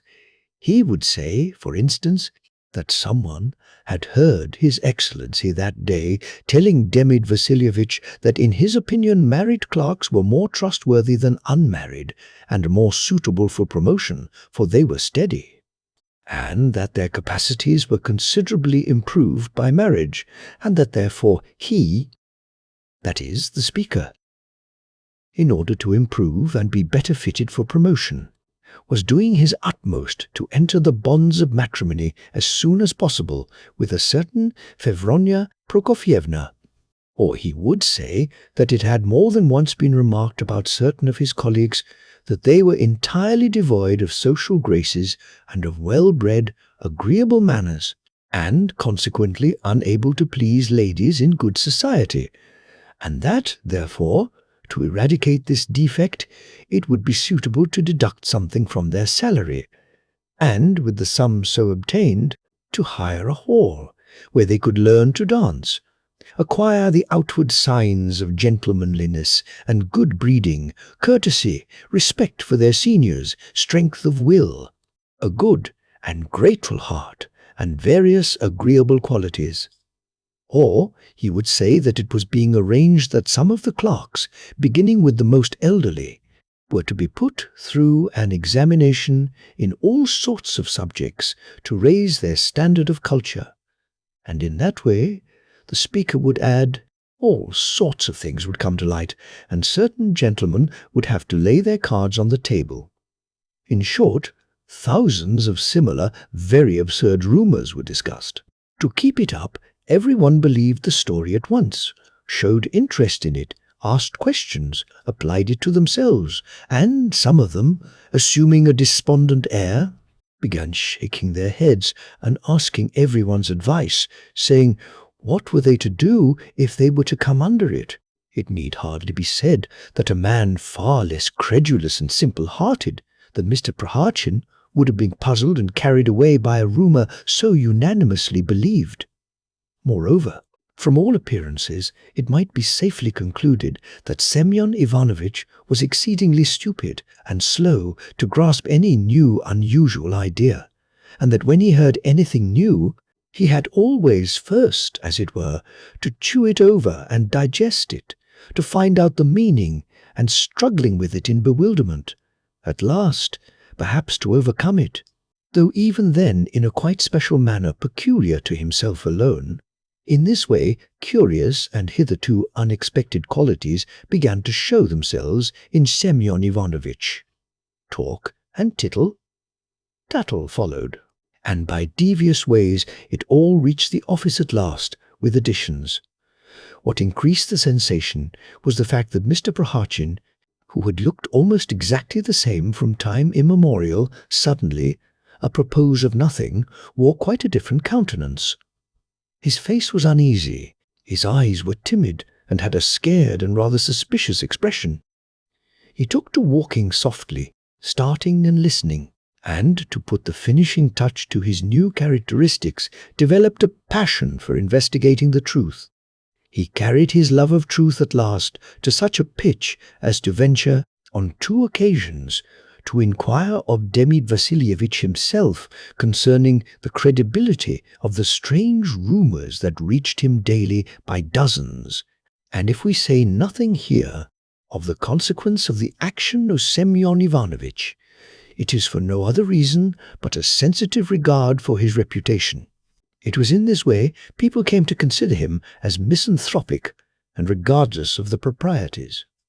Then they began to discover that there was a great deal that was fantastical about him, and in this they were not altogether mistaken, for it was observed on more than one occasion that Semyon Ivanovitch completely forgot himself, and sitting in his seat with his mouth open and his pen in the air, as though frozen or petrified, looked more like the shadow of a rational being than that rational being itself. It sometimes happened that some innocently gaping gentleman, on suddenly catching his straying, lustreless, questioning eyes, was scared and all of a tremor, and at once inserted into some important document either a smudge or some quite inappropriate word. The impropriety of Semyon Ivanovitch's behavior embarrassed and annoyed all really well-bred people. At last, no one could feel any doubt of the eccentricity of Semyon Ivanovitch's mind, when one fine morning the rumor was all over the office that Mr. Prohartchin had actually frightened Demid Vassilievich himself, for, meeting him in the corridor, Semyon Ivanovitch had been so strange and peculiar that he had forced his superior to beat a retreat. The news of Semyon Ivanovitch's behavior reached him himself at last. Hearing of it, he got up at once, made his way carefully between the chairs and tables, reached the entry, took down his overcoat with his own hand, put it on, went out, and disappeared for an indefinite period. Whether he was led into this by alarm or some other impulse, we cannot say, but no trace was seen of him for a time, either at home or at the office. We will not attribute Semyon Ivanovitch's fate simply to his eccentricity. Yet we must observe to the reader that our hero was a very retiring man, unaccustomed to society, and had, until he made the acquaintance of the new lodgers, lived in complete unbroken solitude, and had been marked by his quietness and even a certain mysteriousness, for he had spent all the time that he lodged at Pesky lying on his bed behind the screen, without talking or having any sort of relations with anyone. Both his old fellow lodgers lived exactly as he did. They too were somehow mysterious people, and spent 15 years lying behind their screens. The happy, drowsy hours and days trailed by, one after the other, in patriarchal stagnation, and as everything around them went its way in the same happy fashion, neither Semyon Ivanovitch nor Ustinya Fyodorovna could remember exactly when fate had brought them together. It may be 10 years, it may be 20, it may be even 25 altogether, she would say at times to her new lodgers, since he's settled with me, poor dear man, bless his heart. And so it was very natural that the hero of our story, being so unaccustomed to society, was disagreeably surprised when, a year before, he, a respectable and modest man, had found himself suddenly in the midst of a noisy and boisterous crew, consisting of a dozen young fellows, his colleagues at the office, and his new housemates. The disappearance of Semyon Ivanovitch made no little stir in the lodgings. One thing was that he was the favourite. Another, that his passport, which had been in the landlady's keeping, appeared to have been accidentally mislaid. Ustinya Fyodorovna raised a howl, as was her invariable habit on all critical occasions. She spent 2 days in abusing and upbraiding the lodgers. She wailed that they had chased away her lodger like a chicken, and all those spiteful scoffers had been the ruin of him. And on the 3rd day she sent them all out to hunt for the fugitive, and at all costs to bring him back, dead or alive. Towards evening, Sudbin first came back with the news that traces had been discovered, that he had himself seen the runaway in Tolkachi Market and other places, had followed and stood close to him, but had not dared to speak to him. He had been near him in a crowd, watching a house on fire in Crooked Lane. Half an hour later, Okeanov and Kantarev came in and confirmed Sudbin's story, word for word. They, too, had stood near, had followed him quite close, had stood not more than 10 paces from him, but they also had not ventured to speak to him. But both observed that Semyon Ivanovitch was walking with a drunken cadger. The other lodgers were all back and together at last, and after listening attentively, they made up their minds that Prohachin could not be far off and would not be long in returning. But they said that they had all known beforehand that he was about with a drunken cadger. This drunken cadger was a thoroughly bad lot, insolent and cringing, and it seemed evident that he had got round Semyon Ivanovitch in some way. He had turned up just a week before Semyon Ivanovitch's disappearance in company with Remnev, had spent a little time in the flat, telling them that he had suffered in the cause of justice, that he had formerly been in the service in the provinces, that an inspector had come down on them, that he and his associates had somehow suffered in a good cause, that he had come to Petersburg and fallen at the feet of Porfiry Grigorievich, that he had been got, by interest, into a department, but through the cruel persecution of fate he had been discharged from there too, and that afterwards, through reorganization, the office itself had ceased to exist, and that he had not been included in the new revised staff of clerks, owing as much to direct incapacity for official work as to capacity for something else quite irrelevant. All this, mixed up with his passion for justice and, of course, the trickery of his enemies. After finishing his story, in the course of which Mr. Story, Zimoveykin more than once kissed his sullen and unshaven friend Remnev, he bowed down to all in the room in turn, not forgetting Avdotya the servant, called them all his benefactors, and explained that he was an undeserving, troublesome, mean, insolent and stupid man, and that good people must not be hard on his pitiful plight and simplicity. After begging for their kind protection, Mr. Zimoveykin showed his livelier side, grew very cheerful, kissed Ustinya Fyodorovna's hands, in spite of her modest protests that her hand was coarse and not like a lady's, and towards evening promised to show the company his talent in a remarkable character dance. But next day his visit ended in a lamentable denouement, want. Either because there had been too much character in the character dance, or because he had, in Ustinya Fyodorovna's own words, somehow insulted her and treated her as no lady, though she was on friendly terms with Yaroslav Ilyich himself, and if she liked, might long ago have been an officer's wife. Zimoveykin had to steer for home next day. He went away, came back again, was again turned out with ignominy, then wormed his way into Semyon Ivanovitch's good graces, robbed him incidentally of his new breeches, and now it appeared he had led Semyon Ivanovitch astray. As soon as the landlady knew that Semyon Ivanovitch was alive and well, and that there was no need to hunt for his passport, she promptly left off grieving and was pacified. Meanwhile, some of the lodgers determined to give the runaway a triumphal reception. They broke the bolt and moved away the screen from Mr. Proharchin's bed, rumpled up the bed a little, took the famous box, put it at the foot of the bed, and on the bed laid the sister-in-law, that is, a dummy made up of an old kerchief, a cap, and a mantle of the landlady's, such an exact counterfeit of a sister-in-law that it might have been mistaken for one. Having finished their work, they waited for Semyon Ivanovitch to return, meaning to tell him that his sister-in-law had arrived from the country and was there behind his screen, poor thing. But they waited and waited. Already, while they waited, Mark Ivanovitch had staked and lost half a month's salary to Pripolovenko and Kantarev. Already Okeanov's nose had grown red and swollen playing flips on the nose and 3 cards.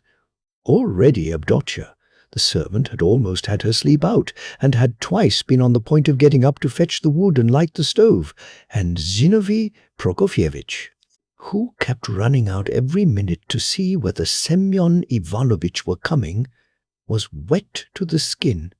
But there was no sign of anyone yet, neither Semyon Ivanovitch nor the drunken cadger. At last everyone went to bed, leaving the sister-in-law behind the screen in readiness for any emergency. And it was not till 4 o'clock that a knock was heard at the gate, but when it did come it was so loud that it quite made up to the expectant lodgers for all the wearisome trouble they had been through. It was he himself. Semyon Ivanovitch, Mr. Proharchin, but in such a condition that they all cried out in dismay, and no one thought about the sister-in-law. The lost man was unconscious. He was brought in, or more correctly carried in, by a sopping and tattered night-cabman. To the landlady's question where the poor dear man had got so groggy, the cabman answered, "Why, he is not drunk, and has not had a drop. That I can tell you for sure, but seemingly a faintness has come over him, or some sort of a fit. Or maybe he's been knocked down by a blow." They began examining him, propping the culprit against the stove to do so more conveniently, and saw that it really was not a case of drunkenness, nor had he had a blow, but that something else was wrong, for Semyon Ivanovitch could not utter a word, but seemed twitching in a sort of convulsion, and only blinked, fixing his eyes in bewilderment first on one and then on another of the spectators, who were all attired in night array. Then they began questioning the cabman, asking where he had got him from. "Why, from folks out Kolomna way," he answered. "Deuce knows what they are. Not exactly gentry, but merry, rollicking gentlemen. So he was like this when they gave him to me. Whether they had been fighting, or whether he was in some sort of a fit, goodness knows what it was, but they were nice, jolly gentlemen." Semyon Ivanovitch was taken, lifted high on the shoulders of 2 or 3 sturdy fellows, and carried to his bed. When Semyon Ivanovitch, on being put in bed, felt the sister-in-law, and put his feet on his sacred box, he cried out at the top of his voice, squatted up almost on his heels, and trembling and shaking all over. With his hands and his body he cleared a space as far as he could in his bed, while gazing with a tremulous but strangely resolute look at those present. He seemed, as it were, to protest that he would sooner die than give up the 100th part of his poor belongings to anyone. Oh! Semyon Ivanovitch lay for 2 or 3 days closely barricaded by the screen, and so cut off from all the world and all its vain anxieties. Next morning, of course, everyone had forgotten about him. Time, meanwhile, flew by as usual. Hour followed hour, and day followed day. The sick man's heavy, feverish brain was plunged in something between sleep and delirium, but he lay quietly and did not moan or complain. On the contrary, he kept still and silent and controlled himself, lying low in his bed just as the hare lies close to the earth when it hears the hunter. At times a long, depressing stillness prevailed in the flat, a sign that the lodgers had all gone to the office, and Semyon Ivanovitch, waking up, could relieve his depression by listening to the bustle in the kitchen, where the landlady was busy close by, or to the regular flop of Avdotya's downtrodden slippers as, sighing and moaning, she cleared away, rubbed and polished, tidying all the rooms in the flat. Whole hours passed by in that way, drowsy, languid, sleepy, wearisome, like the water that dripped with a regular sound from the locker into the basin in the kitchen. At last the lodgers would arrive, one by one or in groups, and Semyon Ivanovitch could very conveniently hear them abusing the weather, saying they were hungry, making a noise, smoking, quarrelling, and making friends, playing cards, and clattering the cups as they got ready for tea. Semyon Ivanovitch mechanically made an effort to get up and join them, as he had a right to do at tea, but he at once sank back into drowsiness and dreamed that he had been sitting a long time at the tea-table, having tea with them and talking, and that Zinovy Prokofyevitch had already seized the opportunity to introduce into the conversation some scheme concerning sisters-in-law, and the moral relation of various worthy people to them. At this point, Semyon Ivanovitch was in haste to defend himself and reply, but the mighty formula that flew from every tongue, it has more than once been observed, cut short all his objections, and Semyon Ivanovitch could do nothing better than begin dreaming again that today was the 1st of the month, and that he was receiving money in his office. Undoing the paper round it on the stairs, he looked about him quickly, and made haste as fast as he could to subtract half of the lawful wages he had received and conceal it in his boot. Then on the spot, on the stairs, quite regardless of the fact that he was in bed and asleep, he made up his mind when he reached home to give his landlady what was due for board and lodging, then to buy certain necessities, and to show anyone it might concern, as it were casually and unintentionally, that some of his salary had been deducted, that now he had nothing left to send his sister-in-law, then to speak with commiseration of his sister-in-law, to say a great deal about her the next day and the day after, and 10 days later to say something casually again about her poverty, that his companions might not forget. Making this determination, he observed that Andrei Efimovitch, that everlastingly silent, bald little man who sat in the office 3 rooms from where Semyon Ivanovitch sat and hadn't said a word to him for 20 years, was standing on the stairs, that he, too, was counting his silver roubles, and shaking his head he said to him, "Money!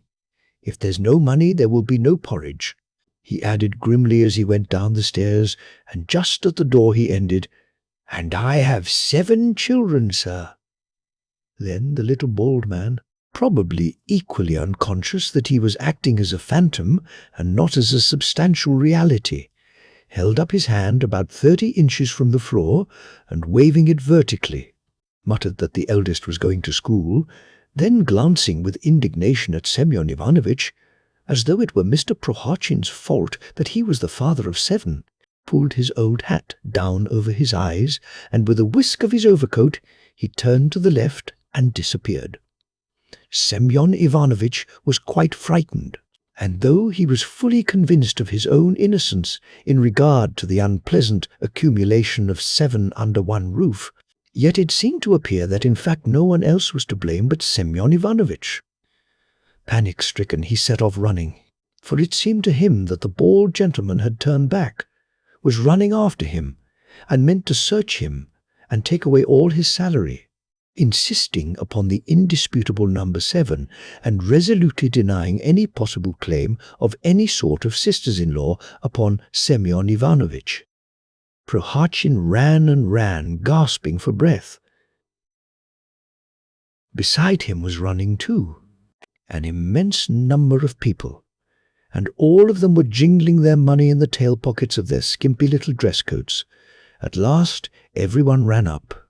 There was the noise of fire engines, and whole masses of people carried him almost on their shoulders up to that same house on fire which he had watched last time in company with the drunken cadger. The drunken cadger, alias Mr. Zimoveykin, was there now too. He met Semyon Ivanovitch, made a fearful fuss, took him by the arm, and led him into the thickest part of the crowd. Just as then, in reality, all about them was the noise and uproar of an immense crowd of people flooding the whole of Fontanka embankment between the two bridges, as well as all the surrounding streets and alleys. Just as then, Semyon Ivanovitch, in company with the drunken cadger, was carried along behind a fence, where they were squeezed as though in pincers in a huge timber yard full of spectators who had gathered from the street, from Tolkachi market, and from all the surrounding houses, taverns, and restaurants. Semyon Ivanovitch saw all this, and felt as he had done at the time. In the whirl of fever and delirium, all sorts of strange figures began flitting before him. He remembered some of them. One of them was a gentleman who had impressed everyone extremely, a man 7 feet high, with whiskers half a yard long, who had been standing behind Semyon Ivanovitch's back during the fire, and had given him encouragement from behind, when our hero had felt something like ecstasy, and had stamped as though intending thereby to applaud the gallant work of the firemen, from which he had an excellent view from his elevated position. Another was the sturdy lad from whom our hero had received a shove by way of a lift onto another fence, when he had been disposed to climb over it, possibly to save someone.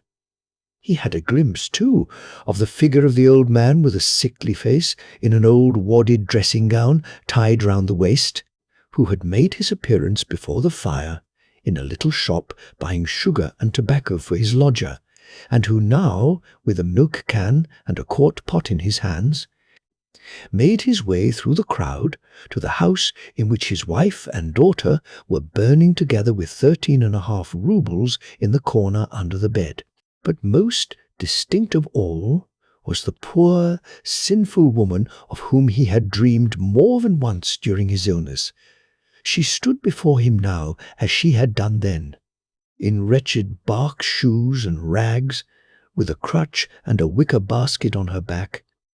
She was shouting more loudly than the firemen or the crowd, waving her crutch and her arms, saying that her own children had turned her out, and that she had lost 2 coppers in consequence.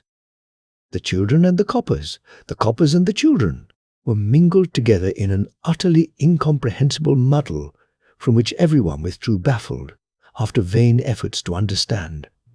But the woman would not desist. She kept wailing, shouting, and waving her arms, seeming to pay no attention either to the fire up to which she had been carried by the crowd from the street, or to the people about her, or to the misfortune of strangers, or even to the sparks and red-hot embers which were beginning to fall in showers on the crowd standing near.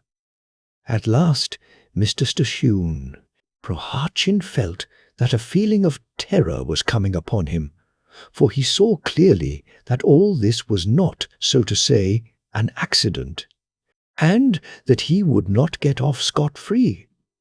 And, indeed, upon the woodstack close to him was a peasant in a torn smock that hung loose about him, with his hair and beard singed, and he began stirring up all the people against Semyon Ivanovitch. The crowd pressed closer and closer.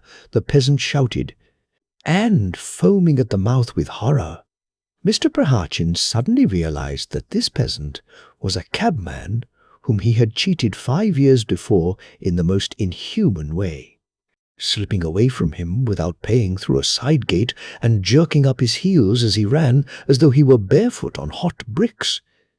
In despair, Mr. Prohartchin tried to speak, to scream, but his voice failed him. He felt that the infuriated crowd was twining round him like a many-colored snake, strangling him, crushing him. He made an incredible effort and awoke. Then he saw that he was on fire, that all his corner was on fire, that his screen was on fire, that the whole flat was on fire, together with Ustinya Fyodorovna and all her lodgers, that his bed was burning, his pillow, his quilt, his box, and last of all, his precious mattress. Semyon Ivanovitch jumped up, clutched at the mattress, and ran, dragging it after him. But in the landlady's room, into which, regardless of decorum, our hero ran just as he was, barefoot and in his shirt, he was seized, held tight, and triumphantly carried back behind the screen, which meanwhile was not on fire. It seemed that it was rather Semyon Ivanovitch's head that was on fire, and was put back to bed. It was just as some tattered, unshaven, ill-humoured organ grinder puts away in his travelling box the punch who has been making an upset, drubbing all the other puppets, selling his soul to the devil, and who at last ends his existence till the next performance in the same box with the devil, the negroes, the Pierrot, and Mademoiselle Katerina with her fortunate lover, the captain. Immediately everyone, old and young, surrounded Semyon Ivanovitch, standing in a row round his bed and fastening eyes full of expectation on the invalid. Meantime he had come to himself, but from shame or some other feeling began pulling up the quilt over him, apparently wishing to hide himself under it from the attention of his sympathetic friends. At last Mark Ivanovitch was the first to break silence, and as a sensible man he began saying in a very friendly way that Semyon Ivanovitch must keep calm, that it was too bad and a shame to be ill, that only little children behaved like that he must get well and go to the office.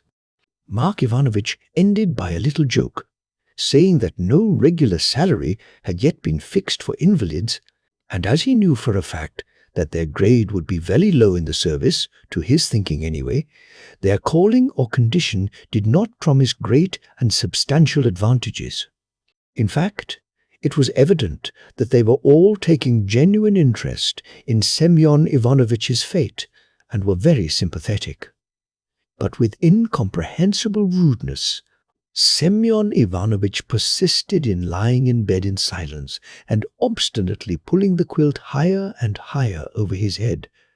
Mark Ivanovitch, however, would not be gainsaid, and restraining his feelings, said something very honeyed to Semyon Ivanovitch again, knowing that that was how he ought to treat a sick man. But Semyon Ivanovitch would not feel this. On the contrary, he muttered something between his teeth with the most distrustful air, and suddenly began glancing askance from right to left in a hostile way, as though he would have reduced his sympathetic friends to ashes with his eyes. It was no use letting it stop there.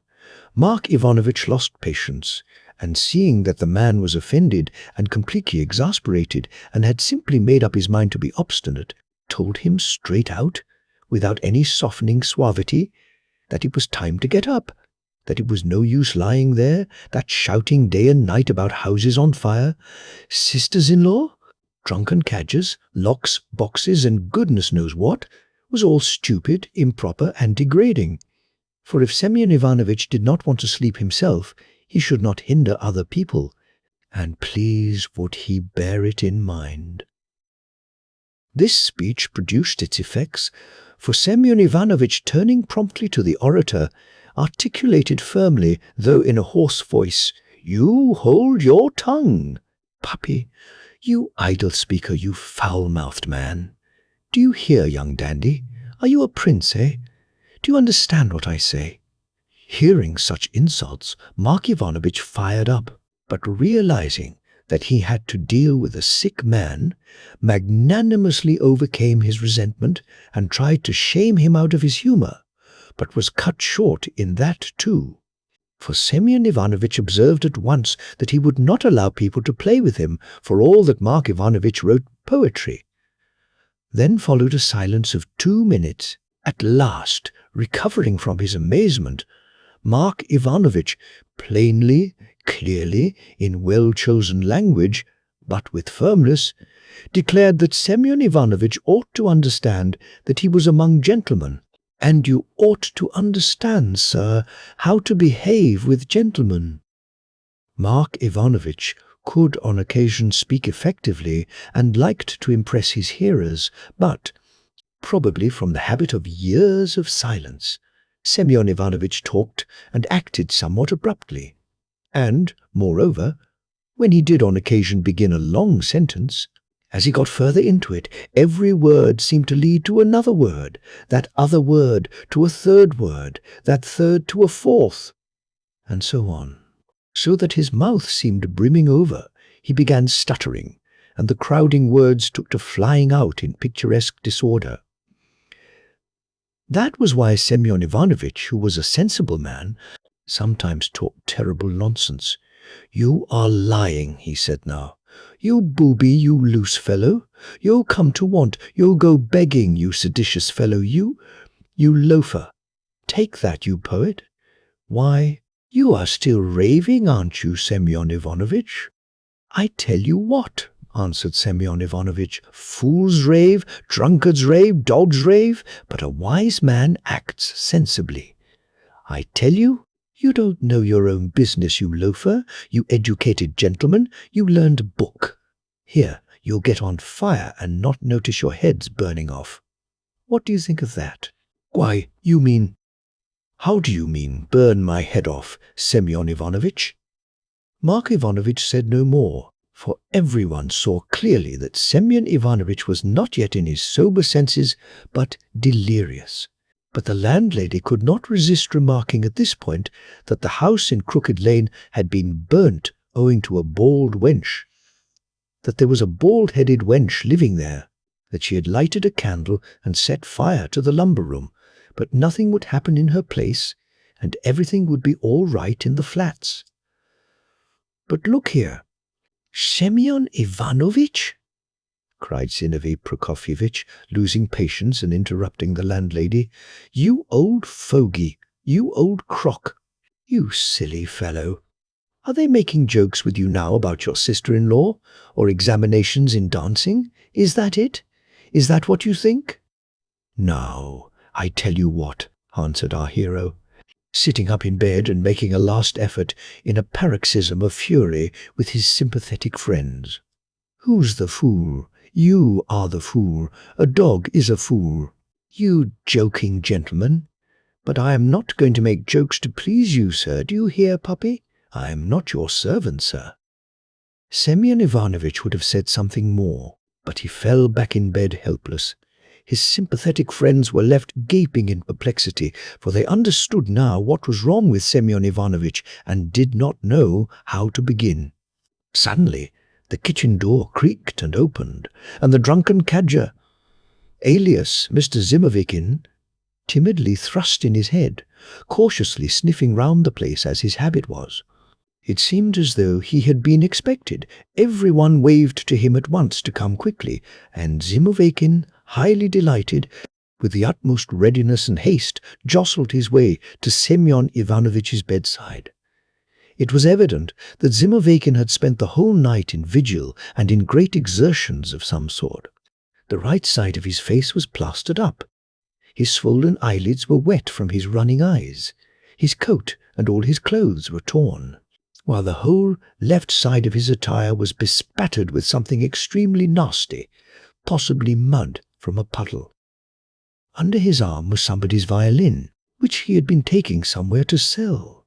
Apparently they had not made a mistake in summoning him to their assistance, for seeing the position of affairs, he addressed the delinquent at once, and with the air of a man who knows what he is about and feels that he has the upper hand, said, "What are you thinking about? Get up, Senka.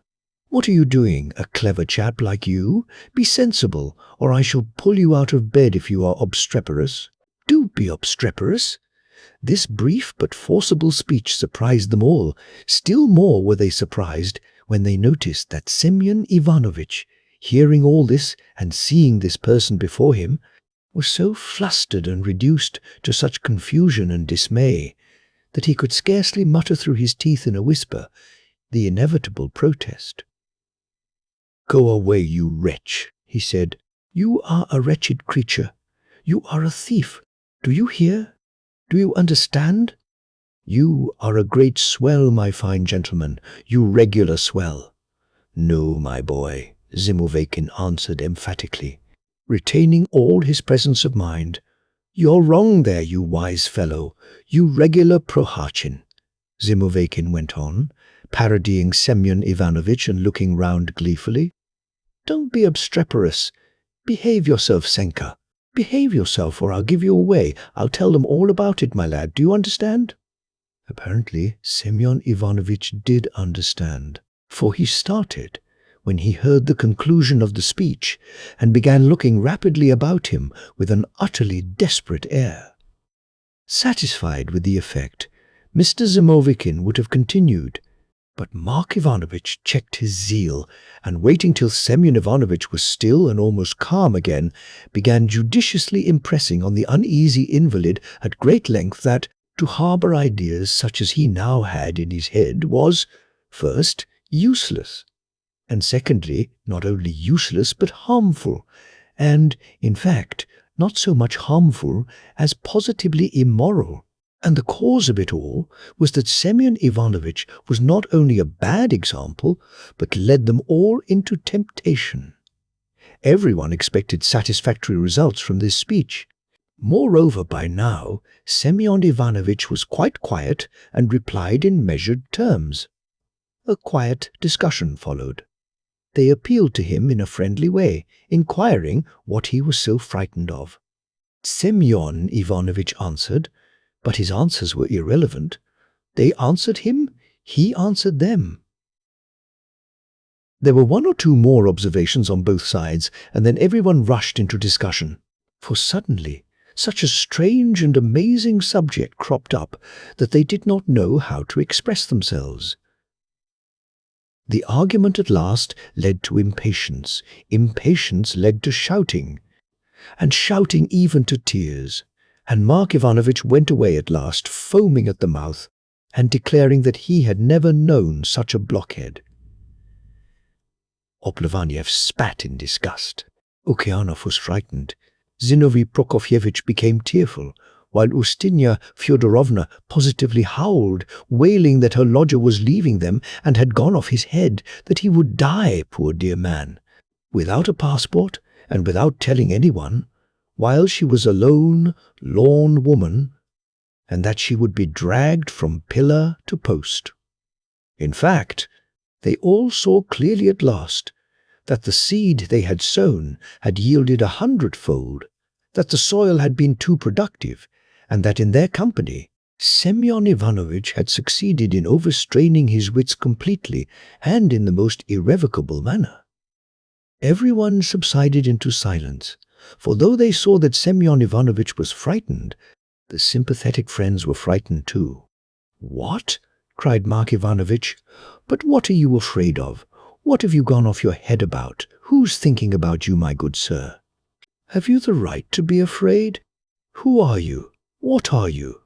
"Nothing, sir." "A round naught, sir, that is what you are. What are you making a fuss about? A woman has been run over in the street, so are you going to be run over? Some drunkard did not take care of his pocket. But is that any reason why your coat-tail should be cut off? A house is burnt down, so your head is to be burnt off, is it? Is that it, sir? Is that it?" You stupid," muttered Semyon Ivanovitch. "If your nose were cut off, you would eat it up with a bit of bread and not notice it." "I may be a dandy," shouted Mark Ivanovitch, not listening. "I may be a regular dandy, but I have not to pass an examination to get married. To learn dancing, the ground is firm under me, sir." "Why, my good man, haven't you room enough? Is the floor giving way under your feet, or what?" "Well, they won't ask you, will they? They'll shut one up, and that will be the end of it?" "The end of it? That's what's up? What's your idea now, eh?" "Why, they kicked out the drunken cadger. Yes, but you see, that was a drunkard, and you are a man, and so am I. Yes, I am a man. It's there all right one day, and then it's gone. Gone? But what do you mean by it? Why, the office, the off ice. Yes, you blessed man, but of course the office is wanted and necessary. It is wanted, I tell you. It's wanted today and it's wanted tomorrow. But the day after tomorrow it will not be wanted. You have heard what happened. Why, but they'll pay you your salary for the year. You doubting Thomas, you man of little faith. They'll put you into another job on account of your age. Salary? But what if I have spent my salary? If thieves come and take my money? And I have a sister-in-law, do you hear? A sister-in-law? You battering ram. A sister-in-law. You are a man. Yes, I am. I am a man. But you are a well-read gentleman and a fool, do you hear? You battering ram, you regular battering ram. That's what you are. I am not talking about your jokes, but there are jobs such that all of a sudden they are done away with. And Demid? Do you hear? Demid Vasilievich says that the post will be done away with. Ah, bless you, with your Demid, you sinner. Why, you know. In a twinkling of an eye, you'll be left without a post. Then you'll just have to make the best of it. Why, you're simply raving, or clean off your head. Tell us plainly, what have you done? Own up if you have done something wrong. It's no use being ashamed. Are you off your head, my good man, eh? He's off his head. He's gone off his head. They all cried and wrung their hands in despair, while the landlady threw both her arms round Mark Ivanovitch for fear he should tear Semyon Ivanovitch to pieces. You heathen, you heathenish soul, you wise man! Zimoveykin besought him. Senka, you are not a man to take offence. You are a polite, prepossessing man. You are simple. You are good, do you hear? It all comes from your goodness. Here I am a ruffian and a fool. I am a beggar. But good people haven't abandoned me. No fear. You see, they treat me with respect. I thank them and the landlady. Here, you see, I bow down to the ground to them. Here, see, I am paying what is due to you, landlady. At this point, Zimoveykin swung off with pedantic dignity, a low bow, right down to the ground. After that, Semyon Ivanovitch would have gone on talking, but this time they would not let him. They all intervened, began entreating him, assuring him, comforting him, and succeeded in making Semyon Ivanovitch thoroughly ashamed of himself, and at last, in a faint voice, he asked leave to explain himself. Very well, then, he said, I am prepossessing, I am quiet, I am good, faithful, and devoted, to the last drop of my blood. You know, do you hear, you puppy, you swell? Granted the job is going on, but you see I am poor. And what if they take it? Do you hear, you swell? Hold your tongue and try to understand. They'll take it, and that's all about it. It's going on, brother. And then not going on, do you understand? And I shall go begging my bread, do you hear? Senka, Zimoveykin bawled frantically, drowning the general hubbub with his voice. You are seditious. I'll inform against you. What are you saying? Who are you? Are you a rebel, you sheep's head? A rowdy, stupid man. They would turn off without a character. But what are you? Well, that's just it. What? Well, there it is. How do you mean? Why, I am free, he's free, and here one lies and thinks, What? What if they say I'm seditious? Seditious? Senka, you seditious? Stay, cried Mr. Prohartchin, waving his hand and interrupting the rising uproar. That's not what I mean. Try to understand. Only try to understand, you sheep. I am law-abiding. I am law-abiding today. I am law-abiding tomorrow. and then all of a sudden they kick me out and call me seditious." "What are you saying?" Mark Ivanovitch thundered at last, jumping up from the chair on which he had sat down to rest, running up to the bed, and in a frenzy shaking with vexation and fury. "What do you mean? You sheep! You've nothing to call your own. Why, are you the only person in the world? Was the world made for you, do you suppose? Are you a Napoleon? What are you? Who are you? Are you a Napoleon, eh? Tell me, are you a Napoleon?" But Mr. Prohartchin did not answer this question. Not because he was overcome with shame at being a Napoleon, and was afraid of taking upon himself such a responsibility. No, he was incapable of disputing further, or saying anything. His illness had reached a crisis. Tiny teardrops gushed suddenly from his glittering, feverish grey eyes. He hid his burning head in his bony hands that were wasted by illness, sat up in bed, and sobbing, began to say that he was quite poor, that he was a simple, unlucky man, that he was foolish and unlearned. He begged kind folks to forgive him, to take care of him, to protect him, to give him food and drink, not to leave him in want, and goodness knows what else, Semyon Ivanovitch said. As he uttered this appeal, he looked about him in wild terror, as though he were expecting the ceiling to fall or the floor to give way.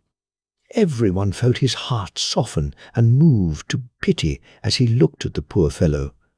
The landlady, sobbing and wailing like a peasant woman at her forlorn condition, laid the invalid back in bed with her own hands. Mark Ivanovitch, seeing the uselessness of touching upon the memory of Napoleon, instantly relapsed into kindliness and came to her assistance. The others, in order to do something, suggested raspberry tea, saying that it always did good at once, and that the invalid would like it very much. But Zimoveykin contradicted them all, saying there was nothing better than a good dose of chamomile, or something of the sort. As for Zinovy Prokofyevitch, having a good heart, he sobbed and shed tears in his remorse for having frightened Semyon Ivanovitch with all sorts of absurdities, and gathering from the invalid's last words that he was quite poor and needing assistance. He proceeded to get up a subscription for him, confining it for a time to the tenants of the flat. Everyone was sighing and moaning, everyone felt sorry and grieved, and yet all wondered how it was a man could be so completely panic-stricken. And what was he frightened about? It would have been all very well if he had had a good post, had had a wife, a lot of children. It would have been excusable if he were being hauled up before the court on some charge or other. But he was a man utterly insignificant. With nothing but a trunk and a German lock, he had been lying more than 20 years behind his screen, saying nothing, knowing nothing of the world nor of trouble. Saving his halfpence, and now at a frivolous, idle word, the man had actually gone off his head, was utterly panic-stricken at the thought he might have a hard time of it. No, and it never occurred to him that everyone has a hard time of it. If he would only take that into consideration, Okeanov said afterwards, that we all have a hard time, then the man would have kept his head, would have given up his antics, and would have put up with things one way or another. All day long nothing was talked of but Semyon Ivanovitch. They went up to him, inquired after him, tried to comfort him, but by the evening he was beyond that. The poor fellow began to be delirious, feverish. He sank into unconsciousness, so that they almost thought of sending for a doctor. The lodgers all agreed together, and undertook to watch over Semyon Ivanovitch and soothe him by turns through the night, and if anything happened to wake all the rest immediately. With the object of keeping awake, they sat down to cards, setting beside the invalid his friend, the drunken cadger, who had spent the whole day in the flat and had asked leave to stay the night. As the game was played on credit and was not at all interesting, they soon got bored. They gave up the game, then got into an argument about something, then began to be loud and noisy, finally dispersed to their various corners, went on for a long time, angrily shouting and wrangling. And as all of them felt suddenly ill-humoured, they no longer cared to sit up, so went to sleep. Soon it was as still in the flat as in an empty cellar, and it was the more like one because it was horribly cold. The last to fall asleep was Okeanov, and it was between sleeping and waking, as he said afterwards, I fancied just before morning 2 men kept talking close by me. Okeanov said that he recognized Zimoveykin, and that Zimoveykin began waking his old friend Remnev just beside him, that they talked for a long time in a whisper. Then Zimoveykin went away, and could be heard trying to unlock the door into the kitchen. The key, the landlady declared afterwards, was lying under her pillow and was lost that night. Finally, Okeanov testified, he had fancied he had heard them go behind the screen to the invalid and light a candle there, and I know nothing more, he said. I fell asleep and woke up as everybody else did, when everyone in the flat jumped out of bed at the sound behind the screen of a shriek that would have roused the dead, and it seemed to many of them that a candle went out at that moment. A great hubbub arose, everyone's hearts stood still, they rushed pell-mell at the shriek. But at that moment there was a scuffle, with shouting, swearing, and fighting. They struck a light and saw that Zimoveykin and Remnev were fighting together, that they were swearing and abusing one another, and as they turned the light on them, one of them shouted, "It's not me, it's this ruffian," and the other, who was Zimoveykin, was shouting, "Don't touch me, I've done nothing. I'll take my oath any minute." Both of them looked hardly like human beings, but for the first minute they had no attention to spare for them. The invalid was not where he had been behind the screen. They immediately parted the combatants and dragged them away, and saw that Mr. Proharchin was lying under the bed. He must, while completely unconscious, have dragged the quilt and pillow after him, so that there was nothing left on the bedstead but the bare mattress, old and greasy. He never had sheets. They pulled Semyon Ivanovitch out, stretched him on the mattress, but soon realized that there was no need to make trouble over him, that he was completely done for. His arms were stiff, and he seemed all to pieces. They stood over him. He still faintly shuddered and trembled all over, made an effort to do something with his arms, could not utter a word, but blinked his eyes, as they say heads do when still warm and bleeding, after being just chopped off by the executioner. At last the body grew more and more still. The last faint convulsions died away. Mr. Proharchin had set off with his good deeds and his sins. Whether Semyon Ivanovitch had been frightened by something, whether he had had a dream, as Remnev maintained afterwards, or there had been some other mischief, nobody knew. All that can be said is that if the head clerk had made his appearance at that moment in the flat and had announced that Semyon Ivanovitch was dismissed for sedition, insubordination, and drunkenness, if some old draggle-tailed beggar-woman had come in at the door, calling herself Semyon Ivanovitch's sister-in-law, or if Semyon Ivanovitch had just received 200 rubles as a reward, or if the house had caught fire and Semyon Ivanovitch's head had been really burning, he would in all probability not have deigned to stir a finger in any of these eventualities. While the first stupefaction was passing over, while all present were regaining their powers of speech, were working themselves up into a fever of excitement, shouting and flying to conjectures and suppositions, while Ustinya Fyodorovna was pulling the box from under his bed, was rummaging in a fluster under the mattress and even in Semyon Ivanovitch's boots, while they cross-questioned Remnev and Zimoveykin, Okeanov, who had hitherto been the quietest, humblest, and least original of the lodgers, suddenly plucked up all his presence of mind and displayed all his latent talents. by taking up his hat and, under cover of the general uproar, slipping out of the flat.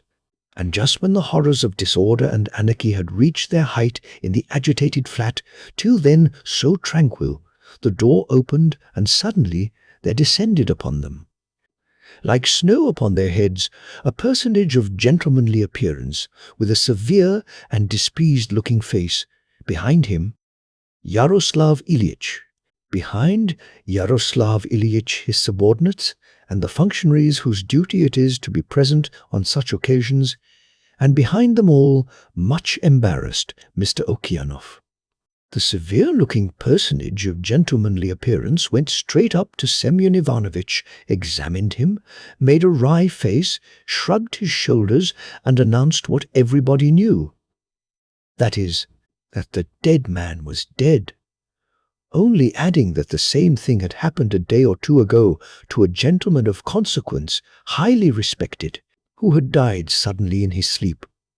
Then the personage of gentlemanly but displeased-looking appearance walked away, saying that they had troubled him for nothing, and took himself off.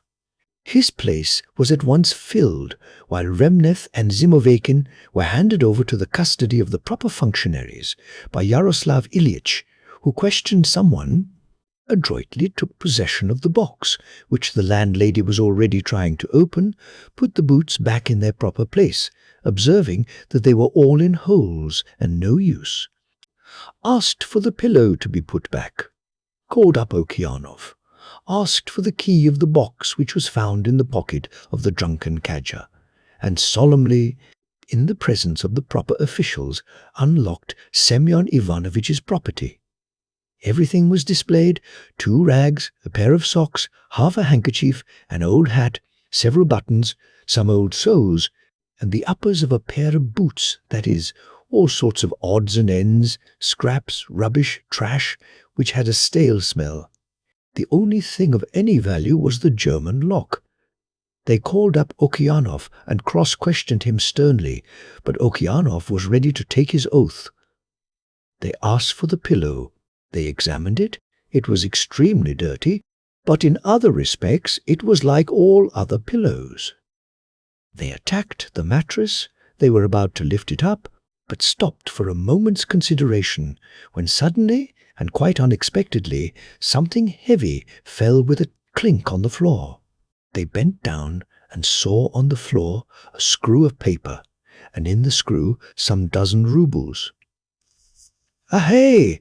said Yaroslav Ilyitch, pointing to a slit in the mattress from which hair and stuffing were sticking out. They examined the slit and found that it had only just been made with a knife and was half a yard in length. They thrust hands into the gap and pulled out a kitchen knife, probably hurriedly thrust in there after slitting the mattress. Before Yaroslav Ilyitch had time to pull the knife out of the slit and to say, "Ahai!" again, another screw of money fell out, and after it, one at a time, 2 half-roubles, a quarter-rouble, then some small change, and an old-fashioned, solid 5-kopeck piece. All this was seized upon. At this point it was realized that it would not be amiss to cut up the whole mattress with scissors. They asked for scissors. Meanwhile, the guttering candle lighted up a scene that would have been extremely curious to a spectator. About a dozen lodgers were grouped round the bed in the most picturesque costumes, all unbrushed, unshaven, unwashed, sleepy-looking, just as they had gone to bed. Some were quite pale, while others had drops of sweat upon their brows. Some were shuddering, while others looked feverish. The landlady, utterly stupefied, was standing quietly with her hands folded, waiting for Yaroslav Ilyitch's good pleasure. From the stove above, the heads of Avdotya, the servant, and the landlady's favourite cat looked down with frightened curiosity. The torn and broken screen lay cast on the floor. The open box displayed its uninviting contents. The quilt and pillow lay tossed at random, covered with fluff from the mattress, and on the 3-legged wooden table gleamed the steadily growing heap of silver and other coins. Only Semyon Ivanovitch preserved his composure. Lying calmly on the bed, and seeming to have no foreboding of his ruin. When the scissors had been brought, and Yaroslav Ilyitch's assistant, wishing to be of service, shook the mattress rather impatiently to ease it from under the back of its owner, Semyon Ivanovitch, with his habitual civility, made room a little, rolling on his side with his back to the searchers. Then, at a second shake, he turned on his face, finally gave way still further, and as the last slat in the bedstead was missing, he suddenly, and quite unexpectedly, plunged head downward, leaving in view only two bony, thin, blue legs, which stuck upwards like two branches of a charred tree. As this was the second time that morning that Mr. Starr, Prohartchin, had poked his head under his bed, it at once aroused suspicion, and some of the lodgers, headed by Zinovy Prokofyevitch, crept under it, with the intention of seeing whether there was something hidden there too. But they knocked their heads together for nothing, and as Yaroslav Ilyitch shouted to them, bidding them release Semyon Ivanovitch at once from his unpleasant position, two of the more sensible seized each a leg, dragged the unsuspected capitalist into the light of day, and laid him across the bed. Meanwhile, the hare and flock were flying about, the heap of silver grew, and, my goodness, what a lot there was! Noble silver roubles, stout solid rouble and a half pieces, pretty half-rouble coins, plebeian quarter roubles, 20 kopeck pieces, even the unpromising old chrome small fry of 10 and 5 kopeck silver pieces, all done up in separate bits of paper in the most methodical and systematic way. There were curiosities also, 2 counters of some sort, 1 Napoleon d'or, 1 very rare coin of some unknown kind. Some of the roubles were of the greatest antiquity. They were rubbed and hacked coins of Elizabeth, German kreuzers, coins of Peter, of Catherine. There were, for instance, old 15 kopeck pieces, now very rare, pierced for wearing as earrings, all much worn, yet with the requisite number of dots. There was even copper. But all of that was green and tarnished. They found 1 red note, but no more. At last, when the dissection was quite over, and the mattress case had been shaken more than once without a clink, they piled all the money on the table and set to work to count it. At the first glance, one might well have been deceived and have estimated it at 1,000,000. It was such an immense heap. But it was not 1,000,000, though it did turn out to be a very considerable sum, exactly 204.97 roubles and a half, so that if Zinovy Prokofyevitch's subscription had been raised the day before, there would perhaps have been just 2,500 roubles.